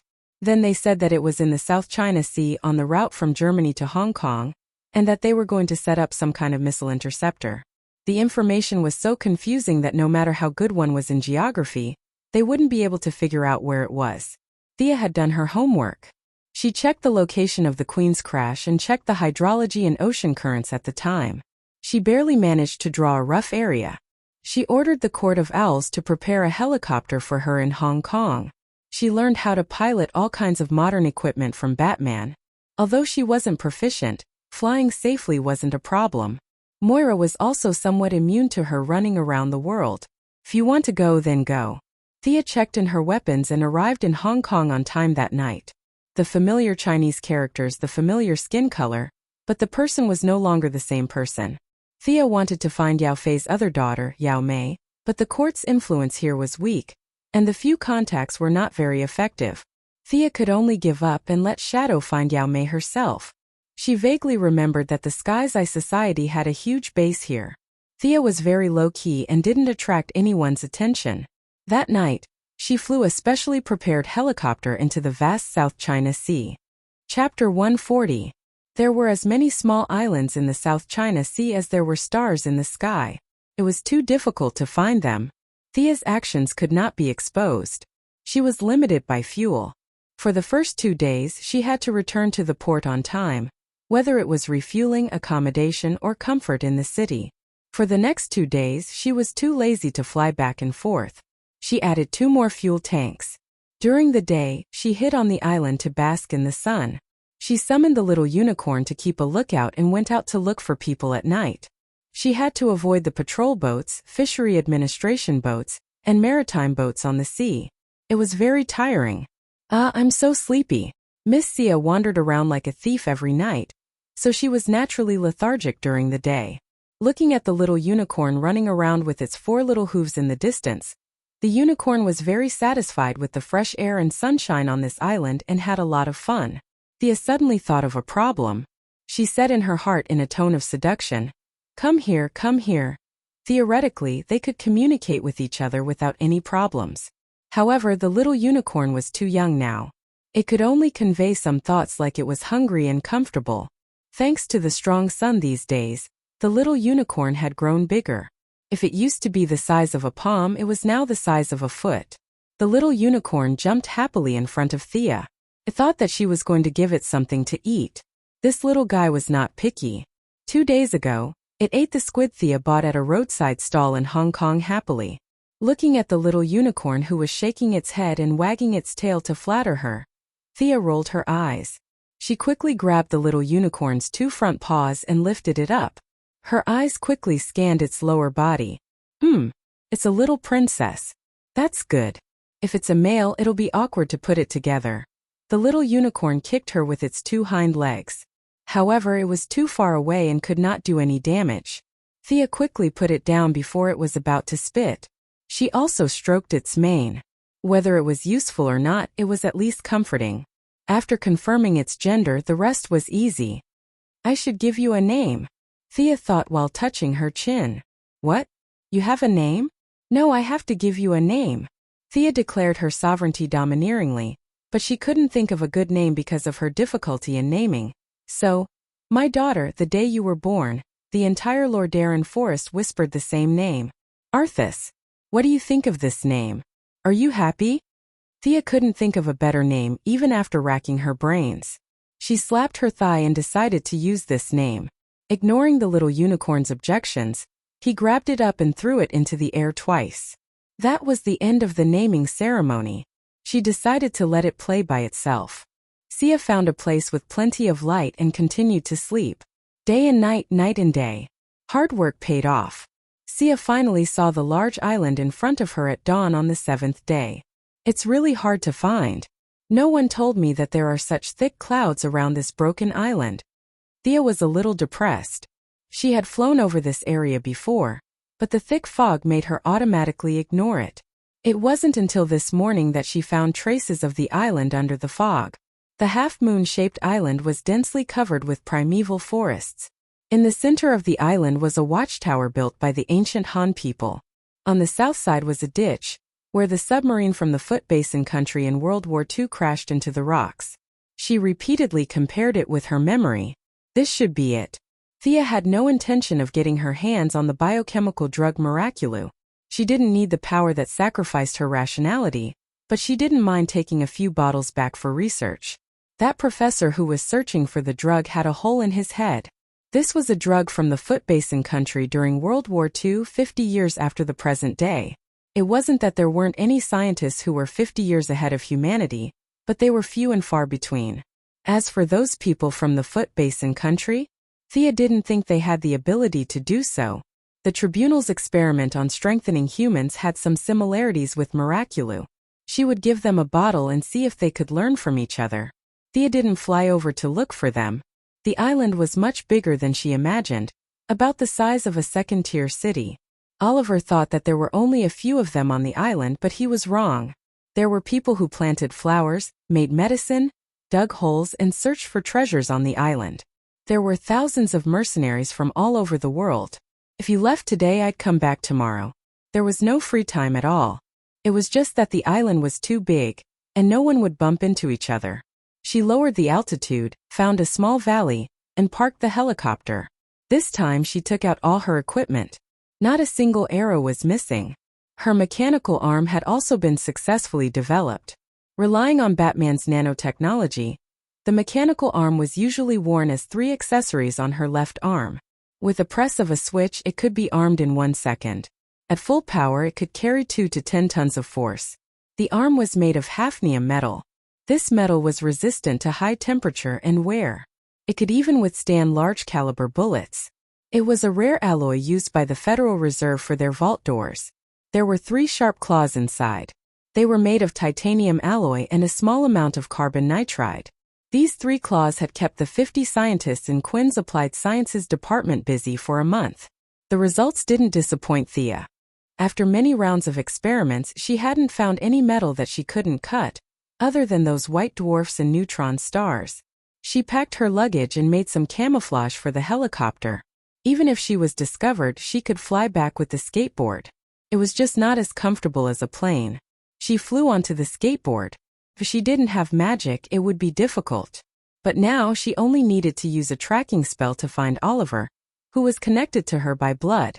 So far, the magical guidance was faintly discernible. It could only mean that the distance between them was far beyond the limit of magic detection. It's in the west. After confirming repeatedly, Sia flew close to the ground and faced the distance. The sun gradually moved to the west. The afterglow of the setting sun was reflected in the clear lake.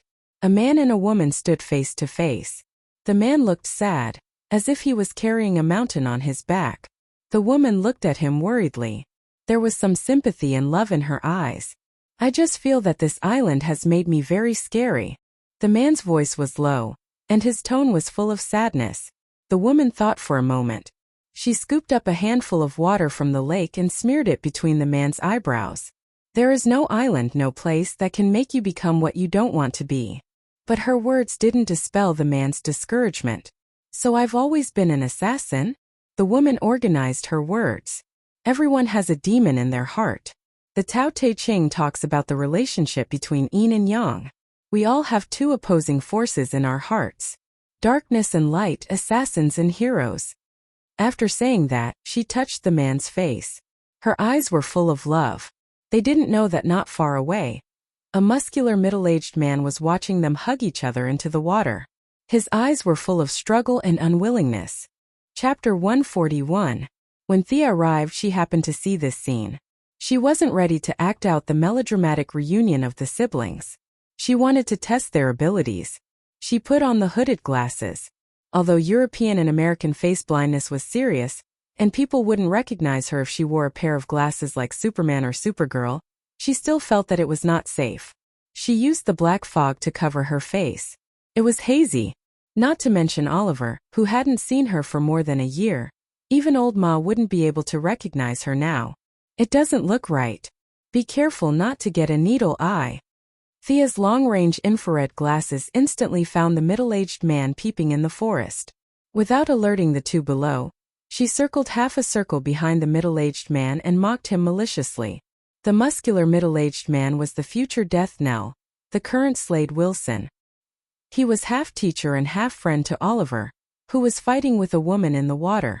Just as he was burning with jealousy, he suddenly heard the words behind him.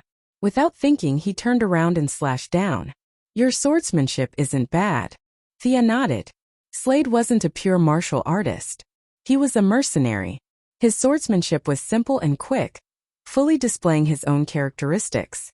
His strength and speed combined with his height and arm length made this slash full of momentum and power. Even if Thea was given a sword to slash, she wouldn't be able to bring out the charm of this sword. Slade didn't reject firearms. He could combine pistols and rifles with traditional cold weapons. But now that he was in purgatory, there were no firearms. Fortunately, his cold weapons weren't weak. He was good at the Kali martial arts of the Philippines and had practiced this skill to the peak. His swordsmanship in Kali martial arts could only be considered average. It was still far from being profound. But this average swordsmanship was based on Slade's own understanding and rich experience. He could bring out 150% of it in battle. Thea was a little excited. With her current level of fighting skills, there weren't many who could be considered her opponent. She couldn't fly to Gotham every day to find Batman to practice. Today, she finally met this non-famous crosstalk actor. No non-famous martial artist. She didn't use magic or mechanical arms. She only used her own martial arts to fight with him. Sia quickly dodged the attack, pulled out her sword, and stabbed at his throat with a backhand motion. Richard didn't expect this guy covered in black fog to be so strong and fast. He could only pull out the other long saber on his back and block the swift sword. Who are you? He was a little puzzled. How could there be such a powerful person on the island? Thea didn't pay any attention to him at all. The sword in her hand was like a snake as it pierced through several vital points on his body. Richard was a little annoyed that he didn't get the answer he wanted to hear. Taking advantage of his height and strength, he slashed left and right with his two swords and fought with Thea. Thea did not take the broad path of Batman. Of the 127 types of martial arts, she had only practiced a little more than 20. Although her IQ was considered top-notch, she had not reached the limits of human beings like Batman. Learning too much would only make her dizzy. Batman's method was only suitable for himself. Therefore, she had never practiced Richard's Kali martial arts. From the bottom of her heart, she looked down on the Philippines. What kind of top-notch martial arts could a broken country like that have? After exchanging a few blows, she relied on parrying to familiarize herself with his moves and to spy on Richard's flaws. As a veteran, Richard naturally knew what she was trying to do. However, it was not an exaggeration to say that he was old and strong. He used the entire set of swordsmanship back and forth twice.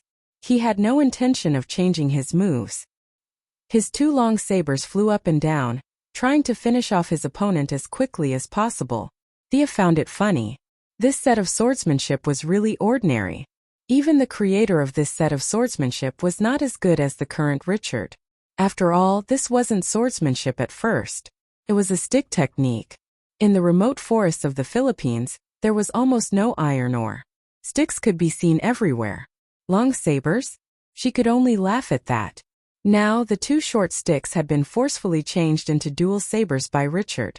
The power had not decreased. Instead, it had multiplied. But that was it.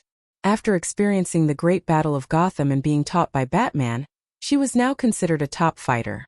Although her ranking was definitely not among the top few, seeing that Richard was only using the same few moves, Thea began to use her strong martial arts foundation and her advantage in agility. She dodged left and right, trying to disrupt Richard's rhythm. Although Thea's swordsmanship was superb, she quickly found a flaw. Richard used his left saber to protect himself, while his right saber slashed horizontally at Thea's neck. This move was actually quite clever. However, Filipinos were short, so it was very lethal. Richard was tall, so this slash was a little too high. Thea shrunk her neck and nimbly dodged the slash. Without waiting for him to put away his saber, she turned around and held her sword with both hands, aiming the blade at the body of the saber. With a light shout, her sword cut through his long saber. Richard's hand suddenly became empty. He knew he was in trouble. His opponent was too cunning. She had been holding her sword silently. Now she suddenly attacked and caught him off guard. He saw Thea's wrist tremble slightly, and the sword made a half circle stabbing towards his eyes. "Stop!" a woman shouted. Although her tone was urgent, the gentle and delicate feeling in her voice was still lingering. Sia had long noticed her and Oliver rushing over. Although the two of them had the elegance of a mad scholar from the Wei Jin dynasty, at least they knew what kind of environment they were in. On the other side, Slade was shouting as he fought. Although this was his personal fighting style, he also had the intention of calling for help to form a team to fight Sia. When the two heard the commotion, they didn't know if the fight was over. They hurriedly ran over. Seeing that Richard was about to die, Shadow Yaodong shouted. She drew her bow and tried to rescue Richard by surrounding him. She wanted to equalize the situation first. Faced with an arrow that was inferior to her in terms of strength and speed, Thea smiled. She used the stab to cut, forcing Richard to retreat. Then she turned around and aimed at the arrow. She reached out with her jade-white left hand and easily caught the arrow. "Who are you?" Shadow was in a sorry state. Her hair was wet, and she ran out in only her black underwear. She was a little worried about her mysterious opponent. Although she didn't know about the Assassin League, she had seen her father catch the arrow with her bare hands. She wondered if this person was her father's enemy. Thea looked at Shadow, who was only in her underwear, and found it funny. She couldn't help but glance at her little pigeon. Finally, she found someone younger than her. After all, she was surrounded by women like Laurel and Catwoman every day. Thea was under a lot of pressure. This girl in front of her had a well-proportioned body and smooth skin. How would she feel? She glanced at Oliver, who was beside her. To be honest, she was a little disappointed. Oliver's footsteps were sluggish, and his eyes were unfocused. Forget about the future Green Arrow, He couldn't even compare to Tommy, who was currently a rookie hero in Star City. Chapter 142. Actually, she had wronged Oliver. After all, Oliver had stayed on this lousy island for more than a year, spending every day with Yao Fei and Richard, the two old bachelors. Although he had practiced archery for a few days as a young man, he had nowhere to vent his energy. Recently, old Yao had sadly passed away, and his beautiful daughter had come to teach Oliver archery. Although he felt a little sorry for old Yao's ardent expectations, it was always pleasing to see a beautiful lady replaced by a fierce old man. Not to mention such a gentle girl, even Oliver would get excited when he saw a sow.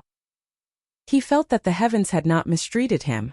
Today, he had suffered a bit of a blow, and Shadow had gone to comfort him. The two were on the same wavelength, and they were about to bond over the lake. Just as the water reached the canal and was about to flow, Shadow heard Richard shout. She hurriedly interrupted him, and the two hurried over to help. His mind was muddled, and his thoughts had not switched to the battle channel. He took out his pistol and assumed what he thought was a standard combat posture. He looked at Richard from the corner of his eye, waiting for his big brother to make a decision. Slade didn't hide anything from Sia. He gestured at the two of them to surround them. Sia felt that Shadow was only slightly stronger than the Union of Assassins, not to mention Oliver, who was a complete weakling. However, the three of them were still troublesome to deal with. Slade had a keen sense of the battlefield, and he was a rare master tactician. It would be embarrassing if he was countered by them. She looked at the time. It was time for the Een runes to recharge. She shook her shoulders. Under the three's shocked gazes, a clone that looked exactly like her walked out of the shadows. Thea threw the bow to the clone and pointed at Shadow and Oliver with her chin, implying that they were hers. The clone had her skills and thought process. She sighed, knocked an arrow and shot at the dumbfounded Shadow. Let's continue. Thea didn't care if the three's jaws dropped. She picked up her sword and continued to beat Richard. Mutant. Although he had never seen it with his own eyes, he felt that the guy in front of him was very much like a legendary psychic because he had never heard of anyone who practiced martial arts and turned into two people. Thea did not deny it. Guess as you wish. If Olivier and Shadow asked, I would explain. But you? Forget it. No matter how hard Slade tried to defend himself, he had not been injected with Miraculou, so he was still in the normal range in all aspects. Against a technical grandmaster of combat like Thea, he was having a hard time. Although he looked mighty and loud, he was actually using up a lot of his stamina. Thea diverted a bit of her attention to the other side. Her doppelganger's archery skills completely suppressed Shadow's. If it weren't for the fact that she didn't want to hurt her, she would have killed her long ago. On the other side, Oliver held a gun and found that no one was paying attention to him. He looked at the battlefield uneasily and wanted to help, but he felt that the situation on both sides was quite dangerous, so he hesitated. Hit this. This is my real body. Slade, who was at a complete disadvantage, was still very clear-headed. Although he had never seen a doppelganger technique before, his intuition told him to make the right decision. As expected of the master tactician who almost defeated the Alliance, Thea couldn't help but admire him. It seemed that she shouldn't use this technique in front of the enemy next time. Facing Oliver's gun, she glanced at it indifferently. Although she was not afraid, she did not want to play dodging games. She loudly recited a famous saying from the Assassin League. Guns are the toys of the weak. With a flick of her hand, she enveloped Oliver with dark mist. With the help of her recent diligent training, she could now cast this spell on her own, which originally required a dagger as a guide. With the help of the Een mark, she could cast it faster and more powerful. With the help of the Een mark, she could cast dark mist and suggestion instantly. However, if it was daytime, these two spells would be difficult to cast and their effects would be weakened. The ancients relied on the sky to make a living. Now she could use spells according to the time. It was a rare thing. Anyone would panic when their vision suddenly turned pitch black, and Oliver was no exception. I can't see. Slade was shocked and shouted. Calm down, don't shoot randomly. He was the closest to Thea, and Oliver had aimed in this direction before. He was afraid that Oliver would shoot him carelessly. In fact, he had underestimated the future green arrow. Not to mention her combat ability, Her psychological quality was already showing the essence of a hero. This was Oliver's first time coming into contact with magic. After the initial panic, he quickly calmed down.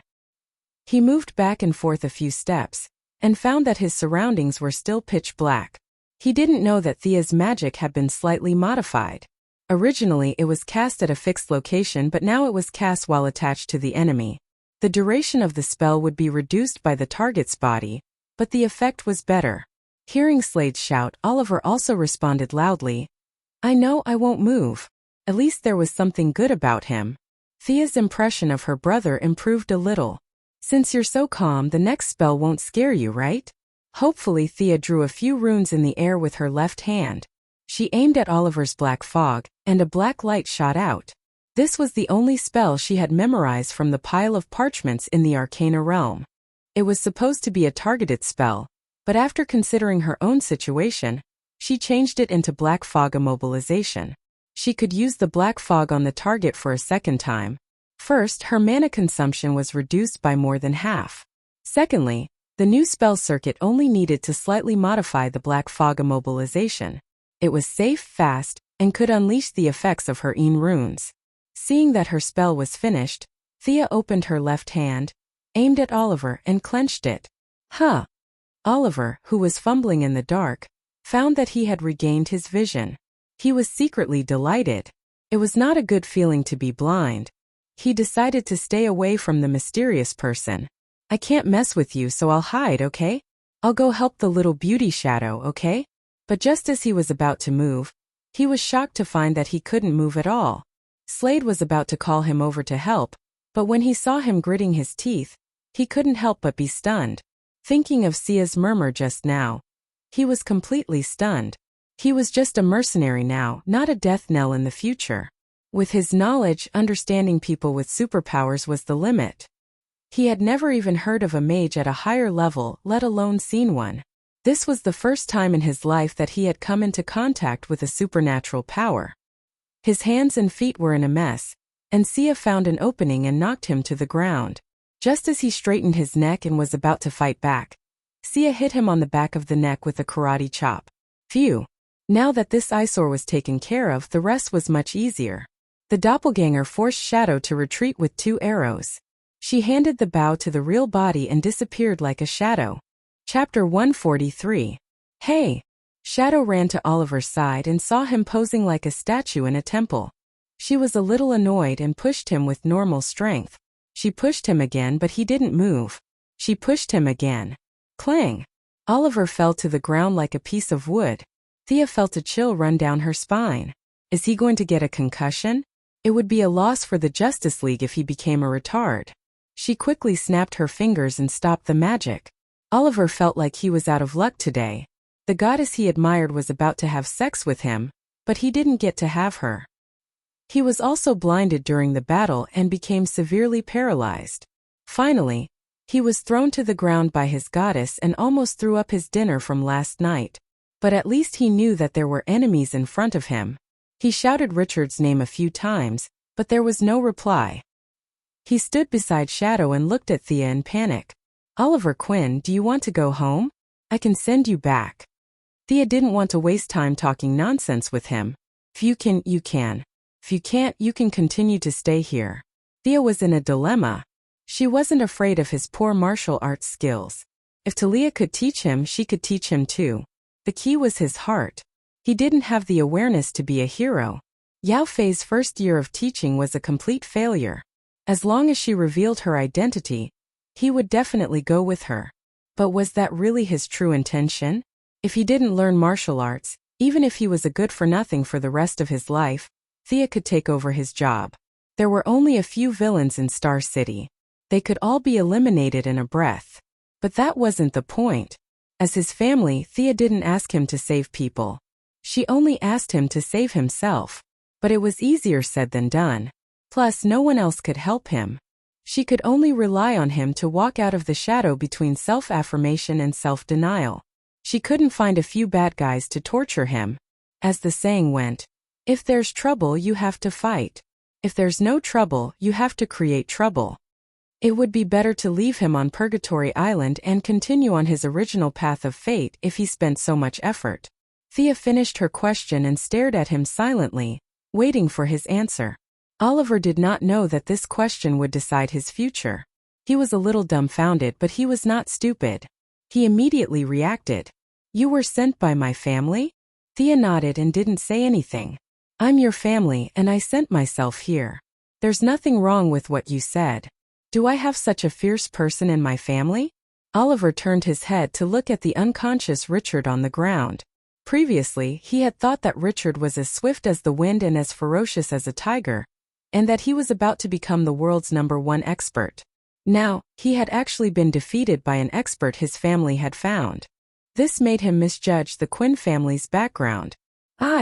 Just as he was about to agree, he fell silent.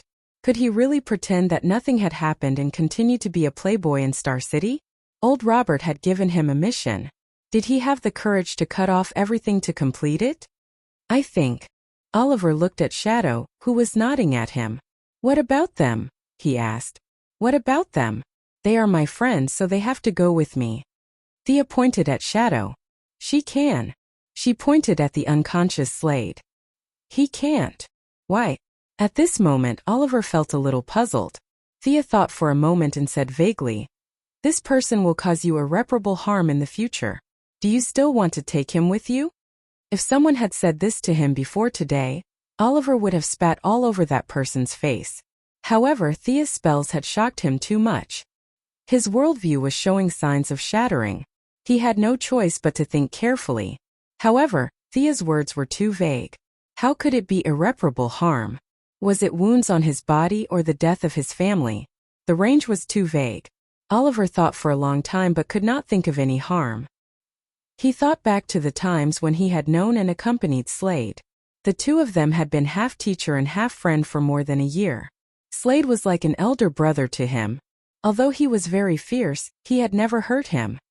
"If you can't take him with you, I won't leave," Oliver said viciously. Oliver said fiercely. He even played a trick here. He thought that the other party was a hired thug and would at least give him some face. For the sake of the mission, the other party would definitely compromise, or at least discuss it with him, right? Unexpectedly, Sia nodded. "All right, let's do it this way." Oliver was dumbfounded. "Why didn't you follow the script?" Under Oliver's dazed gaze, the mysterious person looked at Shadow. "What about you? Are you going to leave this island? I can send you to Hong Kong. Your sister is still waiting for you." In fact, Thea did not know who her sister was. She was just casually making up a story based on the TV series. Yao Mei. Thinking of her twin sister, Shadow wavered. However, when she saw Oliver's pitiful gaze, she cruelly rejected Thea's suggestion. Thea saw their little exchange of glances but did not mind. "I'll stay on the island for a few more days. If you change your mind." On second thought, they would not be able to contact her even if they changed their minds. Thea felt that this was not a good act. "I'll come back when you change your mind." With that, he threw out a Batman smoke grenade and quickly disappeared from their line of sight. Slade. When Oliver saw the mysterious person disappear, he hurriedly went to check on his brother, who was lying motionless on the ground. Unexpectedly, Richard didn't even need his help. With a pair of ferocious eyes, he sat up on his own. Although Thea's technique was fine, she had underestimated Slade's extraordinary physique. Even without the injection of Miraculu, his physique was at the limit of a human's. A karate chop that could knock a normal person out for half an hour woke him up in less than 10 minutes. He was just afraid of Thea's strength, so he had been playing dead on the ground. "Kid, did your family send that guy?" Although Slade wanted to find a lot of excuses, such as the fact that his opponent was an adept, he knew that even without these factors, he would not be able to defeat his opponent. If the two of them came at him together, he would be dead by now. However, his question was difficult for Oliver to answer. He had been away from home for more than a year. Even if Moira was here, she would not be able to answer. After all, this was an era where Superman was still searching for his own worth. There was no sign of the official alliance yet. Even a government organization like the Sky's Eye Society could not find a master like Thea. Oliver stammered and could not give a clear answer. Slade thought that he did not want to talk about it, so he snorted. He picked up his twin knives. One of them had been broken by Thea. He was even more annoyed. That guy should have a plane or a ship that can leave this island. Let's go find him. Slade, with a murderous look, said to his two companions. The two of them nodded in agreement. Chapter 144. Look for his tracks. Follow the footprints and you'll be able to find his means of transportation. If you don't take me with you, I'll make sure you die on this island. Slade said fiercely. It was obvious that he had heard most of their conversation. He did not believe Thea's words about the future at all. He only thought that it was an excuse not to take him with them. However, 20 minutes later, the experienced veteran Slade was a little dumbfounded. He could only find traces of their battle. Why were there no footprints? Could it be that a living person flew here? This was completely contrary to his past experience. The more he thought about it, the more he broke down. His already shattered worldview was now completely destroyed. After looking at it over and over again, it seemed that flying here was the only explanation that made sense. His malicious plan to seize the ship had been foiled before the first step could be carried out. This made Slade feel a little uncomfortable, but he still had a glimmer of hope that he could leave the island. He planned to discuss it with the other two to see if they had any ideas. Thea did not go far. She still had to see someone, or rather pay respects to a loved one. She observed the movements of Oliver and the others and measured the ocean currents at the time of the accident. Finally, she found a shoal with rugged rocks. From time to time, there were seabirds searching for food in the shallow water. This is the starting point of everything. Thea got off the skateboard and walked slowly. He looked around and quickly found two mounds of rubble on one side of the high ground. The names Robert Quinn and Yao Fei were carved on the two wooden boards with sharp tools. Old Robert and Yao Fei were both buried here. Thea was a little sad. She took out a delicate bottle from her bag. Dad, I'm here to see you. This is the wine I stole from your study. I hope you. Thea was a little choked up as she spoke. She unscrewed the cap and slowly poured the wine on the grave. Although this way of paying respects was a little oriental, she could not find any canons or priests. She could only make do with it. As for moving him back to Star City, Thea had thought about it before. However, after some consideration, she gave up on the idea. Old Robert died with the desire to atone for his sins. He probably did not want to return to Star City, the city that brought him honor and shame. In the original drama, when Oliver returned to the city, he didn't mention anything about his father moving back to Star City. Presumably, he was thinking the same thing at that time. Thea sat on the ground and took a cup for herself. She poured some water on the grave and drank a cup herself. She was constantly immersed in the past. The bright full moon hung in the sky, and the bright moonlight shone on her body, making her battle suit even brighter. Drink with me. Thea had already taken off her hood, revealing her intoxicated face. She looked at the shade of a tree not far away with a playful expression. Shadow, who had been hiding behind the tree, had been here for a while. She first saw this mysterious man sitting in front of her father's grave and talking about something. She thought that it was an old friend of her father's, but not long after, she felt that something was wrong. This person either had bad eyesight, or the person she was talking to was not her father. Thea took off her hood. Under the moonlight, Shadow could see her side profile and where she was sitting. Shadow walked out of the shade and asked tentatively, "You are Thea Quinn. You must have heard of me, right?"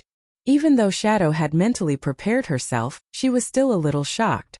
She covered her mouth and asked, "You're Oliver's?" "Yes, I'm his sister." Thea looked at the woman who had encouraged Green Arrow when he was at his lowest. She sighed. What a gentle woman. Shadow widened her eyes and looked at her. "Are you kidding me? Is this how you communicate with your brother? Should I just beat him up without caring about anything else? Everything written in the books is true. The people of the United States are indeed living in an abyss of suffering.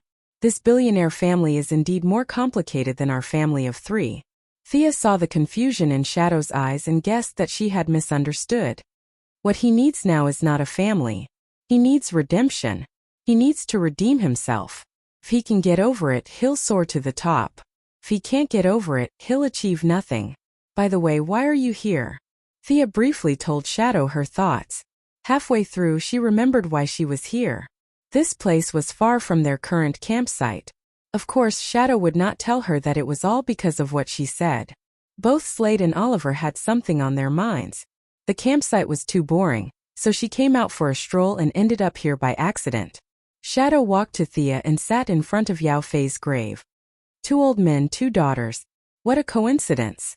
Shadow thought that Thea would not understand her if she spoke in Chinese. She did not expect to meet a weirdo.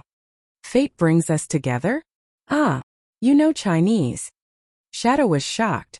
Based on her understanding of Oliver's family, his family would not be exposed to Chinese. She felt a little embarrassed that her secret was exposed. Thea was amused when she saw Shadow's expression change from gentle to angry. She thought to herself, this is nothing. You haven't met Master Bruce. He can even sing Boundless Sea and Sky in Cantonese. Since they both knew Chinese, communication was much smoother. Shadow had to take care of Slade and Oliver, who were illiterate, every day. It was hard for her to speak English. The 2 women were on a deserted island. It was not appropriate for them to talk about makeup or clothes. They decided to talk about something more appropriate. Dad, aren't you going to move your father? Shadow, who believed in returning to one's roots, was surprised when she heard that Gu Nianji had no intention of moving the grave. What could Thea say? The cultural differences between the East and the West? It was a bit far-fetched and too broad. She could only tell Shadow her thoughts. What about you? I flew a helicopter here. I can help you move him back. I lied to you before. I didn't see your sister. I only know that she's in Hong Kong. If you want to go back. Thea's subtext was that if Shadow wanted to go back, she could find her sister to bury her father. It would be fine. If Shadow didn't want to go back, she, as an outsider, would not waste her time looking for him. She could just find a place to bury him. It would be worth it for Yao Fei to accompany old Robert for a few months. Well, Shadow was confused when they talked about herself. To her, burying her father and finding her sister were the most important things. Even if aliens came tomorrow, it was not as important as these 2 things. However, she did not want to give up Oliver on the island. I have something to say, but I don't know if I should say it, Thea said politely. Shadow rolled her eyes. I've seen TV dramas. It's not appropriate. Are you going to say that Oliver and I are not suitable? That's what a mother-in-law would say, right? You're really strange for a sister. Did you bring your checkbook? TSK. You're not playing by the rules. Thea was a little upset. This was not the right way to describe it. There were too many family dramas in the country. Shadow was experienced. Chapter 145. Although she choked back half of her words, she still had to say it. Sia cleared her throat and said, Ahem, you and Oliver are indeed not suitable. Don't glare at me, at least not now. Shadow's beautiful eyebrows were raised as she glared at her angrily. She probably couldn't beat her in a fight, or she would have argued with her this morning. Oliver and I are a match made in heaven. Is it appropriate for a sister like you to say that? I know you don't want to hear it, but I still have to say it. Did you notice the gaze of the man with 2 swords on his back? As Sia spoke, she even gestured to the 1.9-meter-tall man with a full beard. This wasn't a game. It was impossible to know the other party's name just by meeting them. At the very least, Sia had to pretend that she didn't know. He's also secretly in love with you. If you choose my brother in the end, then Oliver's friendship with him will be over. Have you considered this?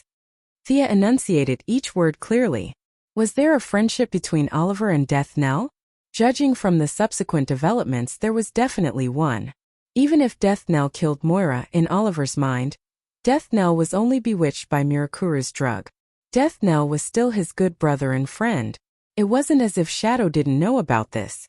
She had thought about it before, but when the choice fell into her hands, she still panicked. After thinking it over and over again, she really couldn't find a perfect solution. Then there was only one way left for her. After standing silently with her back to Sia for half an hour, she finally made up her mind. Okay, I'll go with you. When? My plane is quite far from here. I'll get it. You can take your father out first. Thea jumped on the skateboard. She flew for about 10 meters before turning back. It's a little hard to say. My subordinates have a human revival experiment. The success rate is only 10%. Do you want to try it? Oh. She felt guilty about experimenting on someone else's father. However, Shadow didn't pay attention to these details. Her mind buzzed. You mean my father can be revived? Thea suddenly thought of it just to increase the reason for her to leave. She nodded and said, "It's a kind of biochemical experiment. It's not effective for people who die of natural causes." Your father didn't die of natural causes, did he? Of course not. No one would die of natural causes if they were shot in the head. Shadow's tears flowed uncontrollably. She would try even if it was 1%, let alone 10%. Olivier and whatnot were thrown out of the window. No matter how good a man was, he would never fall into her bowl. She didn't want to think about it anymore. Sia nodded when she saw the drastic change in Shadow's mental state. Then get ready. We're leaving now. The journey back was smooth. When they arrived at their temporary residence, Thea gave Catherine Monroe a call and briefly told her what had happened. This woman was well connected and knew what to say and what not to say. Thea's explanation of the revival project was very vague. Shadow could only assume that it was a secret experiment by the American military. This made her feel uneasy, but at the same time she had a glimmer of hope. No matter what, American technology was so advanced. Perhaps it could really succeed. The court personnel came quickly. They took Shadow and the frozen Old Yao to Gotham in a private jet. Before they left, Thea gave Shadow her contact number and warned her that this experiment had a deep background. She told her to be careful when she got there. Of course, it would be better if she pretended to be dumb or blind. I'm finally out. Thea crawled out of the ground like a miner. Her face was covered in dust. It had been 5 days since she parted ways with Olivier and the others and sent Shadow away. Since my brother doesn't want to leave, I'll go treasure hunting. That was what she thought, and that was what she did. In the original novel, Constantine would come to the island in the 4th year to search for a treasure called the Orb of Horus. However, Constantine came with a map. With Olivier leading the way, he found the underground chamber and successfully returned with the treasure. Thea had nothing now. Even if she asked Olivier, it would be useless. The island was too big. There were no signs. Who would know where the treasure was buried? She could only use the stupid method. She sat on the ground and meditated. She used her strong mental power to sense the subtle changes in the magic around her. Fortunately, the island was one of the nodes of the world's magic network. It strengthened her senses to a certain extent. Even so, it took her 3 days to find the exact location. Finding the location didn't mean that she would be able to get the treasure. Constantine looked for a hole and dug a tunnel. Only God knew where the hole was. Thea could only use the stupidest method. She would use brute force and dig a hole. She took out the military shovel that she had prepared and equipped the mechanical arm to dig a hole. She dug through dirt and smashed stones. She didn't have to worry about being discovered on such a deserted island. She also didn't have to worry about disturbing the residents. It took her another 2 days to dig a hole that was 3 meters wide and more than 50 meters deep. It didn't take long for them to see this treasure. The handle was made entirely of gold, and it was 30 centimeters long. There was a light red gem at the top. This was the magic ball of the Egyptian pharaoh's guardian god, Horus. Thea looked at it from afar. The temptation of the inner demons and the guards in full golden armor that she imagined didn't appear. The magic ball was inserted on the altar alone, like a watermelon in an old farmer's field waiting for someone to pick it. Thea remembered that when the magic ball was picked up, a frame full of sharp blades would fall from the top. However, she didn't see any mechanism on the altar. She thought to herself, even if there is a mechanism, I'm not afraid. She looked at the time. It was just nighttime. She shook her shoulder and instructed her clone to do this somewhat dangerous job. But she didn't expect that as soon as her clone put her hand on the magic ball, not to mention picking it up, the moment her skin touched it, the whole underground room collapsed as if it had been hit by a magnitude 18 earthquake. The clone only had time to throw the magic ball to the main body before it was buried under a large number of stones. Hiss! Thea didn't have time to sigh. Under the chain earthquake, the ground under her feet also collapsed. Fortunately, she was prepared. She used her mechanical arm to protect her head. The Kevlar that Batman gave her was also the best. so she didn't suffer any injuries after the collapse. After that, she used her hands and feet to dig herself out. Damn it! There wasn't such a strong reaction in the TV series. Was it because she didn't take the usual path? Or was it because she couldn't use her clone to touch it? Thea couldn't think of an answer. She observed her harvest carefully. The magic ball was divided into 2 parts. The gem and the handle. She didn't know if this ruby the size of a child's head was personally used by the gods. But it was indeed full of magic. And it was fire magic that matched Thea's affinity. As for the words on the handle, she could see that the words were a spell. However, Thea was a little confused. The words were written in ancient Egyptian. She didn't know if there were 10 people in the modern era who could recognize the words, let alone her. But it was a treasure anyway. She could take it back and study it slowly. It was the age of the internet. What couldn't she find out?